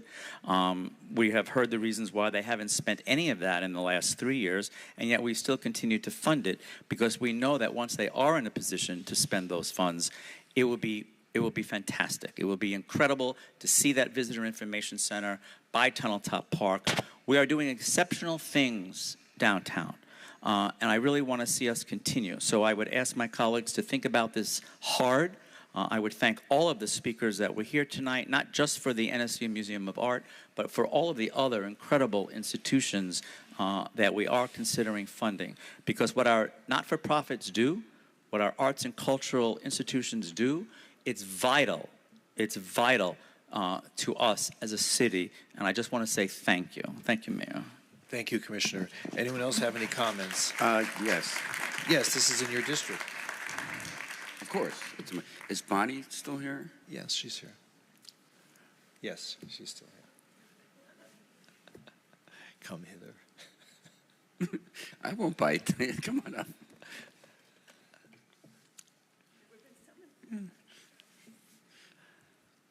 Yeah, could you share with the rest of the group here what you had shared with me? I mean, certain funding you have from different sources, some from the university and some from, from programs and some things for the lights. And I mean, what is it that we fund? I mean, you've talking to me so that everybody can understand what the city provides. Right. Yes. We have tremendous support. A good deal of the people who talked tonight have given multiple years, given greatly to the museum. What they're mostly giving is to the programs, directly to funding the children's programs, the education programs, the teen programs, our programs for seniors, our outreach, our exhibitions. This is where a big part of the funding goes. The same thing for the state and the county's grant programs that can only be used for direct programmatic funding.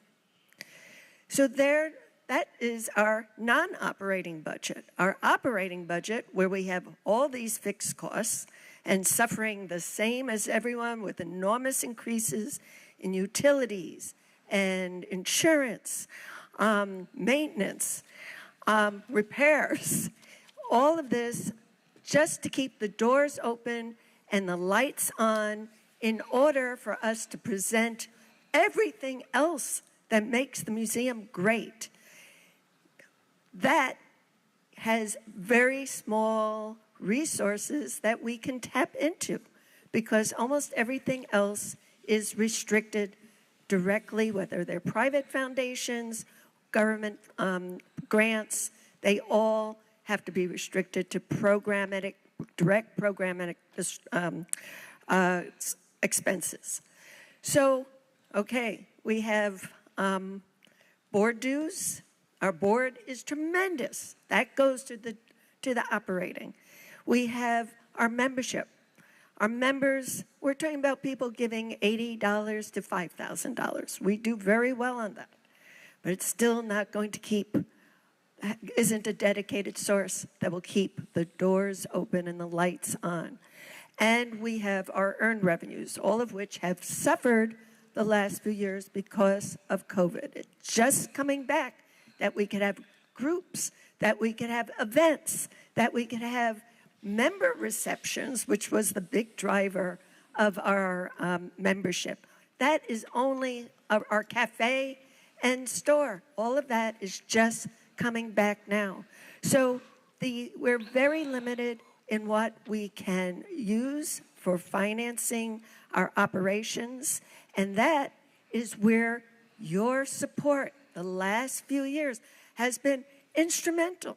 It's made it possible for us to break down barriers, which allows our residents to have free access to the museum 2 times a month, for the children to come, for us to provide free education and a safe place for teens.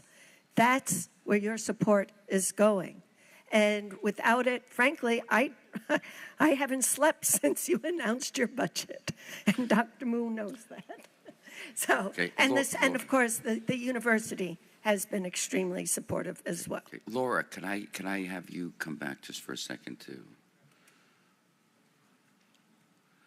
Should I stay or go? No. You could have a seat. Thank you, Bonnie. Thank you very much, Bonnie. Yes, Commissioner. Okay.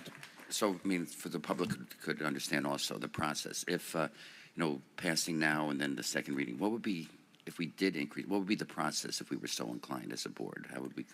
So any changes you'd like staff to make to the budget, you could direct us to make those tonight, and then we'd bring those back as changes at the second public hearing, if you don't want to add one additional date to your budget hearing process. So we could, so we pass it as is and then make a change? Or Correct. what do we, so we pass it?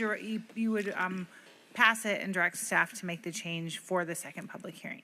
Okay, so it didn't have, it's not going to hold it up. Yeah, as long as, if you pass it on first reading as is and provide us direction to make changes at the second public hearing, it will not hold up the process. Okay. Thank you. Yep. Does anyone else wish to speak on this item? Yes, I would. Thank you. Yes, ma'am. Our conversation at this time is, and the purpose is to look at balancing our budget overall.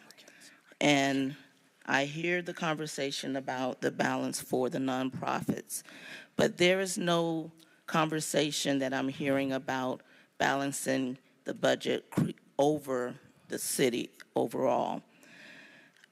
When it comes to the conversation about reducing amounts to nonprofit organizations, no consideration has been given to the reason why, and the reason why is there is some disparity with the way fundings are being used throughout the city. Yes, there's educational opportunities through the art museum, but also we have other nonprofits such as Early Learning Coalition that education is focused on the children in the classroom getting their education overall. I agree that the art museum plays a great role in bringing cultural education to all the citizens in this city. However, I believe that there is my opinion, that the balance need to be such. Right now, nonprofits that are being allocated and funded within the District 3 area is very, very small. And I believe that we can balance a budget that will make sure that over the city that nonprofits are being allocated funds that will benefit every citizen in our city. I heard the number that there's 3,000 students that are being given an opportunity to come to the museum. There's an opportunity for a teen program. My number may be wrong. I heard 25 youth. And then also the free opportunities for all of us to come and visit the museum. My problem, or my concern, I shouldn't say problem, my concern is with the opportunity or the lack thereof of education funding for single parents who are trying to go to work, to give opportunity for their children to receive early education while they're at work. So it's my opinion that we can balance this a little bit more. I'm not in support of the full amount that was being given before. I was one of the ones who questioned the amount that was going specifically to the museum. And again, I am one who attends the museum. I love the museum. But at the same time, I'm looking at how we can better serve through nonprofit fundings for other opportunities within our city. We had one opportunity from the MLK committee that's bringing up the programming for that annual event that needs additional funding. Where's this money coming from? We've been told that we need to cut back on our funds. So I believe as a city, we all need to chip in to do what needs to be done. It may be uncomfortable for some of the nonprofits, but how do we leave anyone behind is my question. So let's consider how we can make this go forward. Commissioner, Vice Mayor, do you have any specific No, line item?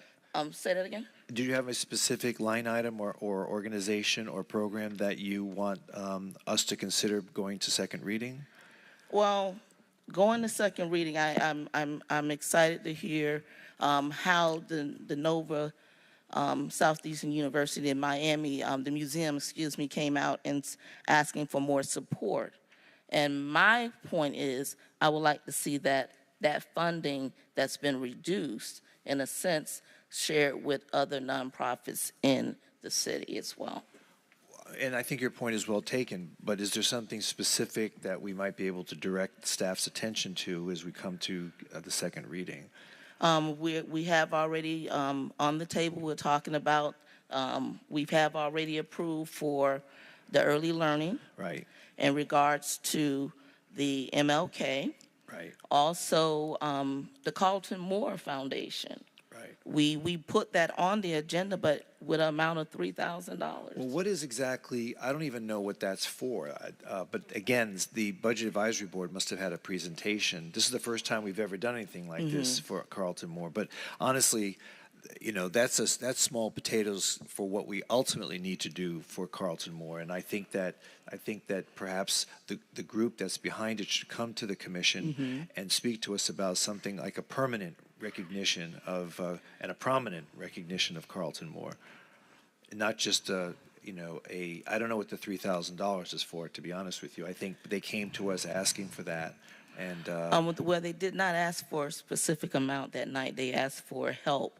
And the particular at that last meeting, it was, we did not go into details, but I agree. We can bring them in and have them discuss more details as it is, what it is, and what their accomplishments and their goals are. So I will let them speak for themselves regarding that. But I'd be definitely in favor of doing something in a larger way in that regard. Your point is well taken. Okay. Commissioner, Thank you. You're welcome. Commissioner Herbst, did you want to add to the conversation? Certainly, Mayor. Thank you. So I had an opportunity to sit down with Bonnie. We had a great meeting. I really enjoyed it. I loved hearing more about the museum. I've been going there a lot since I first moved down here many years ago. I find it, as you say, one of the jewels of Fort Lauderdale. So it's something that I really appreciate, and someplace that I enjoy taking people to when they come down to visit. We all have our own priorities up here on the dais. Mine is first, last, and always public safety. So I'm going to vote for the budget the way it is. If I were going to be asking for more money, that would hire 2 more police officers for me. And that's where my focus would be. I love the arts. I studied at Fashion Institute of Technology for years, and I'm devoted to it. But at the end of the day, public safety is my #1 priority for local government. So if we're asking to make cuts and we're not funding police at the level that I think they needed to be funded at, I can't support adding any more money to any of our not-for-profits at a time when, again, I think our police officers are not staffed at a level that I would like to see them staffed at. So I will vote for the budget as it stands, and I won't ask for anything more, but I won't be in favor of giving any more either. Thank you. Okay, thank you. Mayor, I have a question of our city manager, because I don't see this as a binary choice that's being presented right now. City manager, how many additional positions have we added this year for police? 14. 14. And how many did we add last year? I will ask Laura to provide that number. And again, I agree with Commissioner Herbst that our first priority is public safety. And I strongly support our police and fire. But again, I don't see this as a binary choice. Laura? Good afternoon, Mayor and Commissioners. Our staff just informed me 20. We're double checking in the budget book, but 20 new police positions last year. Last year and 14 this year. Correct. So that's 34 new positions in the 2 fiscal years. Correct. And how many openings do we have now in the police force? Chief would need to answer Because that. we have these positions, but are they all full? And if not, how many are vacant?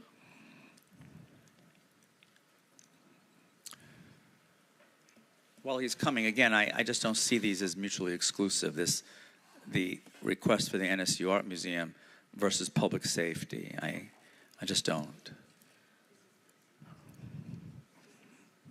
Good evening, Mayor, Vice Mayor, Commissioners. The vacancies at the moment, I believe, are 35, largely due to resignations during the course of the year. So we have 35 vacancies retirements. right now. and we've added roughly 50 positions in the last 2 fiscal years, including the one we're facing now. I believe it was 17 last year. I think it's 11 this year. If we get the officers on a grant, then it would be 14. And we'd be 14. No, that's 14 without the grant, right, Laura? I'm sorry, I was verifying the 20. So so 14 would be general funded positions. Right. And just a point of clarification, 3 of that 20 that we gave you from the number that we gave you from last year was a mid-year change where they had to upgrade. So we had vacant detention positions that mid-year during the year, they upgraded to police officers, and then during the budget process, we replaced the detention officers. So it still resulted in a net increase of 20 officers. It was just in a little bit of a different way. Okay, but the question that was also asked was of the 14 new hires, does that include the 3 positions from grant funding or the grant funded positions in addition to the 14? The 14 are all fully general funded positions that are in the budget. I'm not aware of new grant positions, so that would be on top of it if there are additional grant positions added. But I do think it's important to recognize out of the 14, 3 of those are going towards our homeless task force. So they're not out on road patrol. Is that correct? That is the intent, correct. Okay, so out of the 14, remember, they're not all out there running and gunning. So I'm glad to see folks out there, because I can tell you everybody in my neighborhoods are talking to me about the influx that we're experiencing in the homeless populations and the challenges that we're starting to have with that. So I want to see every bit of those 3. In fact, I think we could probably do with more. So again, I think there's ample opportunities to focus on public safety. And Commissioner Glassman, I'm afraid that I disagree with you a little bit, because I think at this point it is a zero-sum game. So if Laura has to put $250,000 towards one program, it's coming from something else. So we're at that stage. That's where we are now at this stage of the budget process, where there is no new revenue. There is no additional funds. It's a zero-sum game. So if we want to fund anything, we're taking it out of somebody else's pocket. Yes, but I don't think we're taking it out of police. Thank you. Okay, thank you, Chief. And if I may say something. Yes, Vice Mayor, yes. I cannot allow this opportunity to pass and not agree on the fact of the need for police. I said this earlier today in one of the other meetings. We have so much going on regarding the need for public safety in this city overall, but specifically in District 3. And we cannot respond or correspond as though nothing is going on in District 3. The need for the police is obvious. So when you start talking about the numbers and not moving funds from one place to the other, to me, you are ignoring the fact of what is needed as far as public safety. And you may not hear it in your district, but it is much alive. We have the homeless situation as well as the violence, gun violence situations that we are experiencing in District 3. And District 3 is the city of Fort Lauderdale, so it affects each and every one of us. Yes, it does. And my last point is these very programs that we're talking about now, in terms of what we're saying with NSU Art Museum and other arts organizations, those are the very programs that take children at a very young age and help them not follow down that path that we're so concerned about in District 3. Because what you're saying now is actually... I disagree. No, I disagree. Please hear me out. Again, I taught for 20 years in a school, and I saw the difference that the arts programs made, because you're taking young people and you're showing them a path and you're giving them a hope and you're giving them a reason to stay in school. The best way to avoid crime, to avoid high school dropouts, to avoid any kind of behavior that we find antisocial, is to get these kids when they are young and make a difference in their lives and give them that path. So I would say that you just made the case of why we do need to fund our arts and culture. Okay, that's okay. I disagree. It's okay. Because you can't, you're saying that arts, I believe in the arts, but the arts is not the only solution. No. And you cannot feed someone something they're not willing to eat. So living in a community that, yes, you can take me to the art museum today, but tomorrow that may not resonate with me. I need to eat what's going to provide my future today. Okay? I have nothing against the arts. I believe in the arts, but what needs to be applied in District 3 are the items and the opportunities that will make the difference completely. When I used to work for the Broward County Cultural Division, the most successful programs that I was involved in were the arts programs that I did in conjunction with the Department of Juvenile Justice. And when I worked on programs that were involved with working with the state, working with DOJ, working with law enforcement, and I saw the projects, many of them actually I remember even at the Mizell Center. Those projects, those programs made a huge difference. I'm saying it's not the end-all and be-all, but it goes a long way, more significant than the $250,000 we're talking about today. That's all I'm going to say. I'm not going to belabor the point, but I do appreciate what you're saying. We can agree to disagree. Thank you. Agree to disagree. Okay, all right. Commissioner, you said you wanted to say one more thing? Are you okay? Oh, no, I just had okay. a So this is all right. So whatever we decide tonight is simply going to be with regard to the tentative budget that was proposed by the city manager, and any changes that should this commission decide to make any changes, regardless of the category and for whom, would be done between now and the second reading. I heard a lot of the conversation, and everyone made some very good points.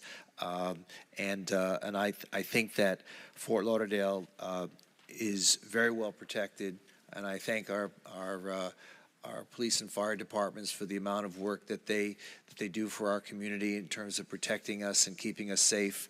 I think that we fulfilled the requests of the police department, and I think that and I want to thank our budget department for being able to work the numbers and come up with sufficient funds in order to pay for the requests by the police department as well as the fire department. Having said that, I also know that Fort Lauderdale can chew gum and walk at the same time, and I'd like to think that we're able to support many different programs. Public safety is number one, but I think we have fulfilled the expectation of public safety this go around. And while we could certainly do more in other areas, I have to agree with Commissioner Glassman. Juvenile delinquency is something that you stem when kids are young. And the museum has indicated to us that of the thousands of kids that they bring to the museum, a large majority of those kids are at-risk youth. And I happen to believe that when you show alternatives to education through arts, through dance, through culture, through all kinds of things that may appeal to a kid, I really think that this is an opportunity for the city to really show that it can take on these challenges that other cities fail at. And I think that our city has been very successful in many ways in trying to work with young people and to reduce the amount of juvenile delinquency that we've seen in our city in the past. I would support a measure at second reading to fulfill the full complement of the $500,000 for the Art Museum, if that's going to be proposed by one of the commissioners. And I think that we owe it to our community to provide this kind of service, not just for kids, but for adults, for visitors, for tourists. I happen to know that people come to Fort Lauderdale just for the museum, who visit here knowing that we have world-renowned exhibits that can be appreciated by people at all walks of life, all ages, and of all interests. So I know we're going to have disagreement on that, and honestly, I agree with the Vice Mayor that we can do better in District 3 in trying to come up with better programs, more programs, not just celebrations and concerts, but true learning and programs that divert kids from the attention that they see on the streets and in gangs. We need to cut that out. The killings, the shootings that we are seeing amongst youth, whether it be in District 3 or District 1 or District wherever, this city cannot tolerate that, and it continues to happen. So Okay, Let Dean, us I will. as a commission, let us work better in the next year to come up with programs that will help stem that kind of behavior. I would love to engage our police to learn from them. Ask them, how can we prevent this kind of behavior from continuing to happen in our city? Because we cannot tolerate one shooting, let alone as many as we now have seen. So. No one else has signed up to speak. Anyone else wish to speak on this item, Commissioner? Yes. Yeah. Okay. Commissioner Beasley. Okay. You know your district better than anybody else, and I've heard of the Early Learning Coalition was brought up last time, and I mean that's a no-brainer. Things like that, and we increased funding for that. Going forward, I'd like to start that process earlier, and for next year there are a lot of programs like this that could benefit your community. Yes. I'd like to start earlier, so before we get to this point, I think we should make a commitment for, I mean, these are very impactful. These really make a difference in people who, I mean, bang for your buck, no question. This is going to be used so for next year's budget, I want to get earlier and dive deep in there and support some of the things in your district that you think. Yeah, okay, absolutely. but for And this year. this is my response to that, because if we are looking at cutting nonprofits, there are many nonprofits that are operating and doing great things in this city. And they're smaller nonprofits, but they are very productive. And if we are going to balance our budget on funding cultural more than focusing on some other services, we definitely need to have the conversation because we're not hitting the benchmark. No, and going forward, I think that we should be concentrating on that. For this year, I would support the arts, like you mentioned, for this year. But going forward, I think we should make a bigger commitment for those other projects that I mentioned. Okay. So, Mayor, I would like to make a motion that for the second reading. We have to introduce the resolution. Oh, introduced. Okay. But do we do the direction after the motion? Do it after the motion. Okay. After the resolution. After the resolution. Yeah. I will introduce the resolution as presented. Okay. Please call the roll.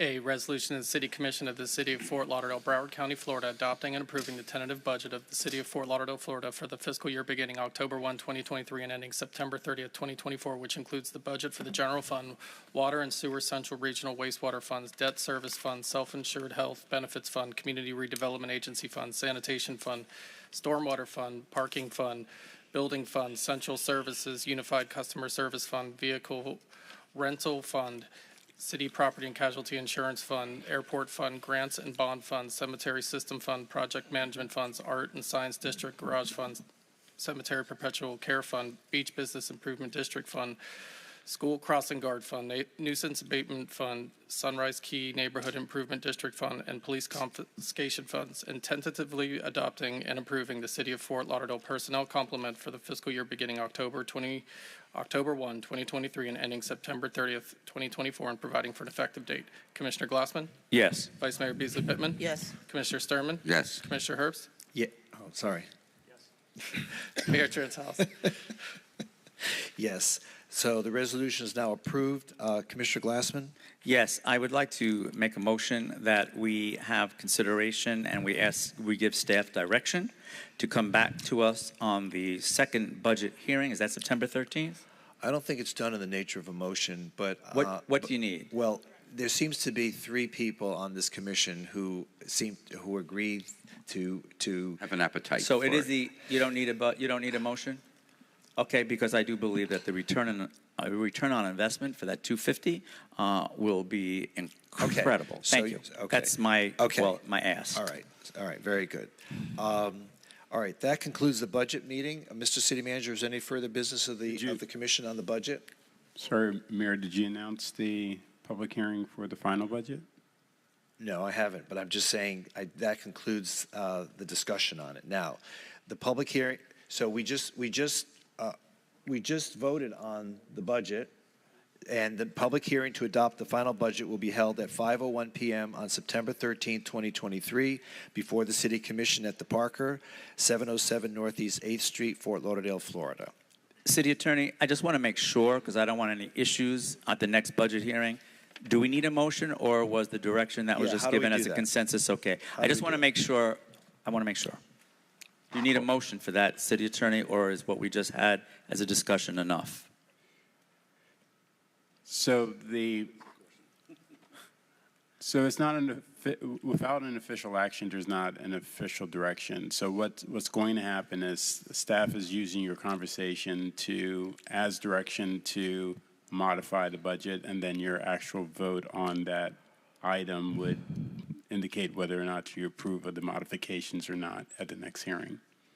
But if you want to formalize it, a motion is preferred to do for that purpose. If a motion is preferred, Mayor, I really want to make that motion because what I just heard from the City Attorney is not confidence building. Okay, so, all right, there's a motion on the floor to direct staff to increase the funding to the NSU Art Museum to the full $500,000 and have it be voted on at the public hearing on September 13th, 2023.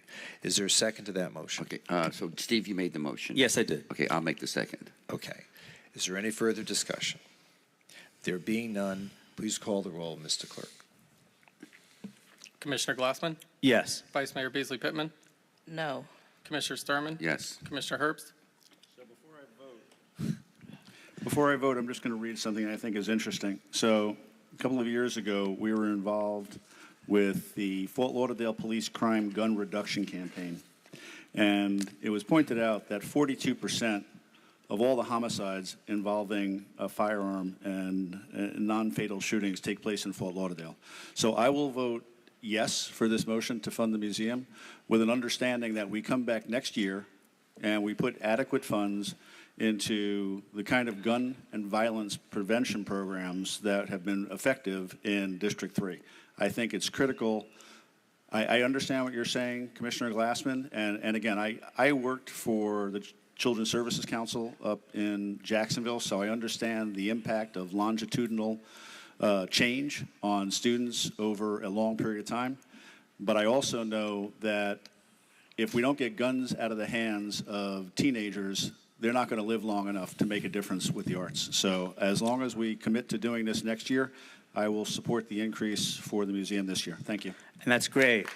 And wait a minute. maybe We're not talking right now. We're voting. Okay. Right. So, and I vote yes. So that motion is now passed, and that concludes the budget meeting. So any further matters, Mr. City Manager, with regard to this budget hearing? No, just thank you very much for your trust and confidence in helping us get to this point. Thank you. That meeting is now concluded, but before we adjourn, the Mayor of Broward County, Lamar Fisher, wanted to say a few words. So, Mr. Mayor, please come to the podium. Thank you for your patience in waiting here. Lamar, you're such a good dresser. I've said that before. You're actually good evening, Mayor and Vice Mayor. Well, Commissioner and Herbst would appreciate that, having gone to the Fashion Institute. As we will, as the county will be dealing with our budget hearing this coming Thursday, so I know the challenges and discussion was great here. So, City Manager, good to see you as well. Mayor, I'm just here as my official capacity as Mayor, also a District 4 Commissioner who representing most of you all at that level. But my goal this year, Mayor, was to visit every city, all 31 cities, to let them know that Broward County is here to serve you. And maybe in the past, as I sat as a mayor in Pompano Beach and as a commissioner in Pompano Beach, maybe in the past that might not have been true. But I want you to know, as an elected official at the municipal level, now at the county level, I want you to know that my door is always open. And I have been pleasure and privileged to work with each and every one of you so far, not only as mayor, of course, as your commissioner. So I just want to make that dialogue happen again and again and again, communication, collaboration, and community, because we are one community at the end of the day. And this is number 28 of 31. I kept my district as last, so the last is the best.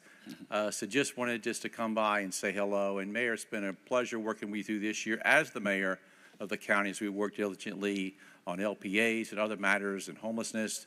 It's really just been a great pleasure. And I want to continue that relationship as a not mayor. So again, my door is always open. My chief of staff here, Mayor Pride, is here with me tonight as well. So please reach out if you need to do anything at the county. Please let me know.